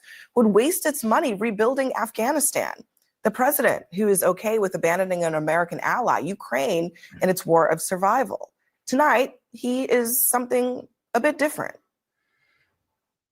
You are talking tonight about the United States taking over a sovereign. I mean, there's a huge difference between Ukraine and Israel. I mean, Israel can easily defeat Hamas, but Ukraine can never defeat Russia. So there's a big difference there. Territory.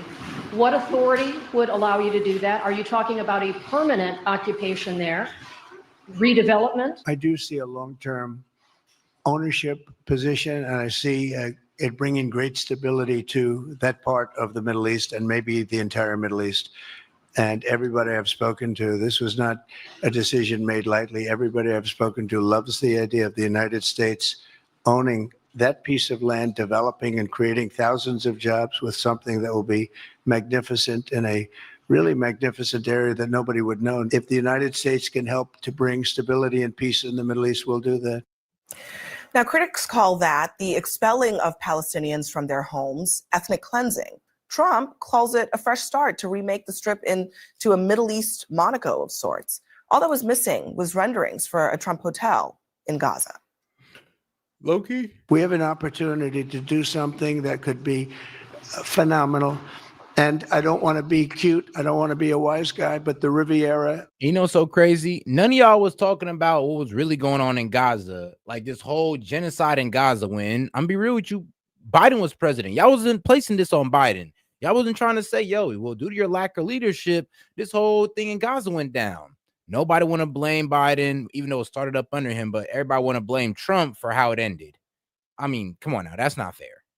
Of the Middle East, this could be something that could be so bad. This could be so magnificent. And to be honest, it kind of just sounds like he's trying to turn a bad situation into a good one at the expense of the people of Gaza. But like I said, it is what it is. And if you want to talk about America first, this is America first because it's ours. He's pretty much saying it's going to be ours and we're going to profit off it because why? It's ours. Joining us at the table tonight, Scott Jennings, Bakari Sellers, also with us, Josh Rogan, Rula Jabril, and Brad Palumbo. Gretchen Carlson will be with us in just a minute, but this is extraordinary, to put it lightly. And I was saying to you all as we were waiting for the sound bites to go through, Trump was reading from a piece of paper when he talked about acquiring the Gaza Strip. Rula, like, what is this all about? I mean, clearly there's now, it's an official foreign policy of the United States, the illegal occupation of a sovereign land, ethnic cleansing, which constitute both, on both counts, crimes against humanity. I mean, maybe Donald Trump doesn't remember, but July this year, the International Court of Justice actually talked about Gaza and issued an order. And in the order says that Gaza is still occupied, that occupation is illegal, that Israel needs to end the occupation both of the West Bank and in Gaza. By the way, the other piece, he said he will decide on the West Bank next week, which means we don't know next week if he will allow Israel to annex it or not. I mean, in 30 years, I've been covering foreign policy. I never seen a coherent, incoherent, lunatic proposal or proposition as such. He just put a target on every serviceman back tonight because the region is on fire already, and he's setting the whole region further on fire. This feels, honestly, Josh, like the effective end of any hope that there will be a two-state solution. I mean, this feels like the end of it. For him to say that at the podium, it's not off the cuff, it's planned, it's part of a foreign policy strategy of this administration. Right, I agree with everything you said. And I think to have the president of the United States advocating for ethnic cleansing is horrendous and unprecedented and deserves its own hearing. It also, to me, reveals a deep ignorance of the situation in the Middle East on the part of the president of the United States, because the plan that he articulated doesn't match any reality in the region. It has no chance of actually happening because none of the Arab states are going to take 2 million people, and they're not going to leave anyway, and there's no mechanism to actually get them out if they wanted to leave, which they don't. And so the whole idea is based in a fundamental misunderstanding of what's going on in the region. So we've sacrificed our moral authority as a nation for nothing, for no tangible benefit, and undermined the ceasefire and the peace deal that Trump says that he wants, undermining his own policy in the process. So it's really a triple lose, lose, lose scenario where Trump has undermined his own policy, he's undermined America's standing in the world, and he's tossed 2 million people. I mean, bro, undermine America's standing in the world. How did he undermine our standing in the world with this whole Gaza situation when it's all popped up under Biden? If anything undermined our standing in the world, it'd have been Biden. I mean, with the whole Ukraine war, he pretty much kind of like showed that, hey, we're not about it right now. We're soft. That was Biden who ruined our standing in the world. So you to say Trump is asinine. And talking about the replacement of Gazans, like it being genocide, I mean, bro, where was that same smoke for Biden? Like, come on now. They were getting displaced and removed from their homes under Biden as well. You did not say Biden was complicit in this. Into the abyss of an ethnic cleansing plan that we should all vocally stand against. One of the things that disturbed me the most today is last night we were having this conversation about the Congresswoman misspoke about $50 million spent on condoms in Gaza, not understanding that it was actually the Gaza province of Mozambique, right? We're talking about something totally different. Today we're talking about condos in Gaza, and it's amazing how the chaos that comes with this Trump administration shifts one day to the next. My biggest concern with actually listening to this today was that he's talking about going in and rebuilding Gaza. He's talking about taking control of Gaza, but we still have dozens of hostages in Gaza who have not been brought home. We're talking about Israeli hostages who have not been brought home. He's setting fire. But even more of them has been brought home. Actually, more Israelis hostages has kind of been brought home under Trump than Biden. Actually, these Israeli hostages, they didn't start getting released until Trump made a threat. So it's kind of crazy how y'all acting like this. How y'all acting like this man Trump has not done the most for the situation. To the region, as one of you all stated. And not only is he doing that, but he's going at it alone. Because, Abby, the fact is, Jordan doesn't want this. Egypt doesn't want this. You know who else hasn't asked? Saudi Arabia and Israel. Israel is not saying that they want this. Well, I think that's probably up for debate. Well, I'm not. Let me also be extremely clear. I'm not a Bibi Netanyahu fan. However, this is not a position. The United States annexing Gaza is not a position that's held by the Israeli government. I mean, that's a fact. So if you're going into this region where you don't have the support of Saudi Arabia, you don't have the support of Jordan, you don't have the support of Egypt, and you don't have the support of, well, regardless, then it seems as if this is misguided. And the last thing I'll say politically, these people, the American public voted to bring troops home. And you have this individual talking about Greenland, Panama, Canada, and now Gaza. That seems counterintuitive to the base. Oh, and I know what he's talking about with the West Bank thing, by the way. You want the answer to that? I know exactly what he's going to do. So they've been debating internally, according to my sources, recognizing as the United States of America, the renaming of the West Bank to Judea and Samaria. There's a bill about that. That's annexation. That's what they're talking about. It's not exactly annexation. You know what? Let me just actually erasing the name of the West Let me Bank. go ahead and play this, because this is the man that Trump has chosen as the ambassador to Israel, and everything that we're talking about here was telegraphed by him. This is in 2008 and in 2017. Listen to this. Basically, I mean, there really is no such thing as, and I have to be careful in saying this because people will really get upset. There's really no such thing as a Palestinian. There's not. My feeling personally, and I'm speaking only as a person, I think Israel would only be acting on the property it already owns. I think Israel has title deed to Judea and Samaria. There are certain words I refuse to use. There is no such thing as a West Bank. It's Judea and Samaria. There's no such thing as a settlement. They're communities, they're neighborhoods, they're cities.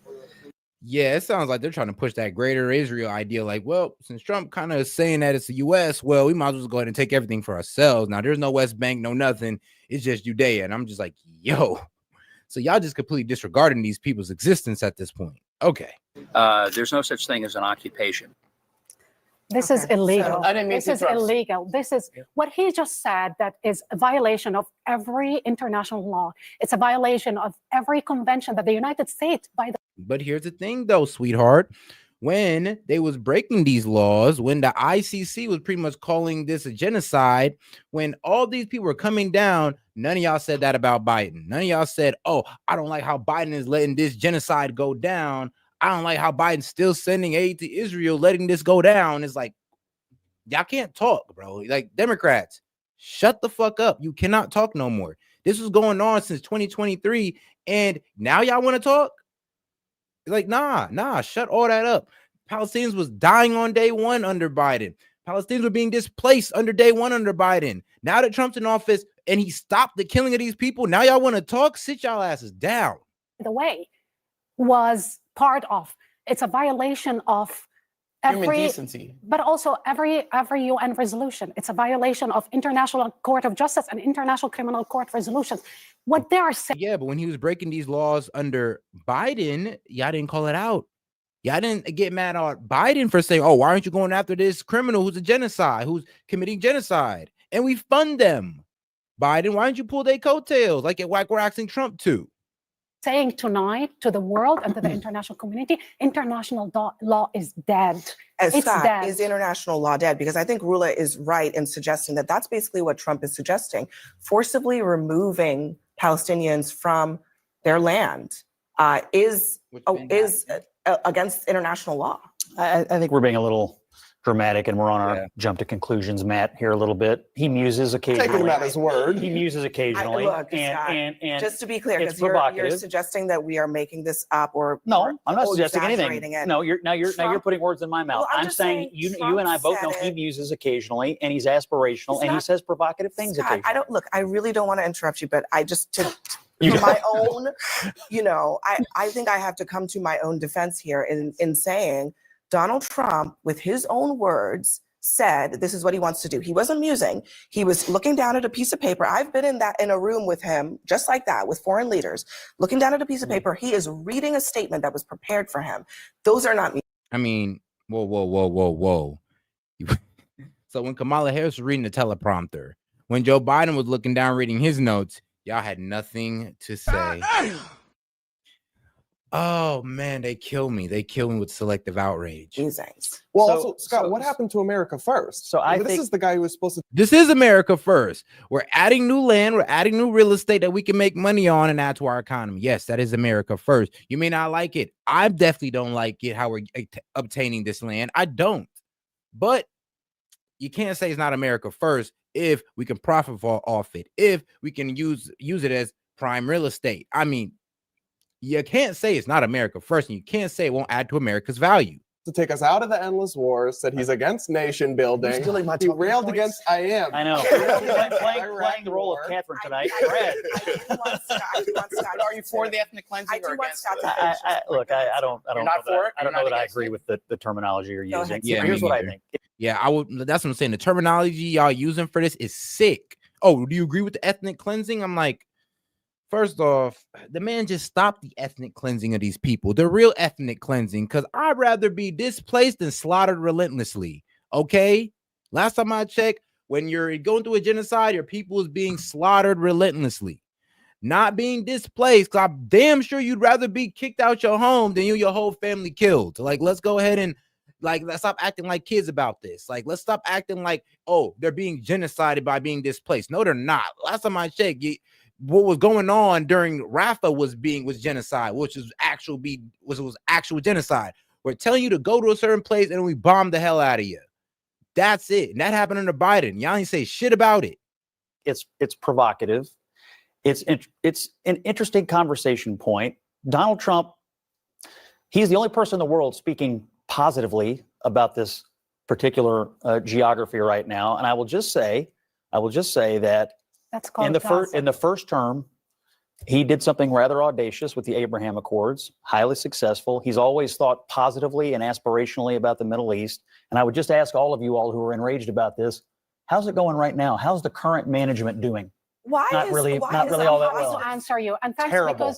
that's because of Americans' weapons and American inability to enforce. You're blaming us for the management problems in Gaza? Come on. Wasn't doing a great job before. Okay, let's be honest. We have a 58-year-old occupation that is illegal, that decimated people's hopes and lives, and I am the only Palestinian. Great, 50 years. Now, why don't you blame every other president? Why don't you blame the president who was 1948 when they took over Palestine? Why don't you blame that guy?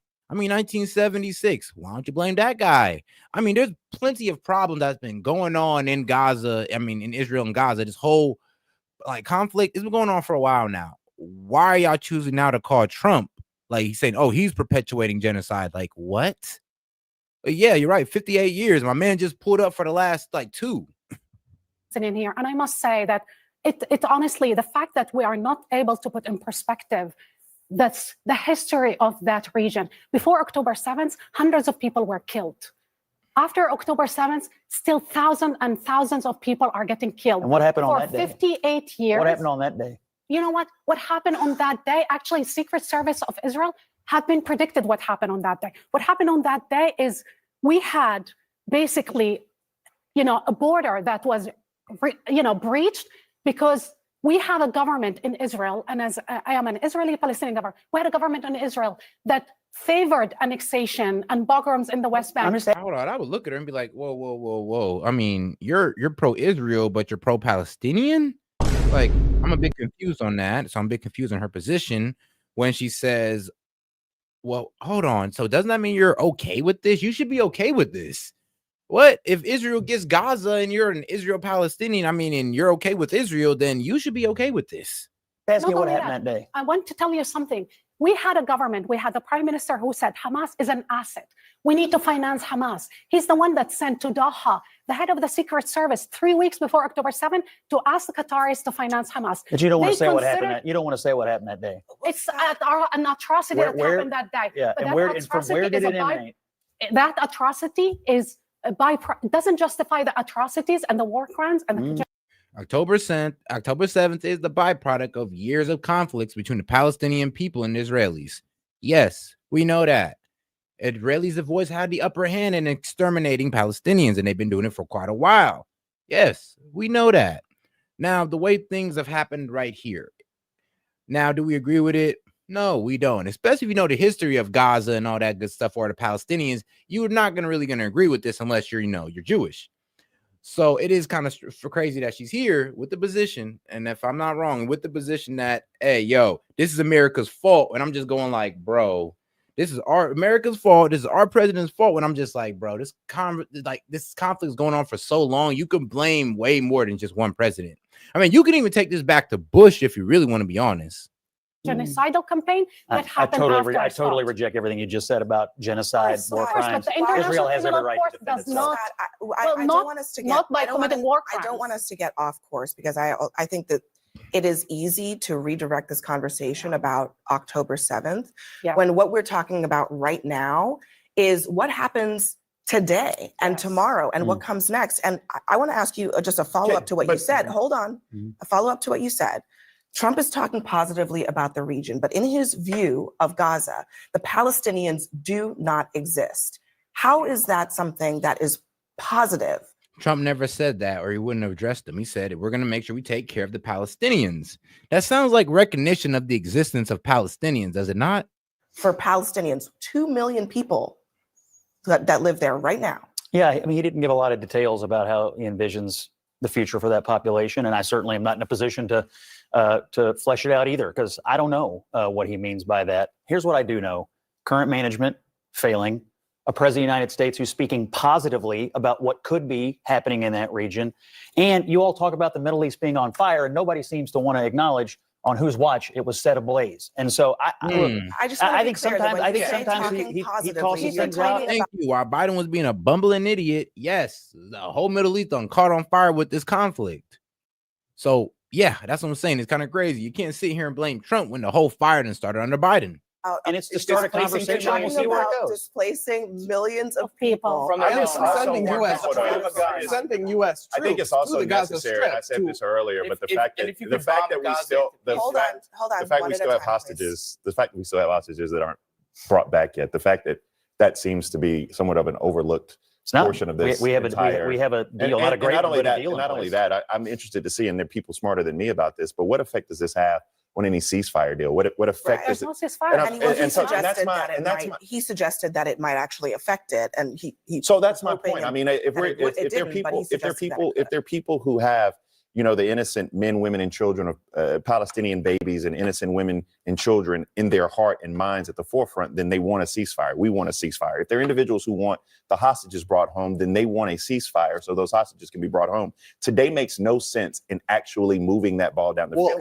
And what about the American families who don't want their loved ones who serve in our service to go fight another war overseas in the I mean, what are you talking about, bro? Like, the ceasefire is protecting Palestinian lives right now. We're trying to keep it going here, because let the ceasefire stop and Palestinians will start dying on the daily again. Okay, so it's a bit disingenuous to act like this ceasefire did not help the Palestinians. Middle East, that he has no clear. We may not like the results, we may not like how it's coming about, but we can't sit here and deny that is, come on now, like, Palestinians and women and children stop dying momentarily. Vision for him. He talked about you. And shout out Coach Leotard. She says October 7th is a symptom. We need to address the prognosis. A group of people are leveling land because they believe that they are the chosen ones. Yeah, that's it in a nutshell, to be honest with you. U.S. boots on the ground. That's a slap in the face to MAGA voters who specifically rejected the old neoconservative. Hey, Greater Israel is a real ideology. Not only that, he sounds like Liz Cheney. Not only that, this is exactly what Russia and China have been saying. It's all about the land. And basically, nobody watched what the Chinese said tonight. They said, we know exactly what they want, the Americans. Gaza, outside the Gaza shores, they discovered oil and gas. So it's not only. But this isn't. And this is where the divisiveness of the left sets in, because it's like, why are you telling people this? Why are you telling us that Trump supporters are advocating for genocide when Joe Biden was the one who was letting this genocide go down? I mean, we were more worried. Yeah, they were more worried about keeping the money laundering going in Ukraine than the women and children being slaughtered in Gaza. I mean, how dare y'all even talk at this point? But this isn't a new concept. I mean, in March. 1 second. It's about colonialism. And like I said, let's be real.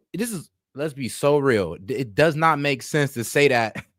Look, it doesn't hurt my feelings, but I'm just going to tell you right now. It's honestly disrespectful and it's disingenuous to say that we're complicit in genocide when, like I said, this went down under Biden, and two, a ceasefire happened. So women and children have stopped being killed, and y'all want to blame us for the genocide? Like, are y'all sure that y'all not just trying to find a reason to scapegoat on Trump? Because this is disgusting at a certain point now. You're literally trying to blame the murder of Palestinians on Trump, who actually came through and stopped the murder of Palestinians. Make it make sense. Donald Trump today, he proposed a new vision for America, and it's colonialism. And he's been proposing this for other areas, Panama and other places. But tonight he went further. He said, Palestinians, we will send them, left and right, whatever. And Palestinians, by the way, the millions of Palestinians, they have families in the West Bank. Bro. They have families in Jerusalem. I have families. Like, I hope y'all Dems don't take that ideology outside, because, like, I pray for y'all, because y'all gonna get y'all ass smacked saying that dumb shit. You were going to get your ass smacked saying that dumb shit, okay? Like, please don't take that ideology outside your keyboard fingers, okay? You can type it, but I bet you won't say it. In Gaza, and my family lives both in Haifa, in Jaffa, and in the West Bank. What? We can move them there. Why not allow the women and children to move actually to where they have relatives? Why not allow the orphans? There's 38,000 orphans in Gaza. We have orphanages that are empty in Jerusalem, in the West Bank, in Ramallah, in Jenin, and elsewhere. But you see that the vision is actually bypassing the Palestinians and ethnically cleansing. I reject one portion of your statement, which is to say that there was a new vision of colonialism for the United States of America. That I think that's as old as the United States of America. That's not necessarily a new vision. The point that she's making is right. No, Trump, but I'm also just Trump is doing right now that is about grabbing land. There's no question about it. No question. But I mean, this isn't. I will give her that. Like, there's something very imperialistic about my man Trump right now. It's like, yo, he's threatening Canada. He's also looking at Greenland. Man, my man that took over the Gulf of America now. And now he's talking about, you know what? Gaza gonna be ours too. I mean, my man been on his imperialist shit so far. He wants to pick up buying Greenland versus invading Gaza is two very different things. Ethnic cleansing versus anything else is different. But colonialism is not something that's new to the United States. It's not new, and that's my only point. But also, can we just point out the fact that, like, Donald Trump is probably the most honest broker we've had in American politics in recent history, because nothing that he's saying, nothing that he's doing is not something that he didn't tell us he was going to do. Why are people surprised by this? Jared Kushner in March of last year literally said that Gaza would do what? Make great beachfront property. All right, let me play it real quick, and then let me play that by just so that he's not making it up. Thank God I won one.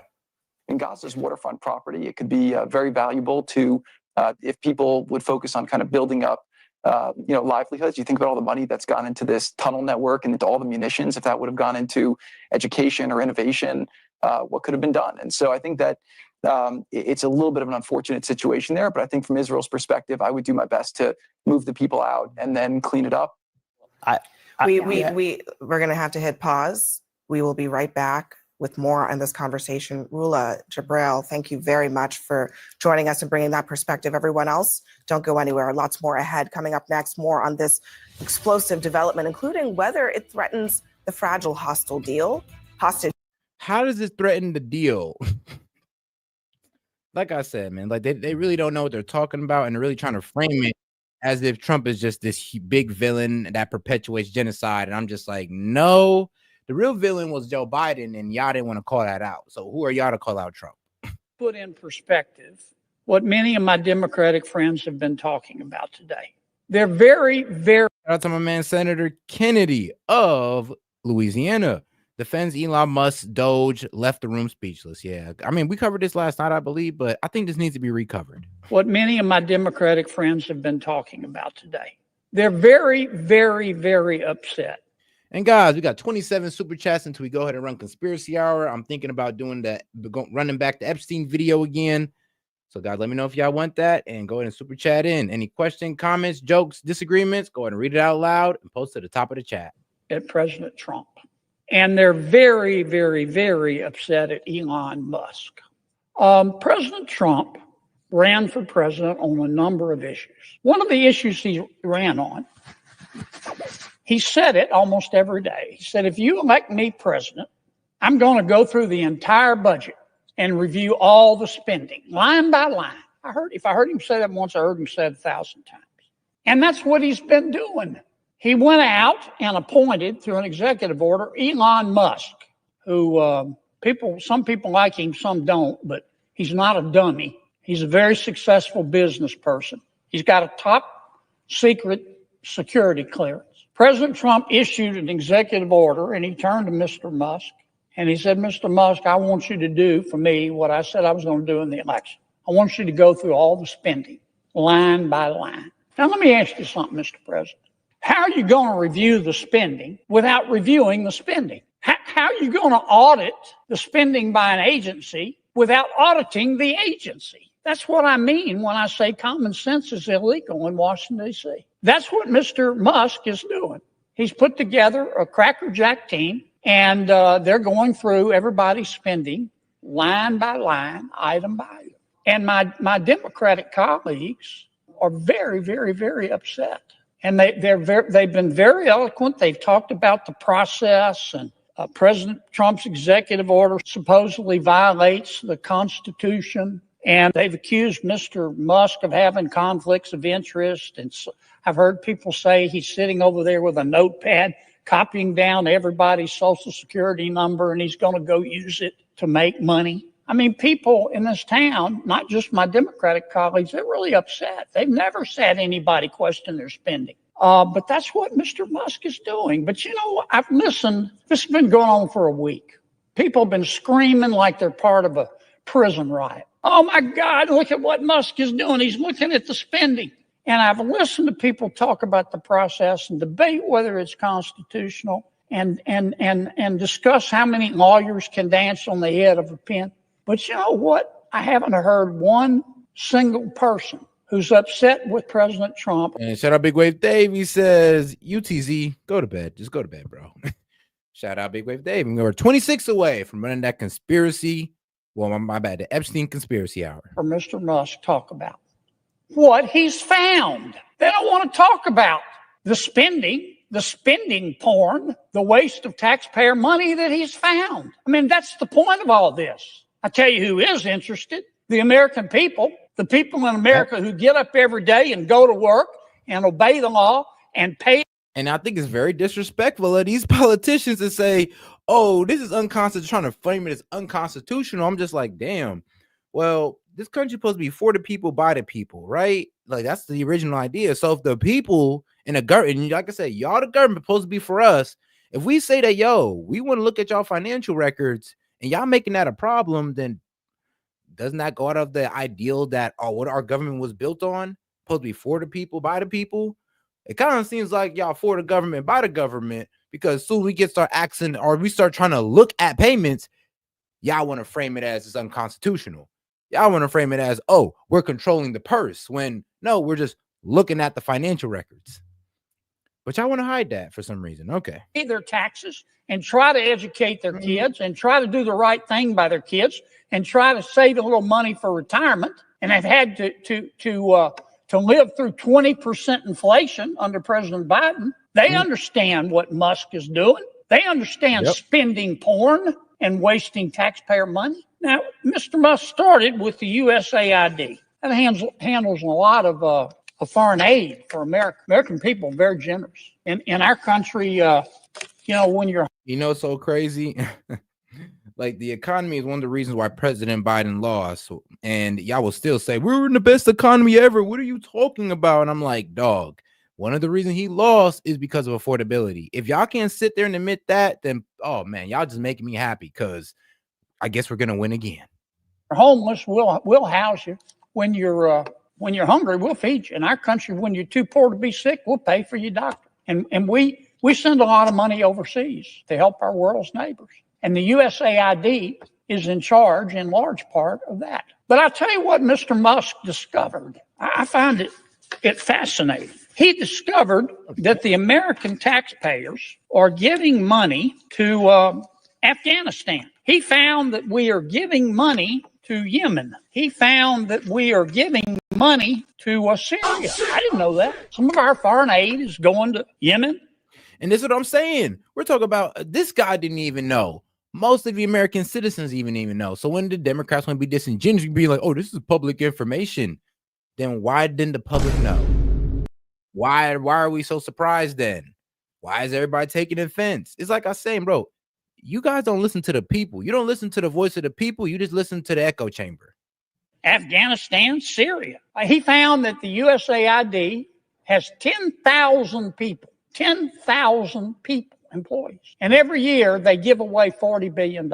Mr. Musk also found, and I'm not saying that all of this money is wasteful. I'm not. Some of this money, I'm sure, does some good. That's why Secretary Rubio is going to revamp the department and separate the good from the bad. But this is the kind of stuff Mr. Musk found. He found that the USAID gave money to support electric vehicles in Vietnam. Our money, taxpayer money. He found that USAID gave money to a transgender clinic in India. I didn't know that. I bet you the American people didn't know that. He found that USAID gave $1.5 million to a Serbian LGBTQ group called Grupa Izladaji. I probably mispronounced that. My apologies. Anyway, they got $1.5 million to, quote, advance diversity, equity, inclusion in Serbia's workplaces and business community. What else did Mr. Musk found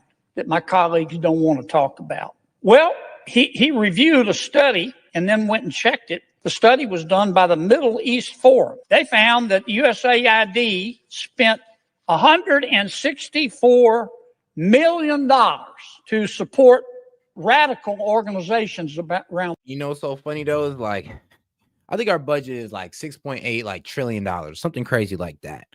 You know, 1% of $1.8 trillion is a lot of freaking money. I mean, like I said, it's the most disingenuous thing to say when you say, oh, well, 45 million is so small compared to our budget. And I'm just like, yeah, but let's not pretend like 45 million isn't, I mean, life-changing, family-changing, generational changing money. I mean, your family will be good damn near like for some years off $45 million. Let's not pretend that. So when y'all want to sit here and look at like millions of dollars as if it's small, I mean, what's more spoiled and like obnoxious than that? I mean, well, it's just out of $1 billion. It's only 45 million. Yeah, well, 45 million can change a lot of people's lives. Can help a lot of programs that help American people, like that help them out a lot. That 45 million. I mean, the LA mayor took 17 million from the fire department. That devastated them. So can you imagine that 45 million being added back to the American people, or maybe that fire department, would that have done for them?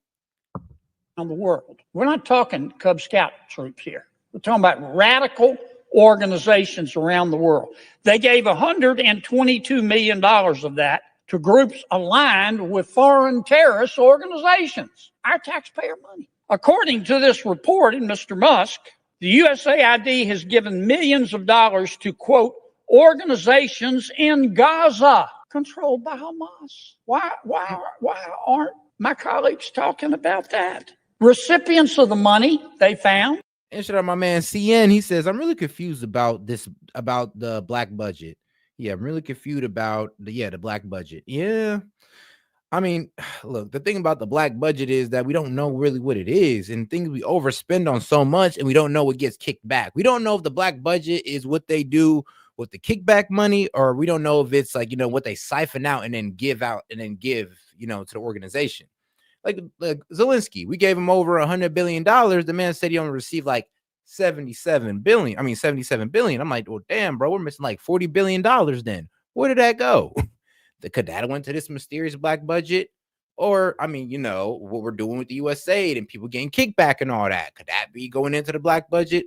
Problem about the black budget, we don't know what's funding the black budget. Have, quote, called for their lands to be cleansed from the impurity of Jews. That's what we're giving foreign aid to. What else? I'm not going to spend my whole time talking about this, but nobody else is talking. Oh, and 25 super chats until we run the Epstein conspiracy hour, man. It's going to be, I got a great video, and hey, hopefully we can keep it going. About it. They're just talking about the process and Mr. Musk, and he's a mean guy, and he shouldn't be looking at our spending. Well, he is. And I kind of find what he's found out interesting. He found that we gave $2 million, USAID did, for sex changes in Guatemala. He found that we gave $20 million to produce a new Sesame Street show in Iraq. He found that we gave $4.5 million of taxpayer money to combat disinformation in Kazakhstan. He found that we gave $10 million, USAID did, of meals to an Al-Qaeda-linked terrorist group called the Nusra Front. Mr. Musk found that we gave $7.9 million of taxpayer money to a project that would teach Sri Lankan journalists to avoid binary gendered language.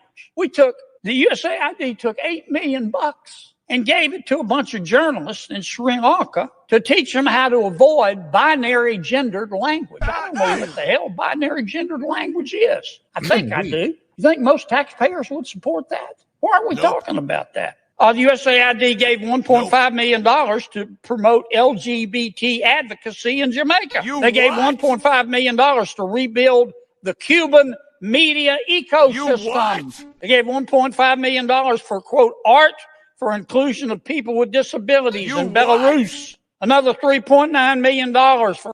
And that's what I'm saying. If we add all that up, it's just a little bit is less than 0.001%. I'm just like, yeah, but it's still millions and millions of dollars that you can add up. And that could be redirected into helping the American people. Like, come on now. For LGBT causes in Macedonia, 8.3. Like this. If y'all can't find a good reason to if y'all can't find something good to spend our taxpayer money on, then stop taking our taxes. Take less taxes if y'all running out of good things to spend our tax money on. Like, bruh, if we done got all the roads fixed and all this other stuff fixed, y'all shouldn't be sending out our tax money for LGBTQIA agendas. Actually, we don't even got that shit fixed and y'all sending that stuff out. That's what's really irritating people. You acting like $1 million can't help fix a road or something. $1 million for equity and inclusion, education in Nepal. I could go all night. And many of my colleagues are upset. They're really mad at Mr. Musk. Hell, I think we ought to give him a medal. All he's doing is what President Trump said he was going to do. President Trump said he's going to audit the spending. So Trump goes and hires Musk, again, with the top secret security clearance. Nobody can quibble with his intelligence. You know, the guy's as smart as Einstein's cousin. He's a very successful businessman. Some say he's the richest guy in the world. And he's doing the auditing. And man, he's finding a lot of stuff. I call it spending porn. Now, I'm not saying everything that USAID does is wasted, but I'm saying a lot of it is. A hell of a lot of it is. And we ought to be on the floor of this United States Senate thanking Mr. Musk. And we ought to be asking him to go through every agency and look at everybody's budget. Everybody's budget. That's what the American people. Because that's what we voted for, and that's what we've been knew that was going on. And here's the thing, like I said, some of the contrarians say that, no, this is supposed to be for Congress. Well, the Congress is not looking into it, and I don't think they care to. Oh, shit.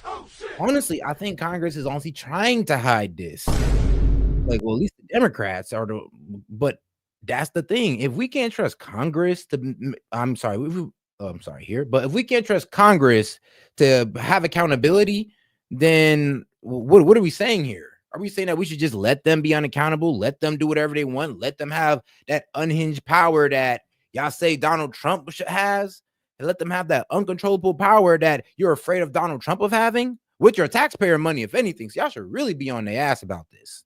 They don't want to talk about process.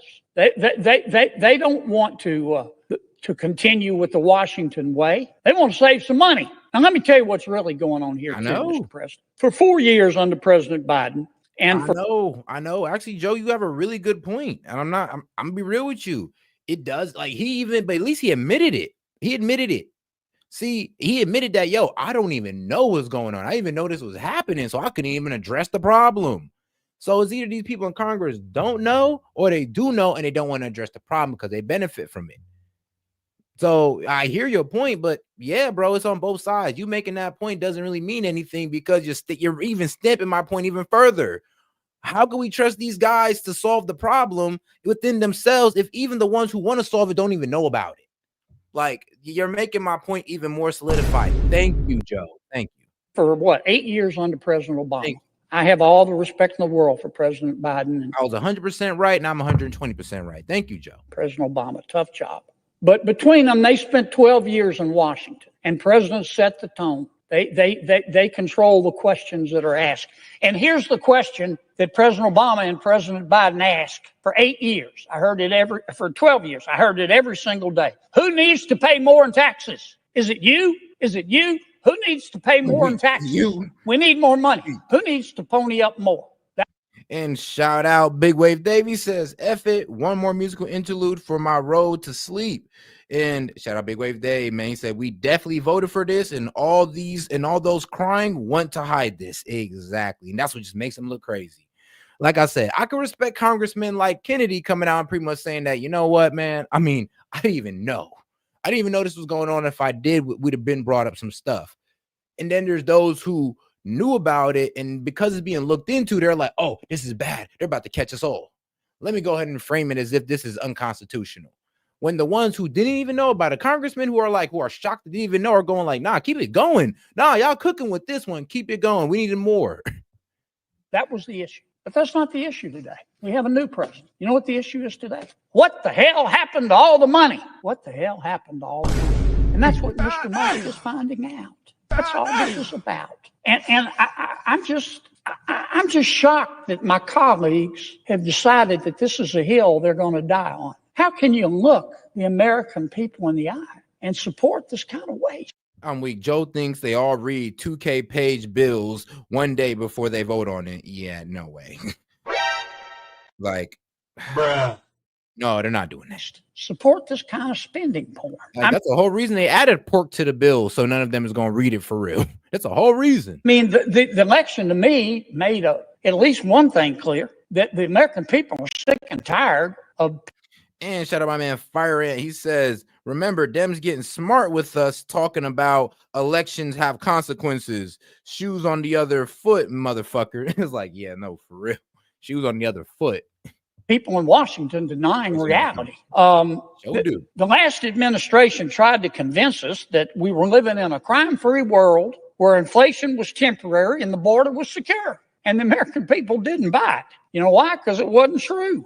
And the administration, our last administration, tried to argue that Bidenomics was making our lives better. But the American people knew differently. They understood Bidenomics to mean I get to spend more to live worse. And they voted. Now, I mean, the American people were poorer under the last administration, but they didn't become stupid. They could see that the government. And shout out Big Way Dave coming in again. He said, if you have a problem with Doge finding problems, then you should just shush. I mean, that's what I'm saying. Like, bro, like just sit down. Just sit down and just stop the political argument for like a week or so, bro. Because we're calling out government corruption and you guys are upset. Right? It like really, there's one thing that all of us can agree on, Republican, centrist, like Democrat. We could all agree that there's corruption going on in our government. We all agree.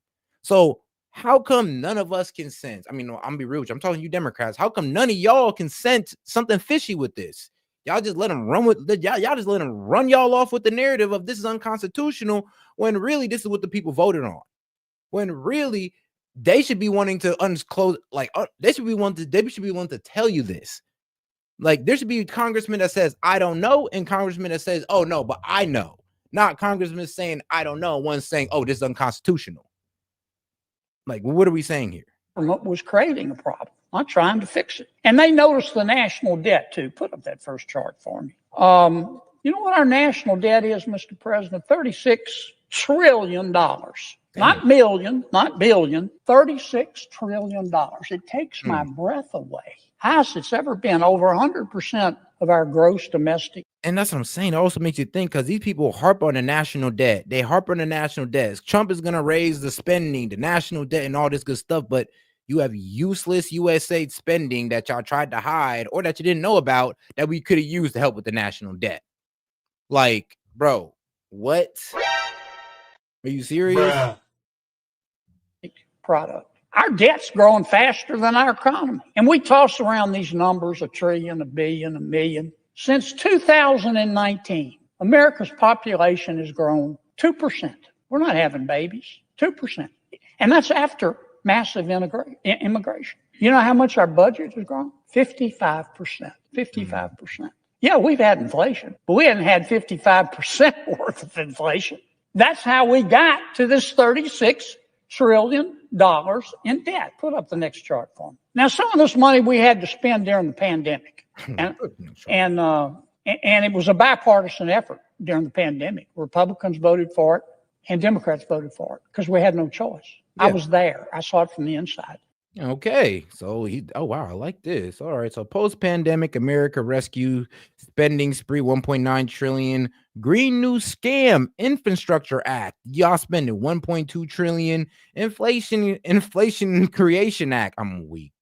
It's supposed to be the Inflation Reduction Act, but he said an Inflation Creation Act is wild.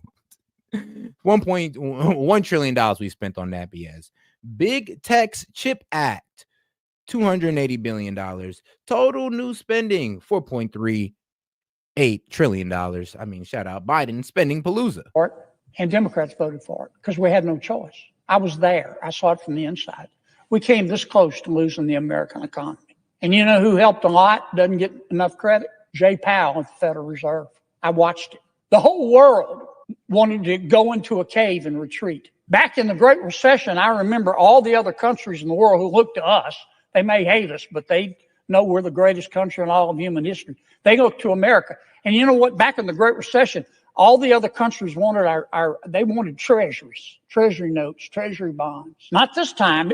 They were so scared. They didn't want treasuries. They wanted dollars, cash dollars.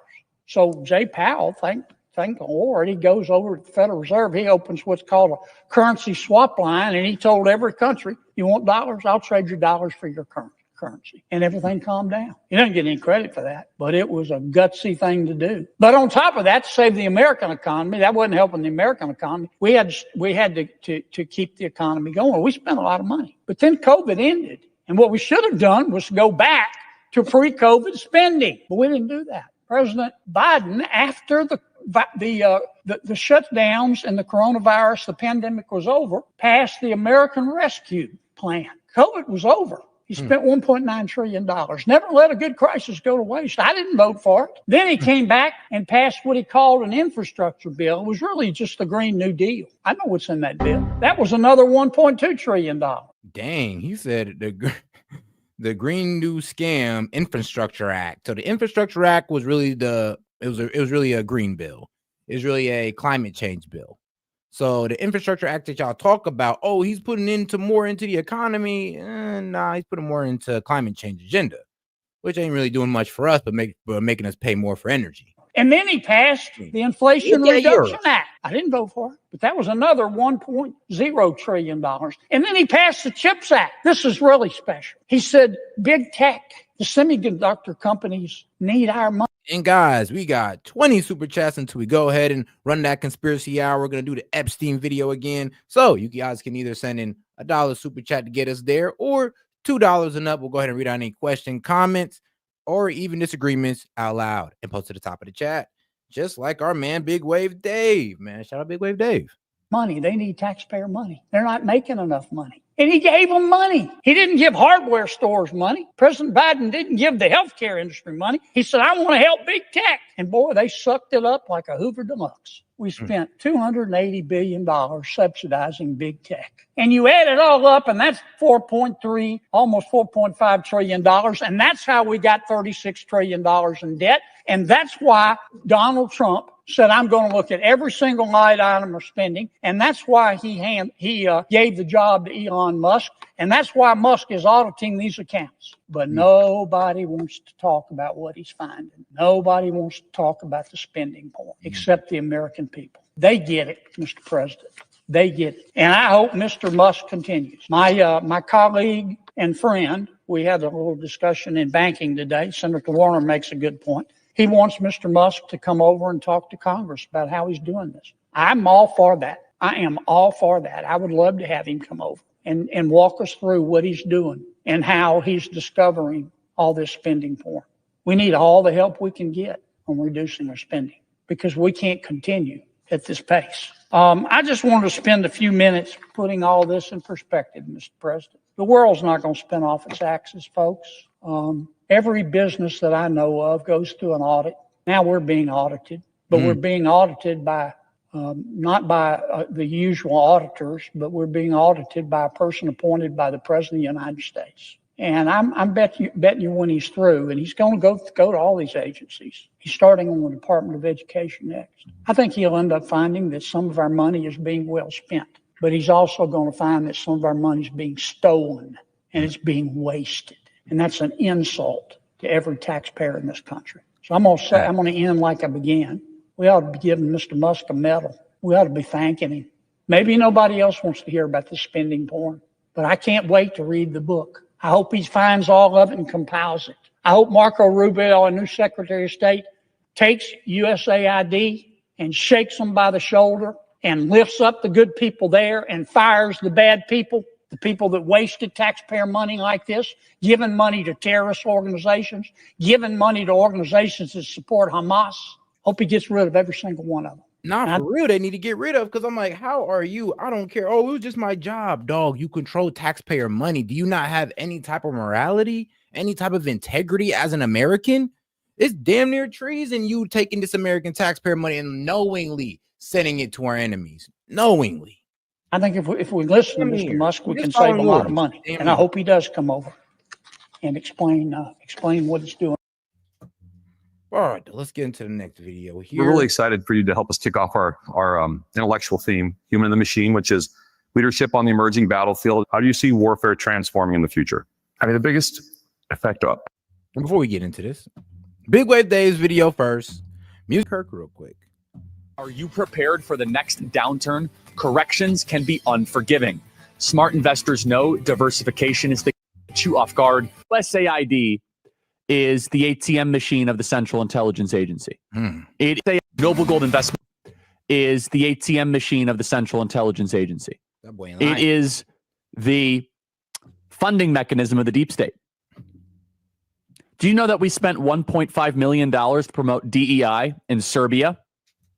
$70,000 for a DEI musical production in Ireland? We spent $47,000 on a transgender opera in Colombia. $32,000 on a transgender comic in Peru. $20 million to produce Sesame Street in Iraq to promote a LGBT gay agenda. $2 million for sex reassignment surgery in Guatemala. $27 million for gift bags for deportees in Central America. Hundreds of millions of dollars for irrigation and agricultural in Afghanistan that were ultimately used to increase opium supply. $1.1 billion to build a port and a power plant in Haiti after the 2010 earthquake, a project promoted by Bill Clinton, but nothing was actually built. $74 million evaporated in 2006 under the title of Promoting Democracy in Cuba. And that is just the tip of the iceberg. Joining us now is Jonathan Kieperman, founder of... Actually, you know what? Let's take a deeper dive into this, right? I think I might need to start something over real quick. For the guys who just came in here, I did play this during the beginning of the stream. So I'm going to play this part again because, bro, this really put her like, this really just stuck a fork in everything the Democrats were saying. Markets certainly are going to want to keep an eye and an ear. I'll turn it over to my colleague, Saleha Mohsen, who is live at the... Thank you for joining me. Saleha, good to see you. Mr. Secretary, we are inside the cash room at the Treasury Department. It is almost impossible to overstate how important the work that is done in this building is to the U.S. financial system. Yet right now, there is widespread concern about the DOJ team's access to sensitive payment systems. Are you worried at all that that access and that tinkering of the payment systems could affect the Treasuries market or cause any disruption? Good. Well, Saleha, thank you for asking me about that because there's a lot of misinformation out there. First of all, when you say the DOJ team, these are Treasury employees. The DOJ team is Treasury employees. So all that them being like, oh, these are just some random ass teenagers that work for Elon. I mean, they called them teenagers. Then they called it, oh, they're just 22, they're young, all that wild stuff. So, yeah, so these are Treasury employees who work for Elon Musk. So that means that they have every right to look into these financial records. And it's not unconstitutional because these are two government employees that look over these financial records and then report it back to Elon, and Elon reports to Trump. Two Treasury employees, one of whom I personally interviewed in his final round. There is no tinkering with the system. They are on read only. They are looking, they can make no changes. And yes, one of the guys who work for Elon has his, I think his X name is called Big Balls. It is an operational program to suggest improvement. So we make 1.3 billion payments a year. And this is two employees who are working with a group of longstanding employees. The letter that the Treasury Department sent earlier this week talked about how the team currently does not have access to change the system. Have they at any point this year had the ability to make changes? Absolutely not. This is no different than you would have at a private company. And by the way, the ability to change the system sits over at the Federal Reserve. So it doesn't even lie in this building. So they could make suggestions on how to change the system, but we don't even run the system. And if they ask for, if they request the ability to change the system, would you grant that? No, again, they have no ability to change the system. I have no ability to grant that change. That they can make suggestions, then it would go to the Federal Reserve, and just like any large ERP system, there would be tests, there would be this, there would be that, and then the Fed will determine whether these changes are robust or not. As the Secretary of Treasury, you also oversee the IRS. Do you know what kind of access the team has to IRS data or individual taxpayer data? Well, I'm glad you asked that too, because look, the IRS, the privacy issue is one of the biggest issues. And over the past 4 years, we've seen a lot of leaks out of there. The IRS systems are quite poor. When I started in college in 1980, I learned to program in COBOL. I think there are 12 different systems at the IRS that still run on COBOL. But as of now, there is no engagement at the IRS. And if they request that access, would you sign off on that request? They haven't, so we'll take that when it comes to it. I think there is a lot to do there.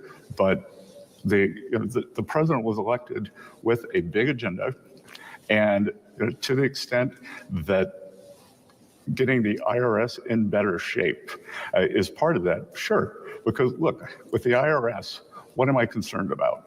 I am concerned about collections. I'm concerned about privacy, and I'm concerned that the system is robust and customer service. But do you think that if they ask for access, that is something you would consider signing off on? There are a lot of things I'd consider, but look, we're in the middle of the tax filing season right now. We even, with the government buyouts that expire at midnight tonight, we have mandated that the IRS customer-facing employees, that they're not eligible for that until May 15th. So I don't imagine anything's going to go on at the IRS until then or beyond. Elon Musk just half an hour ago tweeted out that Treasury needs to stop approving certain payments. Has your staff tried to block any payments here at Treasury? We have not, and I'm glad you asked that too. And just to put in perspective, Elon and I are completely aligned in terms of cutting waste and increasing accountability and transparency for the American people. I believe that this DOGE program in my adult life is one of the most important audits of government or changes to government structure we have seen. I mean, man, the Secretary of Treasury is saying that. Can you argue with the man? If the appointed government officials saying, yeah, I'm okay with this. I'm okay with them looking through this. They're not controlling anything. They got read-only privilege. And the people who are looking over this are Treasury employees. Y'all didn't even know. Y'all forgot. Y'all didn't even want to look into these kids. They got to look into them, so-called kids, even though they're like 22. If you had looked into them, you had to found out. Hold on, they're Treasury employees. So, and remember that debate with Smoothie I had. I said, yo, if they're government employees who have access, then everything's all good and it's not unconstitutional. And remember, Smoothie was trying to pretty much say that, oh, no, this is unconstitutional. They're Elon's guys. They're an appointed. But I'm like, oh, but now the Secretary of Treasury is telling us that, no, they work for us. They work for the Treasury Department. Actually, he said one of them, he sat in on their interview. So, yeah, they're official. And shout out my man, Daniel Castro, man. He dropping 2 of them, bringing us closer to that 50 super chats. We can go ahead and run that conspiracy hour and do the Jeffrey Epstein conspiracy hour. That when I was in my 20s, we had the Grace Report, and there's some great suggestions that came out of that, never implemented. Under Clinton and Gore, I think it was to government efficiency or reduce government. Nothing happened. So President Trump came in, there's a big agenda, and I think that there are gigantic cost savings for the American people here. And I think it's unfortunate the way the media wants to lampoon what is going on. These are highly trained professionals. This is not some roving band going around doing things. This is methodical, and it is going to yield big savings. At any point, would you heed what Musk just tweeted and stop payments from coming through Treasury? Look, most of that happens above us. That it comes from the departments and the agencies. We are doing... AKA, you're asking the wrong person, man. You're asking the wrong person. I can't even do that. A complete review. And I want to emphasize to you and everyone watching that it is an operational review. It is not an ideological review. We want to make sure that the American people are getting the best practices. And I don't think that's happening right now. The systems here at Treasury, they're known to be a little antiquated, but very, very sensitive, but also they're working.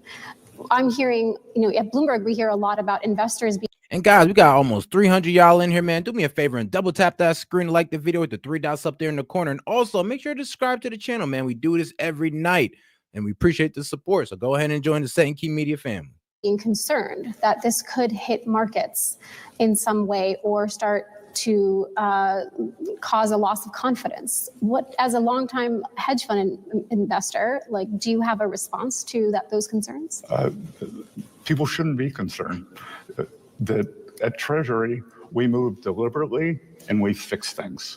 That's the way we work. So everyone should know that all the payments... And shout out my man Uno's coming in with a, hey man, 250 from Europe. Shout out the Euro. Hey, bringing us ever so closer. That's 17 guys. So we go ahead and run that Jeffrey Epstein conspiracy hour. Are going to be made. They're going to be in good order. And at the end of this review, there are going to be substantial savings for the American taxpayer. Mr. Secretary, you have experience in currency markets and now... Economic Club of New York speech in August when he re-emphasized the importance of maintaining the dollar reserve currency status. But let's think about what does a strong dollar mean? It really means 4 things. One, that when we think about a fiat currency, a piece of paper is credibility. So a strong dollar is credibility and a rule of law that is backing it up. 2, it means a composite price on the screen, the Bloomberg Currency Index, that is the dollar moving up against that. 3, it is a bilateral price. So what's important to remember is the dollar is either weak or strong versus something else. So we want the dollar to be strong. What we don't want is other countries to weaken their currencies to manipulate their trade. And then 4th, that we want to have the best policies that create the environment for a strong dollar.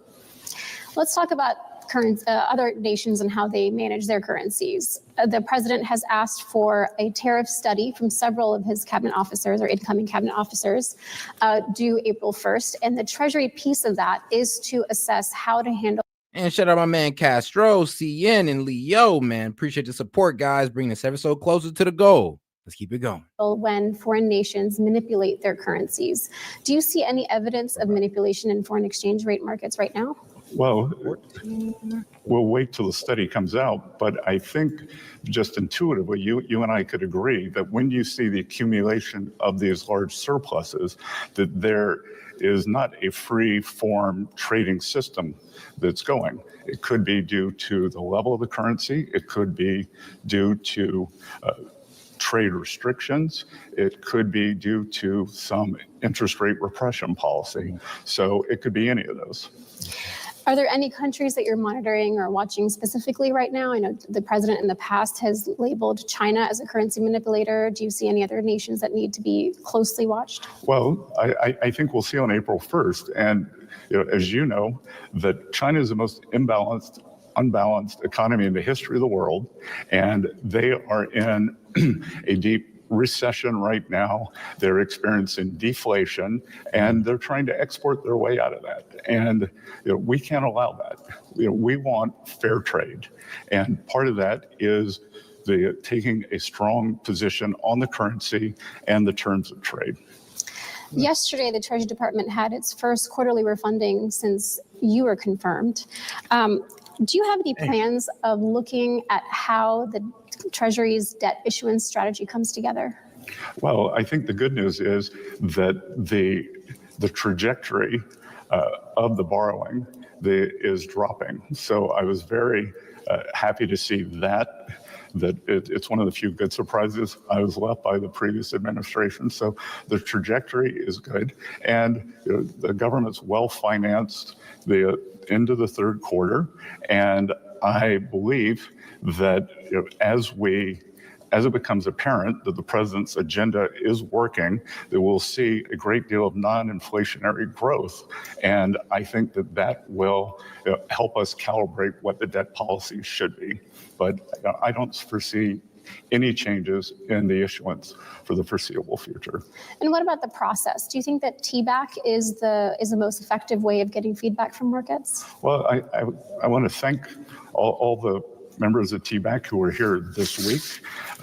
They are a very elite group. I think that maybe over time, we need to think about the style of engagement. It has turned into more of a research think tank than direct market engagement. And that's going to require some changes from both sides. I believe. I can see that. Now, shout out Fire Ant. He said there should be consequences to those activist judges or any judges that are overturned constantly. They need consequences and suspensions and disbarment. I mean, yeah, for real. Because I'm like, bro, you're pretty much stopping the investigation of what, a corrupt system. What does that make you?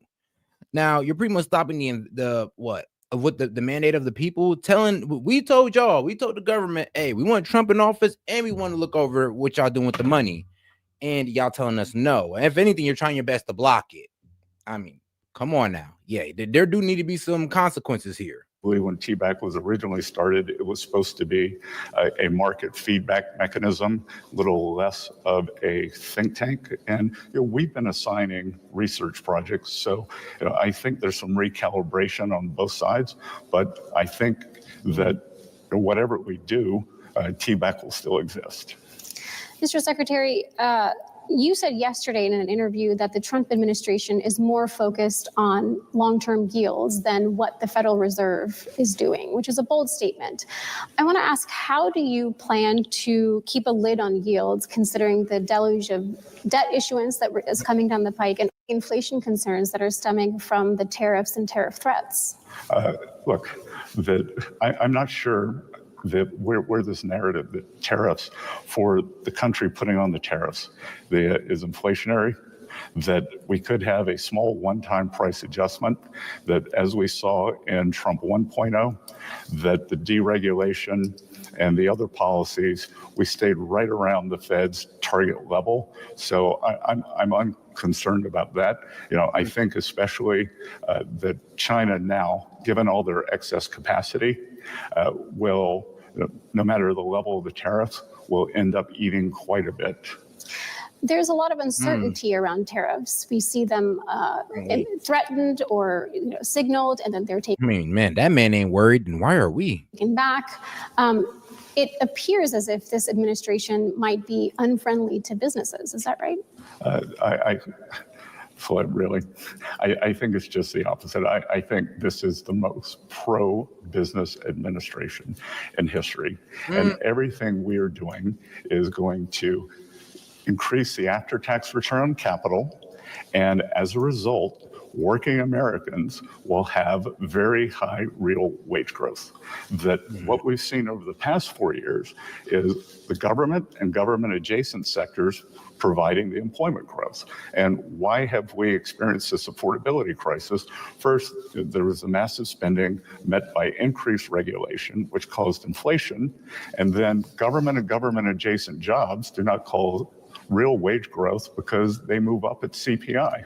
So I think that we are going to not only be business friendly, but very, very friendly for working Americans. We're seeing companies already under some stress from the tariff threats. China is investigating Google. And also, as you know, are well aware that businesses like to be able to plan ahead, but with so much policy uncertainty, that predictability factor is gone. That all points to a little bit of a tougher environment. Well, look, I think the best thing we can do for predictability is make the Tax Cuts and Job Act permanent. That would be the single best thing we could do for predictability. We can go back to the 100% expensing and add some new features that I think business is going to be very happy with. But again, the most important thing is that it filters down to working wages, which is what we saw in President Trump's first administration. Hourly workers did better than supervisory workers. Well, let me ask you about the tax plan then. On the campaign trail, Trump floated no. That's what I'm saying. Like the hourly wages went up, and if you were salary, you were kind of screwed. So yeah, there was that one time under Trump where hourly wage worker was getting more than the salary. Yeah, that's an improvement right there. Taxes on tips and cutting the corporate rate and a lot of other proposals. How are you going to juggle which campaign promises are high on that the priority list for the bill, considering how costly everything would be? Well, we're just starting the process now, and we'll do what President Trump will give us his priorities. But I can tell you the real priority is fixing this affordability crisis for the American people. And when you think about no tax on tips, no tax on Social Security, no tax on overtime, potentially putting back in auto loan deductibility, all of those benefits accrue to the bottom 50% of income earners in America. They have really taken it between the eyes for the past 4 years, and that's unsustainable. Before I let you go, Mr. Secretary, I want to ask you if you have had your traditional weekly meeting with Fed Chair Powell yet. We did. I did an away game over at the Fed. We had a very nice breakfast. Chair Powell and I don't know each other well, so it was very constructive. How do you view that relationship evolving? The two agencies and buildings are supposed to work very closely together, and you've had some criticism in the past of his work. And as I said at my hearing, everything I'm going to talk about is things the Fed's done in the past. Prospectively, monetary policy, I will not comment on. And I'm sure he's going to do the right thing. So there'll be no criticism. All right. Well, Mr. Secretary, thank you so much for joining. Kaylee, back to you. All right. And all right. Now, hopefully, that conversation kind of, calmed your nerves a little bit. Out here thinking the worst doomsday scenario, like it's a takeover of our democracy. No, shut up. No, that's not what's going on. But all right, let's see here. Let's get back to our man. You know what? Let's finish this video up. Let's see here. Right, Paulette. But what happened to you must never, ever happen again in America. So I want to thank that in this whole room. She was just, she got a little lucky, didn't she? Yeah, she got lucky that I won that election. But she was going to be in there for a long time, right, Paulette? But what happened to you must never, ever happen again in America. So I want to thank you very much for being here, Paulette. Thank you. Thank you. Thank you very much.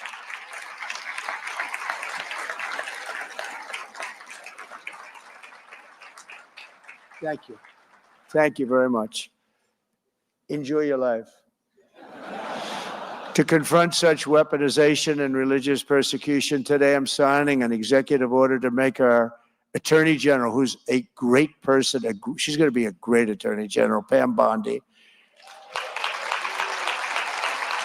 the head of a task force, brand new, to eradicate anti-Christian bias. About time, right? Anti-Christian bias.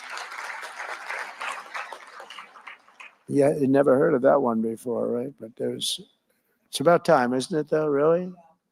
So many times you hear, but you don't hear the anti-Christian bias. The mission of this task force will be to immediately halt all forms of anti-Christian targeting and discrimination within the federal government, including at the DOJ, which... Now, guys, I do got something a little bit more fun. are intended solely for entertainment purposes and are not intended to harm or offend anyone. From exposing a CNN reporter, I'm not going to give you a question. can you stay You are fake news. to leaving a About to get into a little bit of comedic hour. 22 minutes straight of Trump destroying reporters. This should be fun. This should be fun. rude reporter speechless. Pew Research. Guys, we are 13 super chats away from running a conspiracy hour, man. I appreciate the support, but we just need 13 more. So go ahead and send in $1 or go ahead and send that $2 and up with a question, comment, joke, disagreement, don't matter. I'll read it out loud and post to the top of the chat. Let's go. Said that there are, for immigrants on the whole, Come on, try getting it out. And even putting an arrogant You are fake news. to leaving a rude reporter speechless. Pew Research said that there are, for immigrants on the whole, Come on, try getting it out. And even putting an arrogant reporter in his place. You are a rude, terrible person. You shouldn't be working for CNN. These are times when Donald Trump destroyed and humbled disrespectful reporters. It all started when a reporter made the biggest mistake of her career by inviting Trump to the event and then trash talking him. I want to start by addressing the elephant in the room, sir. A lot of people did not think it was appropriate for you to be here today. You have pushed false claims about some of your rivals, from Nikki Haley to former President Barack Obama, saying that they were not born in the United States, which is not true. You have told 4 congresswomen of color who were American citizens to go back to where they came from. You have used words like animal and rabid to describe Black district attorneys. You've attacked Black journalists, calling them a loser, saying the questions that they ask are, quote, stupid and racist. You've had dinner with a white supremacist at your Mar-a-Lago resort. So my question, sir. Hold on, wait, what? You had dinner with a white supremacist? Like, whoa. Who? Actually, it don't even matter because y'all can't prove that. It's like you had lunch with a white supremacist at your resort. I'd have stopped it right there and then like, whoa. Who? Or are you just saying that? Are you just saying that for shock value?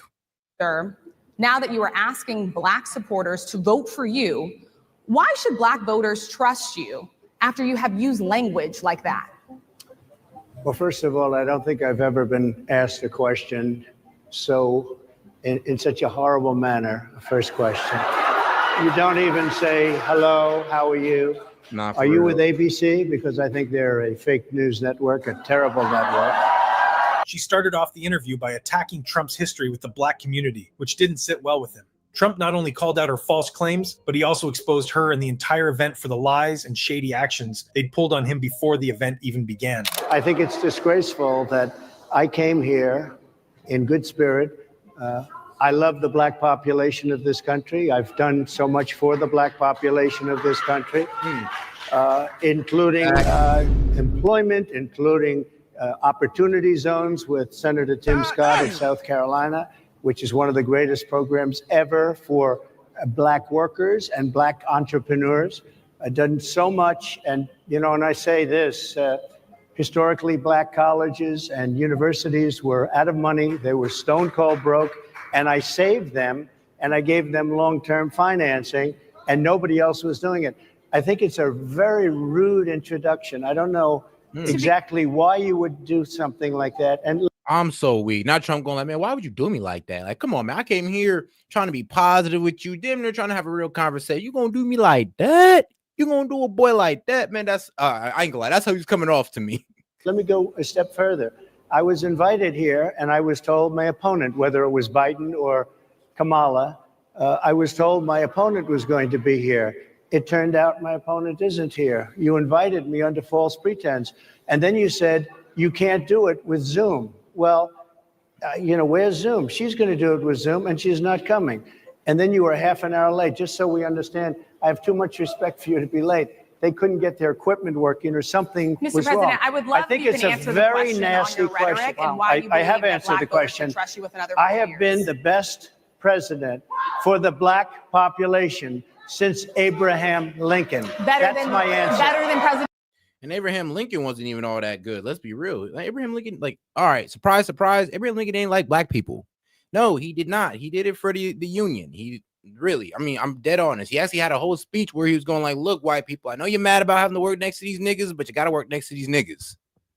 President Johnson, who signed the Voting Rights Act. For you to start off a question and answer period, especially when you're 35 minutes late because you couldn't get your equipment to work in such a hostile manner, I think it's a disgrace. But sometimes Trump takes things a step further, going as far as exposing an entire news organization. Disgraceful. that the intelligence agencies allowed any information that turned out to be so false and fake out.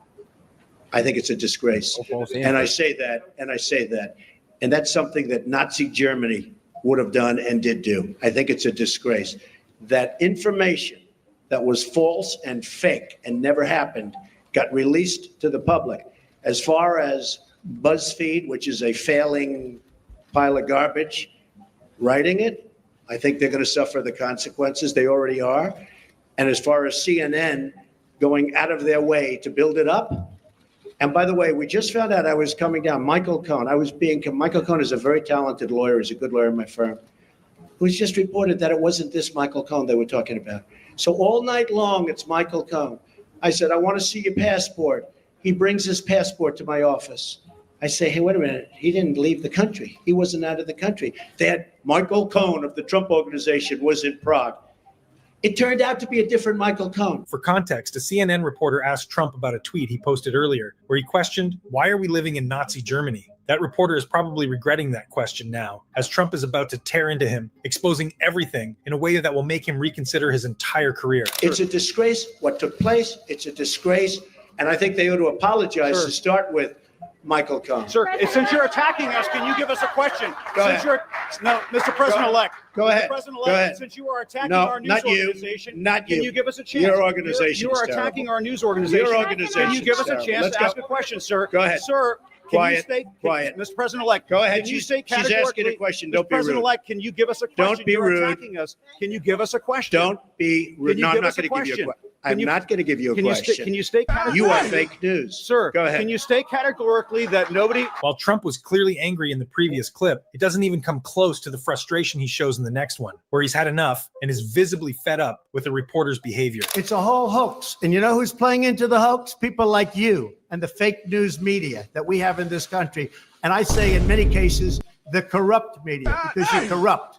Much of the media in this country is not just fake, it's corrupt. During a press event at the White House, Trump got angry when Jeff Mason asked him a question after he had already given a lengthy response. Trump lost his patience as the reporter kept repeating himself in a somewhat rude manner, pushing for an answer even after Trump had clearly addressed the issue. What about Mr. Biden? What did you want about Biden? What did you want him to look into on Biden? Look, Biden and his son are stone cold crooked, and you know it. His son walks out with millions of dollars. The kid knows nothing. You know it, and so do we. Go ahead, ask a question. The question, sir, was what did you want President Zelensky to do about Vice President Biden and his son Hunter? Yeah, guys, we got 400 y'all in here, man. Do me a favor and like and subscribe to the channel. So what you can do is double tap that screen or the three dots up there in the corner, or you can also hit the Send Media icon and subscribe to the channel. Appreciate the support, guys. Let's go. Are you talking to me? Yeah, it was just a follow-up of what I just asked you, sir. You ready? We have the president of Finland. Ask him a question. I have one for him. I just wanted to follow up on the one that I asked. Did you hear What me? Did you, want Did you him hear to me? Yes, Ask sir. him a question. I will, but I've given you a long answer. Ask this gentleman a question. Don't be rude. No, sir, I don't want to be rude. I just wanted you to have a chance to answer the question that I asked I've you. answered everything. And that's not the only time a reporter didn't like it when Trump gave a good answer. During a CNN interview, Trump began discussing the war between Ukraine and Russia after an audience member brought it up. I want to get to another voter. Caitlin Boissonneau is a student here at St. Anselm College. She's a Republican. This will be the first election that she has voted in. What's your question for the president, Caitlin? Hello, President Trump. Hi. Thank you so much for coming. Thank you. The current administration has made it clear that we should continue to provide military equipment to Ukraine so that they can defend themselves. Do you support this decision, and how would you deal with the increasing threat posed by Vladimir Putin? First of all, thank you very much. It's really nice. And it's an important question, so important, because we're giving away so much equipment. We don't have ammunition for ourselves right now. We don't have ammunition for ourselves. We're giving away so much. But here's the thing. I have to say it to start off. No longer matters. If I were president, this would have never happened. And even the Democrats admit that. Putin knew it would have never happened. And his pipeline would have never happened. A lot of things would have never happened. But this would never have happened. And all those dead people, both Russian and Ukrainian, they wouldn't be dead today. And all those cities that are blown up and disintegrated right to the ground, that wouldn't have happened. Okay, now, here's the problem. We've given so far $171 billion. And Ukraine said they only got 77 billion of it. $77 billion of it, bro. We're missing so much money from them right now. I mean, it's crazy. They've given, meaning European Union, which is approximately the same size altogether as our economy. They've given about 20. So we're at 170, let's say, and they're at 20. You don't have to know too much about history to realize, or geography, to realize that they're a little bit more affected than we are, okay? But the interviewer, not liking where the conversation was heading, decided to heat things up, just like CNN reporters often do. So they've got to put up a lot more money because they're taking advantage of us like every other country did. That's why I ended NAFTA and replaced it with the USMCA, Mexico, But on Canada. this issue, Mr. President, I should know, I don't know any Democrats who have said they don't believe Putin would have invaded if you were president. But her question is, would you continue to give Ukraine money and weapons if you're elected? What's the answer? I have a very good relationship with President Zelensky because, as you know, he backed me up with the phony impeachment hoax #1 when he said the president didn't do anything wrong. So that was I happen when you to asked like. him for an investigation. So I happen to like. Yeah, that's right. And I was totally exonerated, by the way. Just a waste of time and money. You were impeached over that. You were impeached over that. But let's stay on topic here, Mr. President, because the question is, would you give Ukraine weapons I was and funding? impeached by a crazy woman named Nancy Pelosi. But the question here is, would you give Ukraine weapons and funding if you were I elected? would sit down. Let me just put it a nicer way. If I'm president, I will have that war settled in one day, 24 hours. The reporter clearly didn't like that Trump was making a solid point, so she tried desperately to reframe the question, hoping he'd slip up. But unlucky for her, it didn't work out that way. Trump just fired back with even spicier responses. Do you believe that Putin is a war criminal? He's responsible for the deaths of thousands Well, of I think Ukrainian men this. and I think women it's and something that children. should not be discussed now. It should be discussed later, because right now we have to get a war. If you say he's a war criminal, it's going to be a lot tougher to make a deal to get this thing stopped. Because if he's going to be a war criminal where people are going to go and grab him and execute him, he's going to fight a lot harder than he's fighting, under the other circumstance. That's something to be discussed at a later date. But isn't it Right now, important we to want call to it get what that it war is? settled. And I'm not talking about the money either. I'm talking about all the lives that are the number of people being killed in that war is far greater than you're hearing. When they blow up a city and those buildings come pouring down and then they say 2 people were injured, no. Hundreds and thousands of people are being killed, and we have to get that war settled. It got even worse for the reporter because later in the interview, when they were both standing, Trump clearly had enough of her nonsense and called it out. Why you held on to those documents when you knew the federal government was seeking them and then had given you a subpoena to return Are them? you ready? Are you ready? Can I talk? Yeah, what's You the mind? answer? Do you mind? I would like for you to answer the question. Okay, it's very simple to answer. That's why I asked it. It's very simple you're a nasty person, I'll tell you. And just like this reporter, the next one took it even further, throwing out every topic she could to try and get Trump to slip up. Let's say domestically, a lot of people are killed by gun violence in this country. What would you do about that? Well, you have a lot of people that are killed by gun, but I'm a big Second Amendment person. When the prisoners escaped up in New York, which was a tragedy in itself, people that were against guns said, thank God we have guns. I remember seeing on television a woman saying, I was always fighting with my husband. He wanted guns. He felt so strongly about guns, and I would fight him. Now we have a gun in every drawer, a gun on every table, in case these guys broke into the house. She starts bringing up every sensitive topic, including gun control. But Trump knows exactly how to handle it. It's all fun and games until you're in a dangerous environment. I mean, and you should always be prepared. Now, am I trying to sound all doom and gloom? No. Nope. But we got to be realistic here. You never know when it's going to go down, and you should be prepared. I mean, one of the things that make us so unavailable, like why other countries wouldn't dare invade us, is because most of our citizens have guns. And shout out to that. I mean, let's go. Second Amendment, right? Interesting. No, I'm a Second Amendment person. What about people that walk into churches and shoot people, or walk into schools and shoot people? They're sick people. These are very, very sick people. They'll be able to get something somewhere. Are you not more concerned about them than you're concerned about illegal immigrants coming in here and I'm killing concerned people? about everything. I'm concerned about the country. Our country's going to hell. I'm concerned about everything, okay? Our country is being beaten in trade deals by China, by Japan, by Mexico. Mexico is the new China. Mexico is us in trade. We're being beaten at every front. We're being beaten militarily. We have a military that every time we send equipment to our so-called allies, one bullet is shot in the air, and we lost 2,300 armor-plated Humvees, not 3 or 4 or 7, We lost 2,000 in one day, 2,300 Humvees. I say, that's impossible. How can you lose that many? A bullet gets fired into the air, and the people that we're giving these Humvees to, they run like bandits, and the enemy takes them over. The enemy has better equipment than we have. That response wasn't enough for her, so she decided to dig even deeper. But Trump was ready for it. Now watch as he completely owns her when she brings up gun control again. You're for the Second Amendment. Do you have a gun? I have a license to have a gun. Yes, I do. Do you own one? Yes, I do. Do you use it? Gun range? It's none of your business. Hey. It's really none of your business. I have a license to have a gun. Gun control. What are you talking about? Or You asked me stronger if I have a gun. background. Stronger yes, I have a background gun. checks. Excuse me. Yes, I have a gun, and yes, I have a permit to have a gun. Stronger background checks.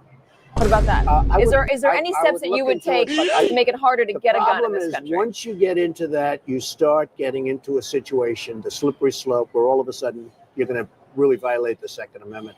I don't want to do anything to violate the Second Amendment. To me, the Second Amendment is very important. She ran out of things to say, so she just started throwing random keywords out there. It's almost like they hired her to bait Trump into saying something that could get him canceled. But every time she tried, he responded like a seasoned politician. Finally, the interviewer decided to cut it short and go on the hunt for more ridiculous questions, a move she will regret later on. I want to talk about what some of the Republicans have been saying about you just this week. You've been very divisive for the party. You have Charles Krauthammer, who's called you a rodeo clown. Well, Charles Krauthammer is a totally overrated person who really dislikes me personally. I never met him, but I mean, he's a totally overrated guy, doesn't know what he's doing. He was totally in favor of the war in Iraq. He wanted to go into Iraq and he wanted to, stay there forever. So, these are overrated people. I see who it is. I mean, you can mention name after name. By the way, you're going to mention the ones that do like Trump? You don't do that, do you? Trump nailed it here. They'll focus on every negative thing about you, completely ignoring all the good you've done. That's how deep the woke agenda has gotten. They can't even acknowledge the positive impact without twisting it into something bad. Then she asked him about immigration, and that's when things really started to heat up. You could tell he was done with the constant back and forth and wasn't going to let her manipulate the conversation anymore. Immigration is down. Why is this such a big topic for you right now? Well, immigration's a very big topic. Take a look at all the crime that's being committed. Go take a look at it. The research says the crime does not match what you're saying. The research, the Pew Research, which is independent, says. Don't be naive. You're a very naive person. While some reporters try to get Trump to say something they can use against him, others forget they're talking to the president, and that's when he reminds them exactly who he is. That you didn't think Keep your voice down, please. Keep your voice down. In 2020, as COVID cases continued to rise, many criticized Trump's decision to close the country too late, arguing that it contributed to the surge in cases. The media didn't waste any time jumping on the attack, and this CBS reporter was no exception. I'm so surprised Trump wasn't popular with the black community even sooner. I mean, bro, we love this type of stuff. Keep your voice down, pipe down, little girl. Oh man, I love it. Many Americans are saying the exact same thing about you, that you should have warned them the virus was spreading like wildfire through the month of February instead of holding rallies with thousands of people. Why did you wait so long to warn them? Who are you with? And why did you not have social distancing until March 16th? Who are you with? I'm Weijia Jiang with CBS News. So if you look at what I did in terms of cutting off or banning China from coming in. Chinese nationals. But by the way, not Americans who are also Nice coming and from easy. China. Nice and easy. Just relax. I'm weak. We cut it off. People were amazed. These gentlemen, everybody was amazed that I did it. We were very early. Oh, I'm the president. And you know what I just did? And you know what I just... And by the way, when you issued the ban, the virus was already here. Okay, and you know how many people, when I issued the ban, how many cases of virus were in the United States when I issued the ban? Do you know the number? Of course you do. No, how many cases? Remember I said one person. How many cases were here when I issued the ban? But did you know? No, you have to do your research.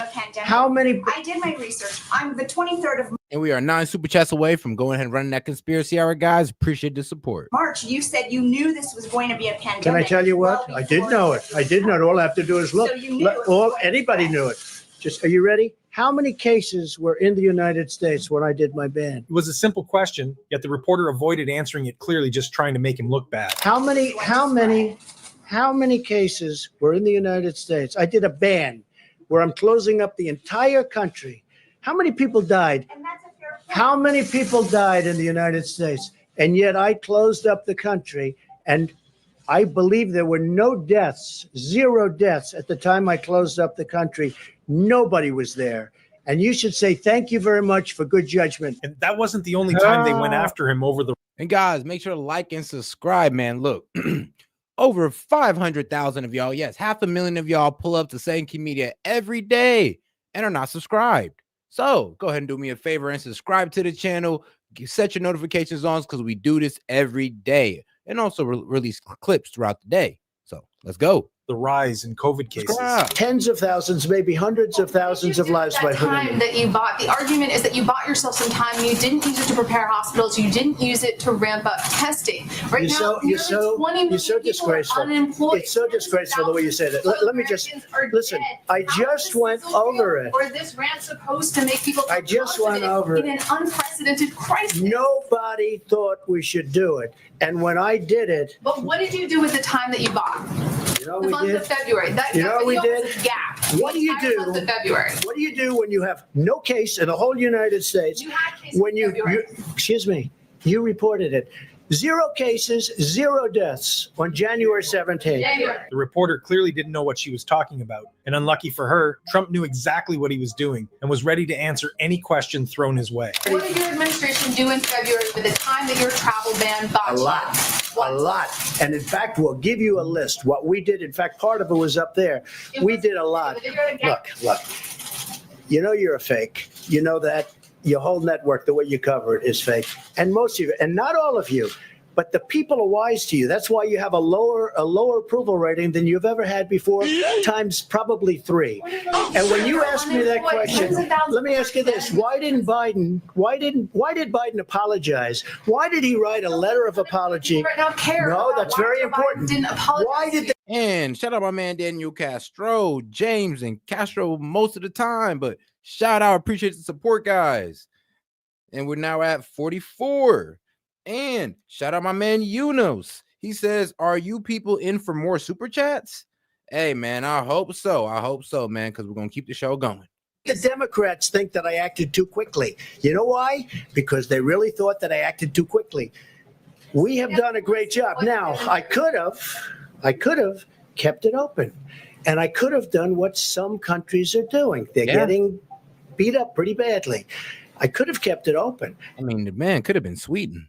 I thought of keeping it open because nobody's ever heard of closing down a country, let alone the United States of America.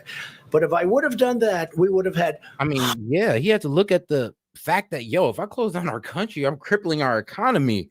As a businessman, this man, I'm pretty sure he had a hard time wrapping his head around that one. Like, ooh, stopping the money? The money, though? It's like, yeah, that'll hurt my soul, too. Hundreds of thousands of people that would right now be dead. With nothing more than simple logic and a few key facts, Trump is able to shut down any reporter that comes his way. And his battles with rude reporters didn't stop there, especially when it came to those working with CNN. It became a constant back and forth that was as entertaining as it was tense. I want to challenge you on one of the statements that you made in the tail end of the campaign in the midterms. Here we go. Well, if you don't mind, Mr. President, that this caravan was an invasion. As you know, Mr. President, I consider it to be an invasion. As you know, Mr. President, the caravan was not an invasion. It's a group of migrants moving up from Central America towards the border with the U.S. Thank you for telling me that. And why did you characterize it as such? Because I consider it an invasion. You and I have a difference of opinion. But do you think that you demonized immigrants in this election to try to keep them? I want them to come into the country, but they have to come in legally. They have to come in, Jim, through a process. I want it to be a process, and I want people to come in, and we need the people. Your campaign. Wait. You know why we need the people, don't you? Because we have hundreds of companies moving in. We need the people. As if that response wasn't enough, the reporter pushed for more, pressuring him with even more questions. That's when Trump had enough, and in a moment of pure frustration, he hit the reporter with an iconic line, one that he'll probably never forget. Your campaign had an ad showing migrants climbing over walls and so on. That's true. They weren't actors. They're not going to be doing that. They weren't actors. Well, no, it's true. Do you think they were actors? They weren't actors. They didn't come from Hollywood. These were people. This was an actual, it happened a few days ago. And they're hundreds of miles away, though. They're hundreds. Hey, shout out Christina McCaffey coming in. Appreciate the support, sis. And we are at One more super chat. And hundreds of You know miles what? away. I That's not think an you should- invasion. honestly, I think you should let me run the country. You run CNN. All right. And if you did it well, your ratings Let would me be ask, much better. if I may Okay, ask that's one other enough. question, Mr. President, if I may. Damn. I mean, if you did it better, your questions would be a whole lot better. Woo. Yeah, that boy Trump really did cook that man. All right. I guess we're gonna get into these Epstein files, man. Cause shout out to y'all. I'm gonna trust that y'all gonna send that last one. Let's see. Here we go. Let's get back to the part where we were at, where they were discussing Leon Black and his connection to Epstein. And then we're gonna get into part 2 of the video. It's a good listen. So listen up. I'm not getting sued, so I gotta wait until a paper or something confirms it. Yeah, because I am hearing stuff from the girls themselves, right? And I'm not going to tell you how I got the information because then they'll change what they're doing. But like I have a way of digging it up, and we've put this out there, and then like we were just talking about Jess Staley and Leon Black. I had that out many years ago, and then YouTube channels like Redacted will come out and be like, new information, Leon Black did this and that. I'm like, that's not new, but maybe for you guys. But Leon Black did send him over $158 million. Let's pull up Leon Black real quick, Chris. Here, pull up his card. Pull up that article on him because we have an article. There was on one him. from just a year or two ago. I think 2001, maybe. Well, I guess now 2002. I mean 2021. Excuse me. So there's Leon Black. So that BV7 LLC, it was where he threw 10 million into Epstein's Gratitude America. Bam. Right. So from one LLC to another, and the Leon Black Family Foundation. But that was the first nugget we had. Then there's another $140 million, 148. So you're looking at $158 million that we know of, and he's Apollo Global Management. Okay, was his hedge fund. And yeah, he kept him on the board of a member of the Leon Black Family Foundation. So Epstein's on the board of LBFF. Now, Chris, pull up the Firefox. You're going to see a link that I have with Leon Black. Let's see here. Now, well, that's the judge drops the charges on those people. Jess Staley. There you go. There's one. Yep. Millionaire investor Leon Black raped a woman inside Jeffrey Epstein's home. Yep, that's and he brutally rapes this woman. Yeah, 2 women. So if you keep reading through that article, what's wrong with these niggas, man? Yo, he raped a Russian girl and he raped an American girl. Brutally raped at Jeffrey Epstein's Manhattan townhouse in 2002. And he used to hang out there without him there. Was he the one? No, that was all of them would do that. Like, I didn't give you this card, but a top senior executive at Microsoft. Yes. A good friend of Bill Gates as well. Mr. Mervold, who's on the map back there, used to go to Epstein's Florida properties when he wasn't even there. You can share it on your screen if you have it, Ryan. Well, it's just on the physical map behind. Okay. Don't sweat it then. They won't be able to see that. Yeah. That's fine. It's whatever. They can get the map if they like. But like he yeah, and he liked the really young ones, like 12.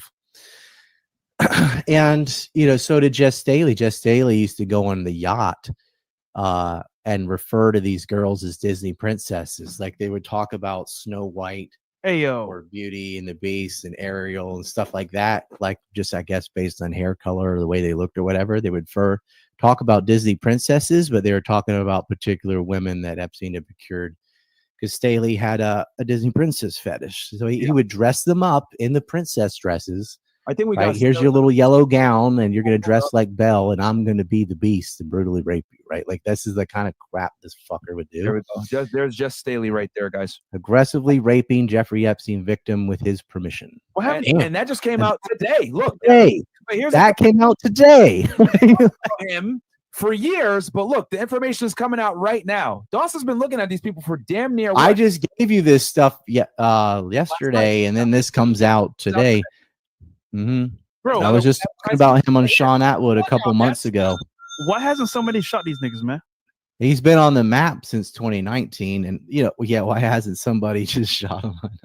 Be careful about that. A little Batman vigilante or Frank Castle type justice, I guess. But these guys, well, some of them have been shot. Like Thomas H. Lee died of so allegedly by suicide from a gunshot wound a couple months ago, and one of his underlings was a lawyer banker for Epstein, and he ran Quaker Oats. You know, pretty Damn, good.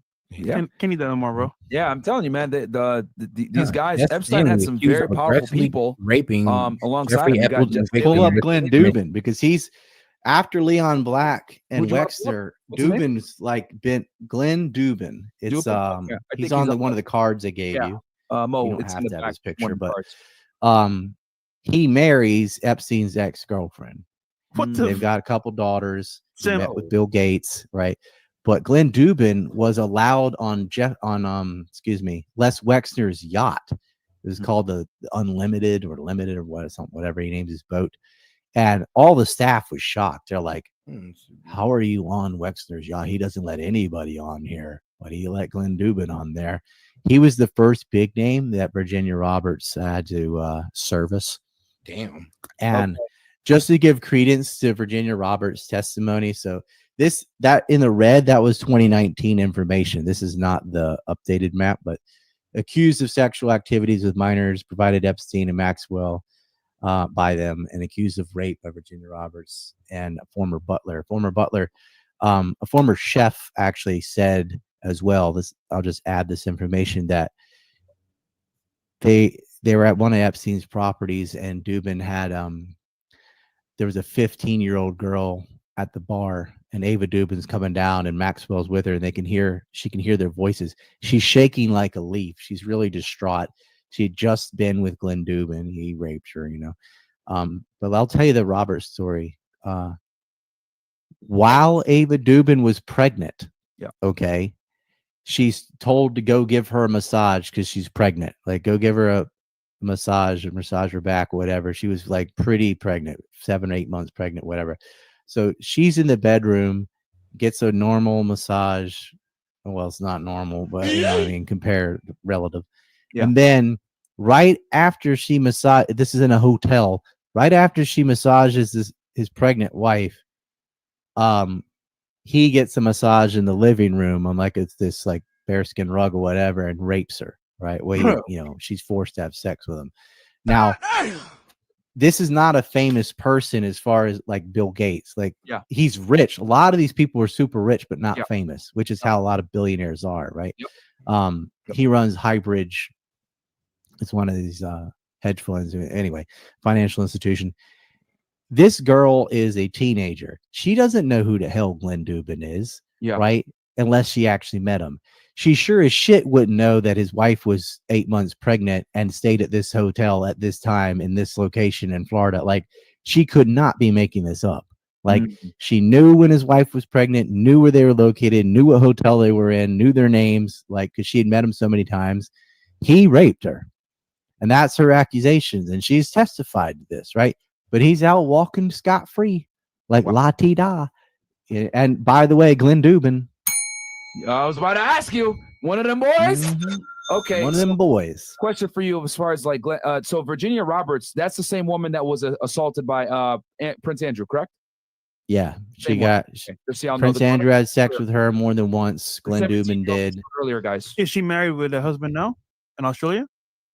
Yeah, her name is Roberts now, and she's married to a regular man, like not a pedophile. Like, but she's turned her life around. She's accused. I mean, she's gone after. She got a settlement from Prince Andrew, like 60 million pounds or whatever. Yes, yes, he's trying to get that settlement retracted, which isn't going to happen because I mean, it is what it is. No, it's photographed, man. Like, he did it. Yeah. And Andrew's there with Nygaard too, and like Andrew's such a cretin, but because he's one of the royals, like, they're afraid it will hurt the reputation of the entire royal family. I'm like, really? You want to really start digging in on them? Because he's not the only rotten one, but they're like, they kind of protect him because it comes down on them too. And I'm like, that's worse. Protecting a pedophile hurts your reputation more than throwing him under the bus. Yeah. So just this, so the reason why Epstein did this, right? Like he went through all this work.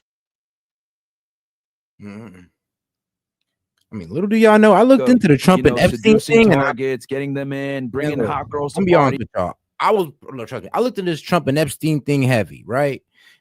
And I just could not find no clearer. Like, the only connection I found between Trump and the Epsteins were the Clintons. And that's what the scary part was. I'm just like, okay. Now, in all honesty, when I first found that out, I'm like, okay, well, it doesn't mean he's not involved, but the only connection this man has is through the Clintons. So we can't just say they were best friends when Trump was cool with the Clintons and the Clintons and had Ghislaine Maxwell at their wedding. And if we're going off that logic, the only way that Epstein was around Trump was through Clintons.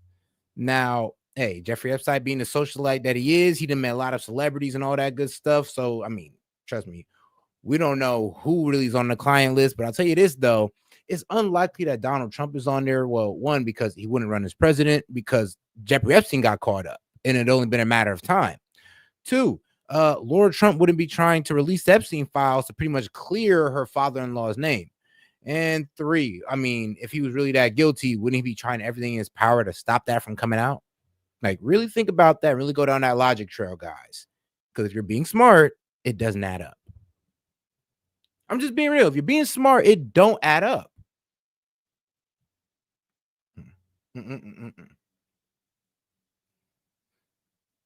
He's trying to make it look like he has this power, he has this affluence. Ghislaine Maxwell putting him in rooms with powerful people, and then eventually, hey, come to my island, whatever. Next thing you know, there's teenagers there that are topless, all this other shit.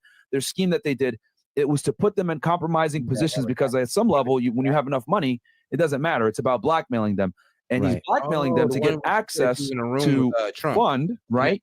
Yeah. And to fund certain universities that had access to technology so that he can go ahead and get this technology back to obviously the homeland, right? Yeah, boys. Now, yeah, that or just having leverage in general for, like, if you have a senator or if you have a governor like he did in New Mexico, they changed the zoning laws for his personal property because he blackmailed the governor, right? Yeah. Like, so you could move and shake. So a lot of people in Congress and stuff, AIPAC can control them through bribes because they finance their campaigns.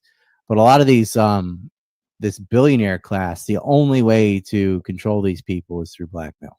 Okay. Wow. Now, but once you have the donor class, you control the universities and politicians and everything else because they do whatever the donors say. So instead of bribing the politician, which you can do sometimes, or blackmailing them, why not get their sponsors? Because they control scores of these people. So he would aim at these prominent donors because once you have them, you have all the people that they control with their money. And I find it interesting that he, specifically donated to schools that were really big in technology, OSU, Harvard, MIT, so that he can go ahead and get access to this technology. Because obviously Israel, let's give it 1,000. I mean, let's talk about Israel's capability when it comes to warfare. Yeah, they don't have the ability to fight on the ground like that. They have a very small military. At the end of the day, everyone has to serve in the military. They don't want people dying in actual warfare, so they have to invest heavily and technology with missiles, attacking through air, etc. So it would make sense that the nice U.S. provided Air Force and very good cyber warfare. Yes, but ground game, the weakness for the Israelis is the same weakness as the United States. They can't afford skin in the game. You get 100 casualties and they'll quit, like they did in Lebanon in 2006, right? Like, because they have mandatory service, all the kvetching in the streets, my boy, blah, blah, blah. And there's no reason to be doing it, and they know it. Like, as hardcore Zionist knows that they're the aggressor and the oppressor. Yeah, they do not want their child getting killed by Hezbollah. Whereas the people in Lebanon, people in Palestine got nothing to lose. They're like, F you, you're on our land, They don't give a fuck, but they can't afford those casualties, which is why I talked about, we had a guy, right, that was former CIA come on, and he said it, that the Mossad is by far one of the most ruthless intelligence agencies in the world. And the Mossad gets stuff done. I mean, hey, we're talking about the guys who put C4 in pages, okay? They get shit done. Like it or not. I mean, they also get shit done within our government as well, but that is a whole nother story. And I was looking into these lawsuits, and I'm like, yeah, most of them were dropped. And here's the thing, you got to remember, Trump, billionaire playboy. I'm gonna be real with you, dog. You'd be surprised how much celebrities get, like, Me Too'd every day. And you'd be surprised how much celebrities actually get hit with a SA charge because some girl feels disgruntled about how things went with them. You'd be surprised. And if you think about it, it makes sense. Why? Because they can't afford to go to war, so they have to have a lot of proxy wars. They got a false flag. I mean, hell, massages from Assad, right? The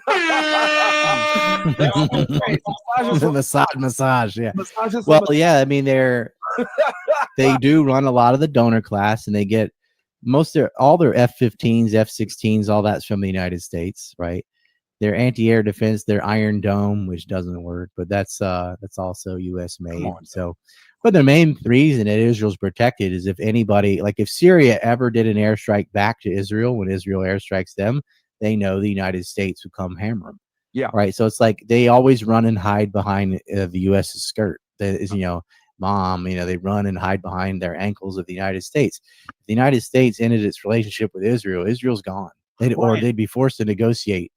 They'd get out of the West Bank. They would do everything that the Arabs have asked them. Ryan, I have a question, bro. Language. So, in terms of the Bible, right, it talks about Israel being the last, I want to say, stronghold as a country, so to speak, and God's people. Can they actually lose in anything? Because to me, they can't really lose anything. They're here to stay. They're not God's people. These are Europeans. I call them trans-Semites. They moved to Palestine and just say they're Jews. Like they got blue eyes and they're putting sunscreen on their skin. They're not Hebrew. These are Europeans. Got him. Yo. Okay. Yeah. Hey. The original Exodus is not even about the Hebrew. The original Exodus. You want to get into this? That's about the Hyksos dynasty, and those were Africans. They married into people from the Levant, so you would have like Canaanites and Nubians, Ethiopians and stuff. Those are the people that got exiled, not the Hebrews. They stole another people's history and claimed it as their own. I see. The real Jew are from Africa. That's not all black African. That's brown and black Africans. Thank you. She was saying on the show last time, oh, he's Asian. Nah, nigga. Africa. Thank you. Y'all want to know what's funny? The way they do ethnic groups and the way they do continents are odd. So like Egypt is part of the Middle East. It's also part of Africa if you go by continent, right? So Syria is Asian, like it's in Asia Minor, but they're not Asian like China Asian. They just mean they're definitely like Arabic, So the way you go by linguistics, the way you go by geography, and the way you go by history and politics are categorized differently. Okay. So Ryan, because I wanted to talk about this real quick with the Clintons and Bill Gates, right? Because we have to, if we're going to talk Epstein, we got to talk about these two factions here. So what was Epstein's role with the Clintons, and then we can go on over to Bill Gates, because I know people's going to go crazy. This will dovetail to our 9/11 interview later too, because nice. Clinton, everyone knows about Lewinsky. That's just the one he got caught with. Clinton was all over the place. Yeah, he came everywhere, and so did Hillary. Hillary got caught with a woman, and my mom's cousin was her uniformed Secret Service bodyguard and witnessed that himself. And I also talked to Gary Burns, who is another uniformed SS member, Secret Service, not the other SS, who witnessed the same thing and knew each other. And I did not know that. I did not even know that he was in the Secret Service till after his brother died, and then I also saw when President Ford died, he was one of the pallbearers. So I'm like, how did you pull that off? I thought you did this, and then my family told me what he did. And anyway, I interviewed Gary Burns. He wrote Compromise. You should have him on the show. It's a great book about the Clintons. He was also there a little bit for the tail end of Bush Senior. But Hillary is a closet. Yeah, Joe, I'm gonna be real with you. I looked over every accusation, damn near of all 20 women, and none of them were 16. Bisexual, and she was seeing girls. Epstein was providing both the Clintons with little girls. Bill Clinton not so into the little kids though. He did like young women, but not like 15. He was in the 20, 21, but it's still whatever. All right. And he had permission basically, but Hillary did not like Monica, and that wasn't supposed to be going on. So whatever. But he was with a lot of girls, and in my opinion, I think one of the things Epstein had done was the blackmail on Clinton was to force him to choose James Woolsey to be the CIA director. Oh, here we go. That gave them boys control over the CIA. Because Clinton and James Woolsey fucking hated each other. He wouldn't even take briefings from him. He'd have him go through an intermediary in writing. So he wouldn't even meet with the head of the CIA. He's like, because he did not want him there. He's a neocon. He's against his all of his, politics. But he picked him because Epstein twisted his arm. And James Woolsey later on, when he's no longer in the CIA, but he would be the liaison that gave us the bullshit about this story where Muhammad Atta met in Prague with senior Iraqi officials and got anthrax, right? Tune in on Friday for that one, guys. And do you know who he sourced? Guess who James Woolsey gave as his sources? Israeli intelligence. The Israeli intelligence said they witnessed this meeting. No, they didn't, because there was no meeting, and Iraq didn't have mobile weapons labs or any other kind of WMD. They didn't have anthrax, and neither did Al-Qaeda. But somebody wrote "Death to America, Death to Israel" on the notes and happened to mail them from the hijacker locations like they already knew where they were because they were living next door to them. Somebody did that. We'll be talking about that in a couple days, but that was a Woolsey thing on Clinton. But Clinton, I think they had gotten Clinton before he was president. Clinton had been compromised when he was governor of Arkansas. Okay. So, because he had a role in Iran-Contra too. Like they were training pilots out of Mina. I'm sure you know that story. So Sean Atwood's written a pretty good book on that. Lots of people have.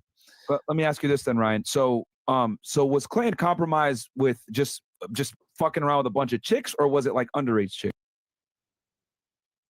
Give it a little minute, guys. I'm going to talk about Bill, not Hillary in this case. I haven't seen evidence of underage, but he's definitely with lots of girls. Okay. Yeah. So the thing that would have embarrassed him is just like the But he would bite them. He had a thing about biting lips and whatever. He's a biter. So it's kind of abusive. He with a lot of these girls, but he bite their mouths and bite their buttocks and stuff. Okay. So was it Hillary that was messing Putting around? cigars in their vagina. And you want to see how weird Clinton is? Go ahead. I'll skip all that. Yeah, we can skip that. So with Bill, he was compromised because he just like had fresh. What about Hillary? Was Hillary involved with like the younger? Oh, Hillary's into the 6.9. Huh? Oh, you know what that is? Okay, I see. Just thinking, bro. That's a 69 with a period in the middle. Whoa. Hillary is a stank fest. So what she'd do, she'd wear two pairs of pantyhose. So get that thing nice, ripe, and fishy, and then force the girl to eat a rug. Oh wow! And she also had a thing. Pairs of pants. Okay, I see. Just thinking, bro. That's a 69 with a period in the middle. No. Hillary is a stank fest. So what she'd do, she'd wear two pairs of pantyhose. So get that thing nice, ripe, and fishy, and then force the girl to eat a rug. Oh wow! And she also had a thing for young Turkish women, which makes me wonder about Huma Abedin and what that relationship is. Oh, okay. That's it. Sibel Edmonds has talked about some of these critters. Certain senators that were banging lesbians.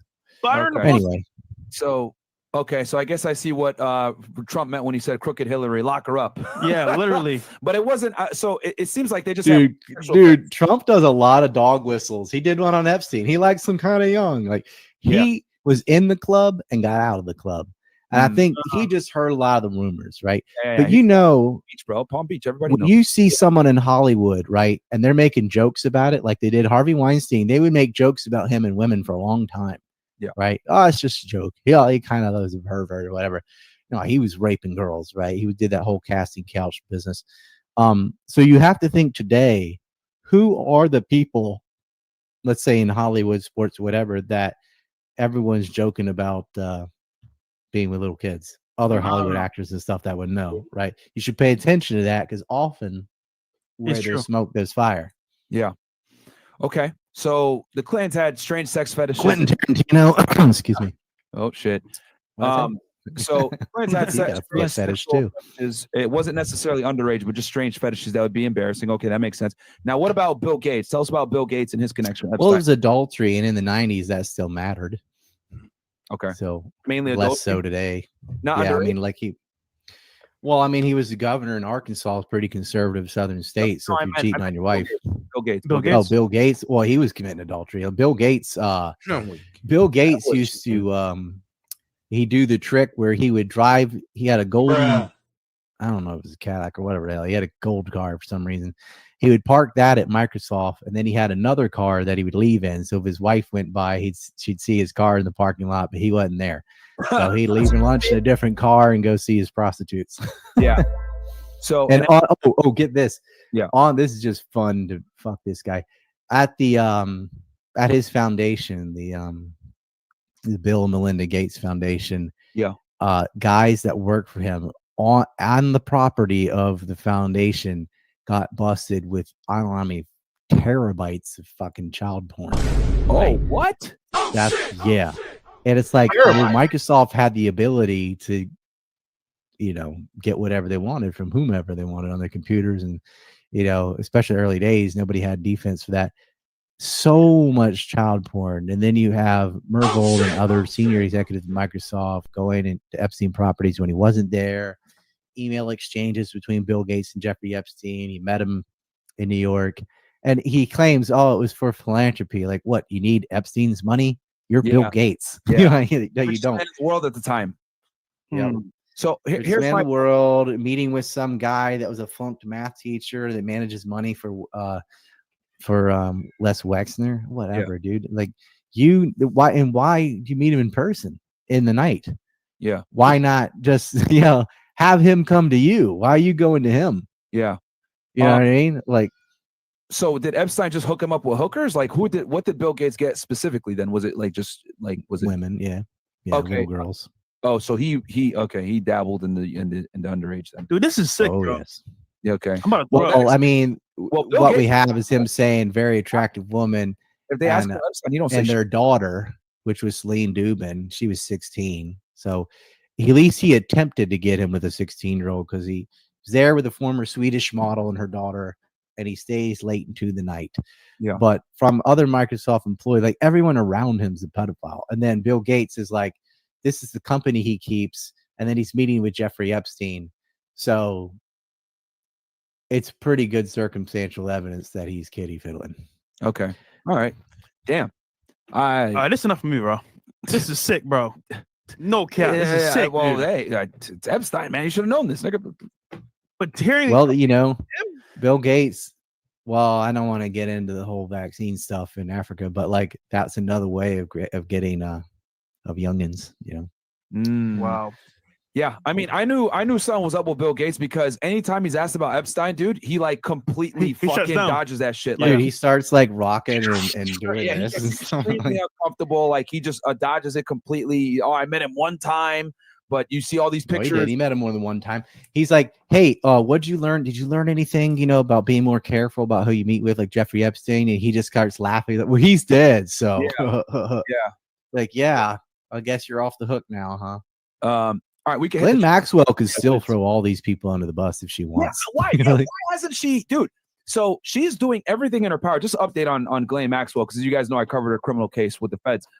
She's trying everything in her power to clear Prince Andrew's name right now, and she's trying to say that Epstein was kind of the mastermind, but we know she's the one that put Epstein in the room with these fucking rich people. So I mean, I don't know what her game plan is. I think she's going to try to exhaust some appeals and everything else like that.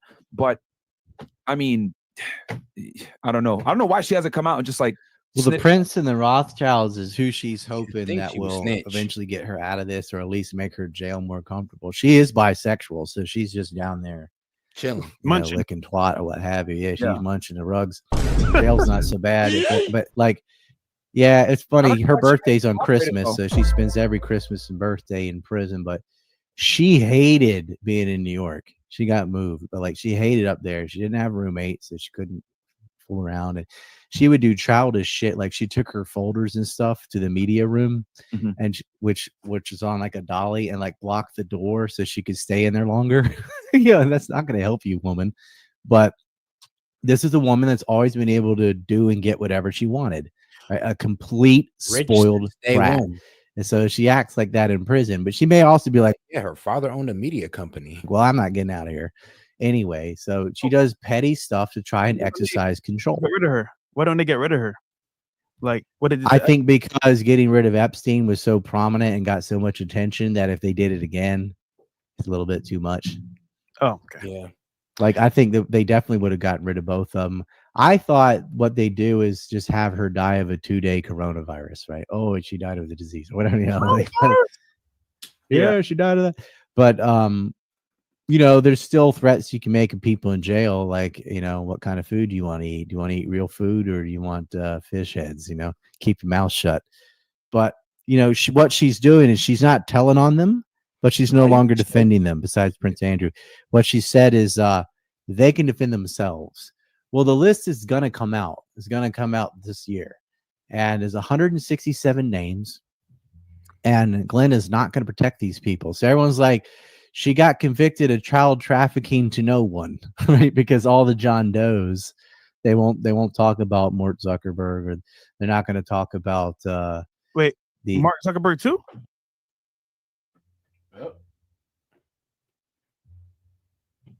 No, Mort. Oh, okay. Mort Zuckerman. He's another the boys. I wish I had. Oh yeah, they're all them boys. Yeah.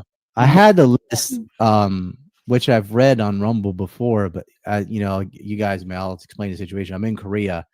I was living in Japan for the last 16 years. I've mailed. That's why I have all these boxes behind me. I've mailed my stuff to myself, but my client list hasn't arrived. I'm getting a little nervous. Like, I can create it again, but I do notebooks. I handwrite everything. So same. I grew up in the paper age, so I just do these kind of like pages of stuff like this way. That's how I roll. That's the best way to do it, man. When you write it down, it helps you memorize it better. We got for me. I think so. Oh, chats. Okay. W Rumble, L Cooktube, we lit, boys. Absolutely, man. We got P1. Get yourself an Epstein crime match. He's hitting the play side of He's like, we're gonna bring it on down. Oh shit. And all right, let's go to part 2.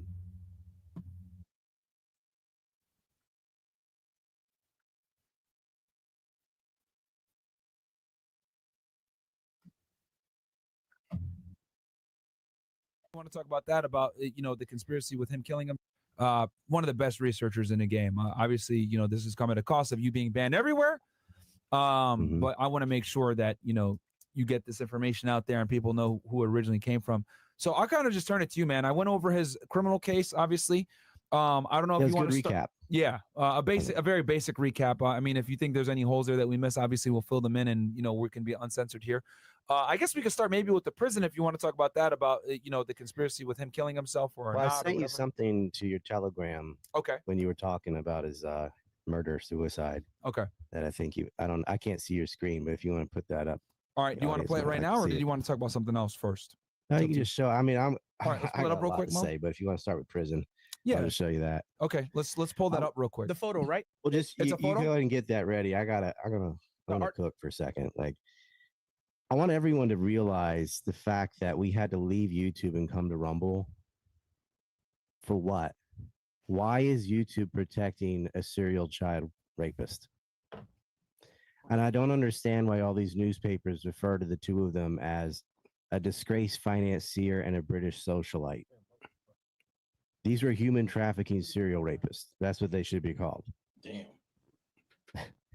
And what this whole thing proves, and we'll get into the details of stuff. And we did a video before on his like top 10 lieutenants back in the summer, I think. Mm-hmm. What this really proves is the utter rot and decay in our society from top to bottom. I got the picture up right now, Ryan. It says Jeffrey Epstein. He flat out said prison guards, they tried to kill me. Yeah, but weeks And before he hang himself. I don't think he was trying to not snitch. I think he said he did it himself so he'd be put on suicide watch, so somebody would watch him. Of course, they just took him off of it. Yeah. That's my opinion on that. But Mark Epstein was on the flights with, it says Mark Epstein, one female, that he was weird. His property, he's a real estate guy in New York, and he was housing a lot of the MC2 models that Epstein was using from Jean-Luc Brunel. So whatever. But he is correct. He did do a second autopsy, and they did find broken bones in his neck. And that was the most easy suicide prediction ever. There's no way they could let this man go to court. Yeah. Or plead bargain or talk or say anything to anybody. Absolutely. And we all knew he was going to die in jail. Yeah. And it was so sad. And it was like, wow, they got to find Maxwell. They got to find Burnell. And they did. People will say stuff like, no one's been punished. That's not true. Peter Nygaard's in jail. Weinstein's in jail for something else he did, but he is also on this map. Epstein went to prison. Brunel's in prison and was killed. And Glenn Maxwell's in jail. And just in prison though. And just to describe to the people, right? Because like I've been on the other end of this. Whenever you arrest somebody, right, and you want to get information from them, someone like an Epstein, who's like what I would consider like a high risk, a high level target, right, where he's going to have information on other people that can really break the case open, right? Guys like that aren't going to talk because they know that they have a bunch of information and they know that they can strike a fantastic deal and do very little time, right? So Epstein was probably in the process of telling U.S. Attorney's Office, telling the FBI, look, I'm going to cooperate, but I need something in writing. I need a proffer agreement. I need witness protection. I need, to be segregated in the jails, etc. And I think all of that was probably going to happen, but it didn't happen fast enough because he died like literally a month later after being arrested. That man was a 120-minute interview away from just exposing everything. Bro, that man could have made one video exposing everything and it'd have been over. And I agree with you, Ryan, that like he spent less time in jail than Kyle Rittenhouse.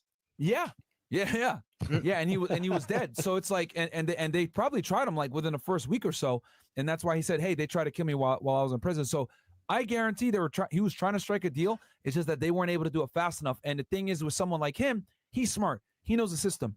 He needs everything in writing, and it's going to take time, right? Because something like that's going to have to come from as we described before, the U.S. Attorney, right? Where he's going to have to basically sign off on, okay, we're going to give this guy a deal, etc. And obviously, this guy had skated the law before. They're probably going to go back and forth, so it's going to just make it longer and longer. And obviously, Epstein didn't have the time to wait. That's what I predict happened, from my professional opinion of why. Well, look what he did the day before he was killed, or even just 12 hours before he was killed. He set up the 1953 trust. Theory is born. That's what he named it after. And money has been moving around out of his accounts, hush money, to victims. 25K here, 25K there, to make them shut up. Darren Endike and his lawyers have been helping facilitate this. That's what Denise George from the Virgin Islands sued Chase Bank to try and get at this. And there have been settlements with Leon Black, with Chase Bank, with others, with Prince Andrew, 16 million, 64 million in the Black was that case. what he settled for? People are losing Prince Andrew? tens of millions of dollars. He settled for 17. Prince Andrew had to pay 16.9, I think. For the 17-year-old, what's her name again? Virginia Giuffre with Yes. Virginia Roberts at the time, or is now. I mean, let's pull up that and they're infamous picture. photographed in Maxwell's house. Virginia in Giuffre. England. Just look it up with Prince Andrew. It'll come right up, Bills. Sorry, continue. Ryan. Well, most of the new, I mean, they're not new to me, but the documents that just got released, which there is new information in these documents. It's just a lot of it was out, but all over the place in different articles and things, from victim statements and journalists from everything from Miami Herald, Vanity Fair, and so on, Daily Mail, and so on. But now it's like verified and all out there, but there's such lazy reporting on this. And there's a lot of false stories. And I think you were alluding to this earlier. People on Twitter and because you can't even post anything anywhere else, put these false lists out of just, cut and paste of the black book or flight logs. But it's not an actual client list based on victim's testimony. The flight logs are better evidence than the black book. The black book is just anybody they ever met anywhere. It doesn't really mean anything. Yeah, and but what some people did, like the New York Post and others, they keep using names like Leonardo DiCaprio and Bruce Willis and Naomi Campbell, I think, came up too. Michael Jackson. Those two are actually in there, but like Cameron Diaz, they're not. If you look through the documents, their names in there, but here's the context for that. Epstein was on the phone and he used to be like, "Oh yeah, that was Leo, that was Bruce," just name dropping.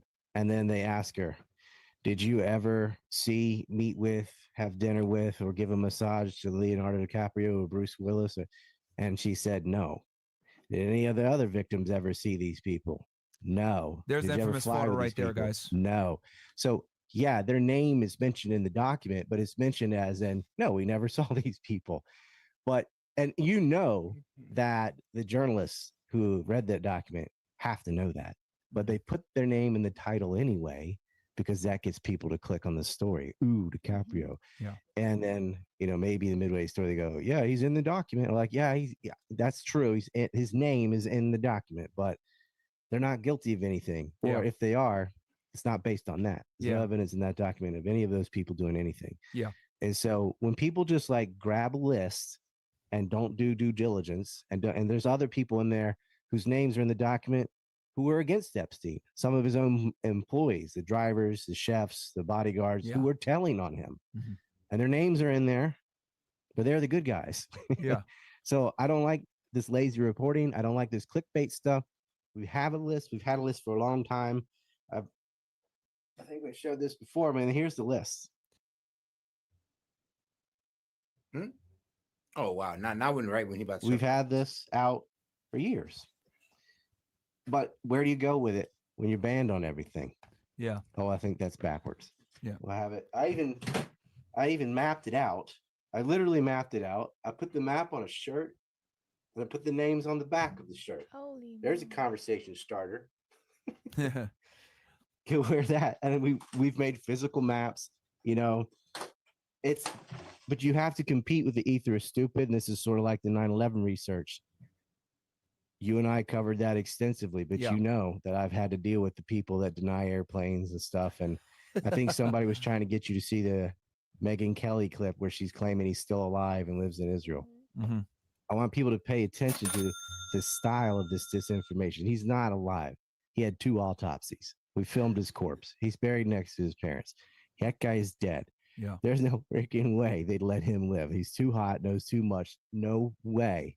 They body doubled him, whatever. But they always say he's alive and lives in Israel. And if you look at the kook movement on 9/11, the plane deniers and stuff are also very anti-Israel. Yeah. And they go, why is this? They're trying to associate claims about Israel with that, what I call the camouflage of nonsense. Trying to be like, oh, I've heard that. And then they roll their eyes and yeah, because they always put those two things together, the anti-Israel and the, utterly ridiculous. Yeah. Because the truth is, they were working for the Israeli state. Bam. That actually segues perfectly into what I was going to ask you. We can go over the dates. Oh, go ahead.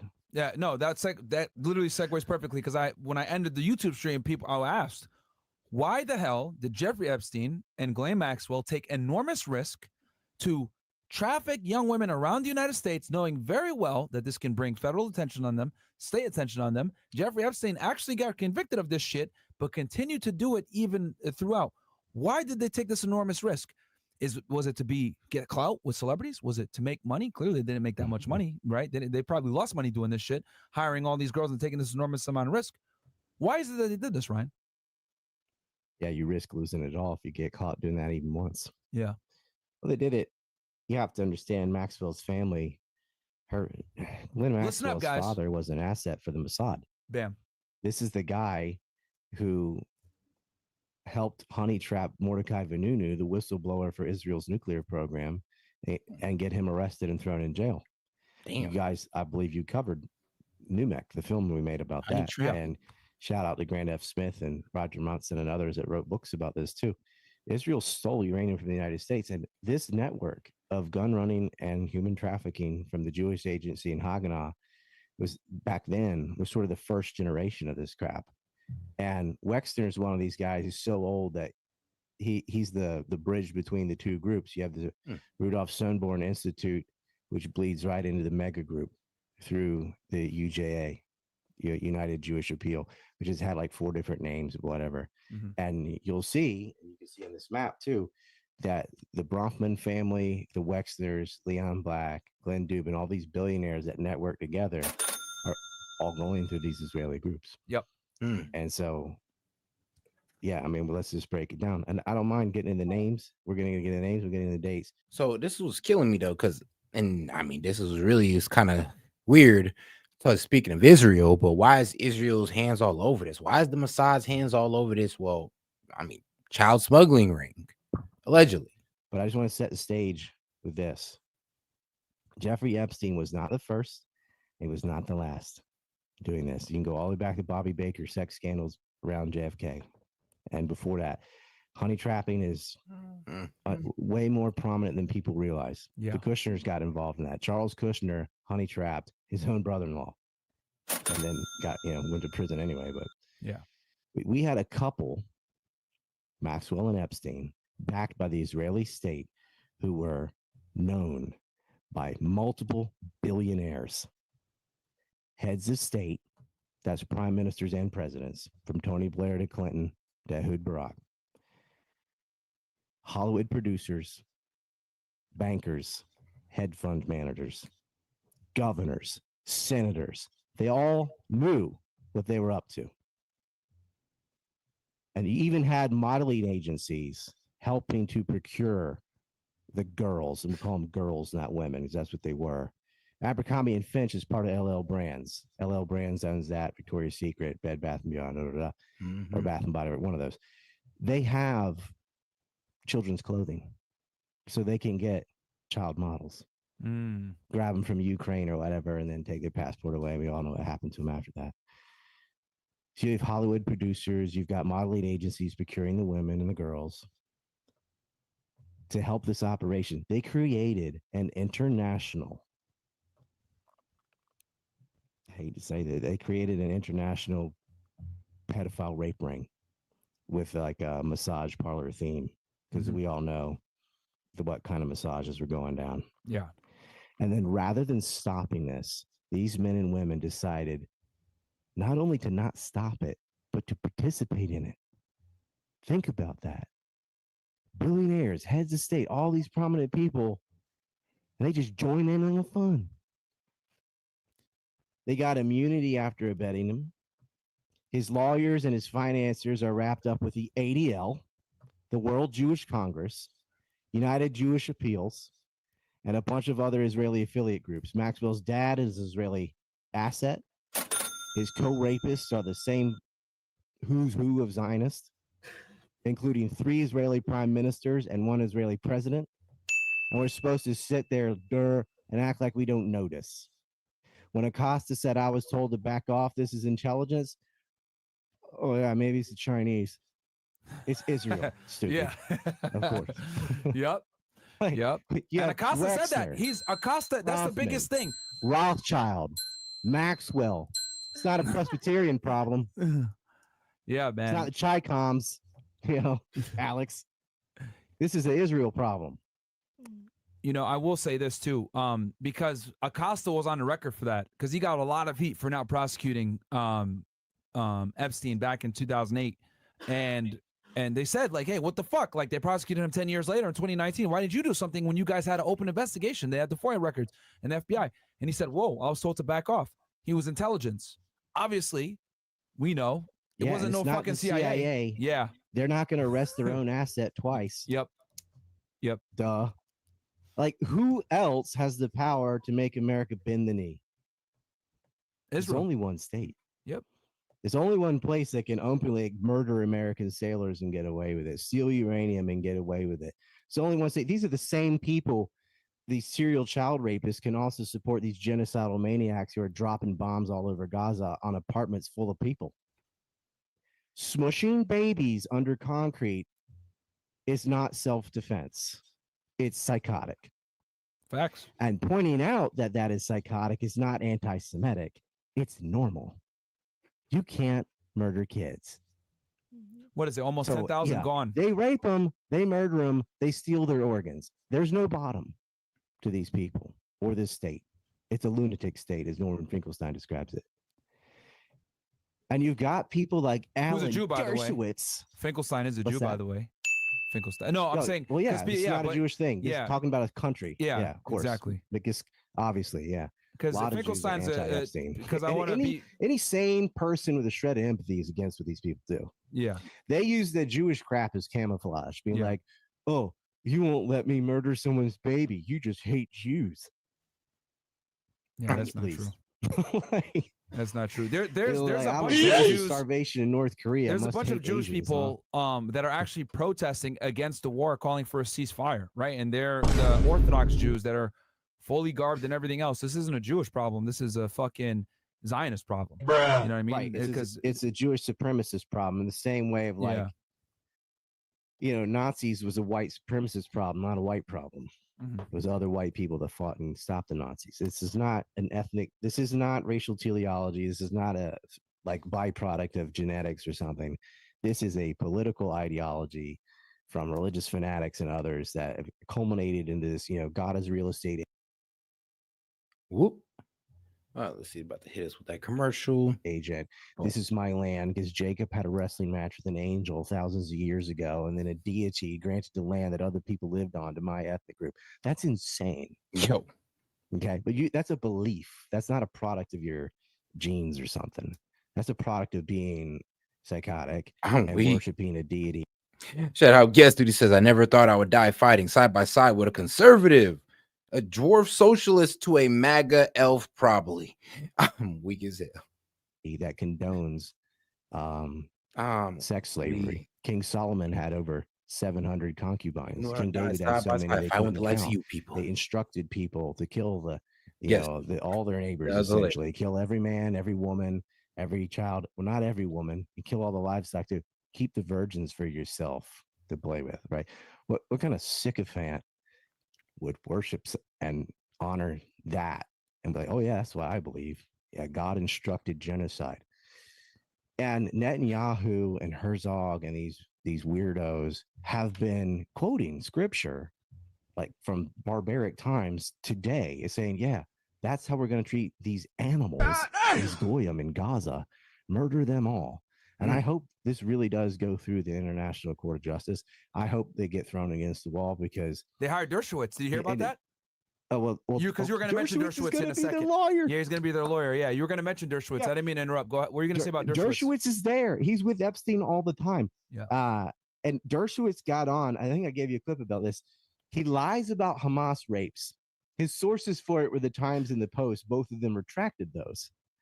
Thanks to really good work by Aaron Mate, who I believe is Jewish, Max Blumenthal, who's Jewish, and Kit Klarenberg.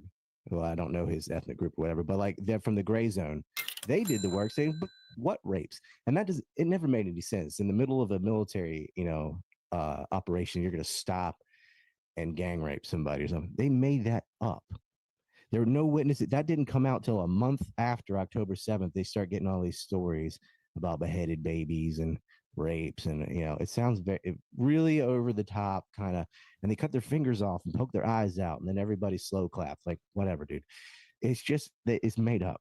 What was Dershowitz's link with Hamas Epstein? Attacked.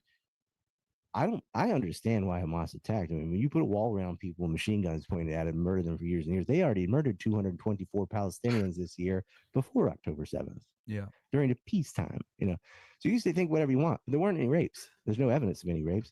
But Dershowitz goes on and tries to he's like, we're the feminists talking about this. Why are they all after me and Epstein? Why don't you go after Hamas? Unbelievable. If you have it, you can play it. You can see this cretin in his little yellow teeth.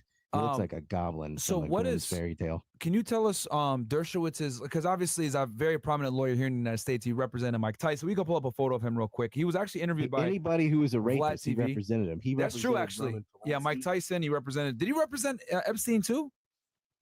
Yes, he did represent Epstein in the first he got trial. an award from the ADL. So did Barry Kirscher, the other lawyer that got an award from the ADL that got the sweetheart deal for Jeffrey Epstein. They were the lawyers that got him There's down. Alan Dershowitz. If you want to know his connections there, he's got rape accusations.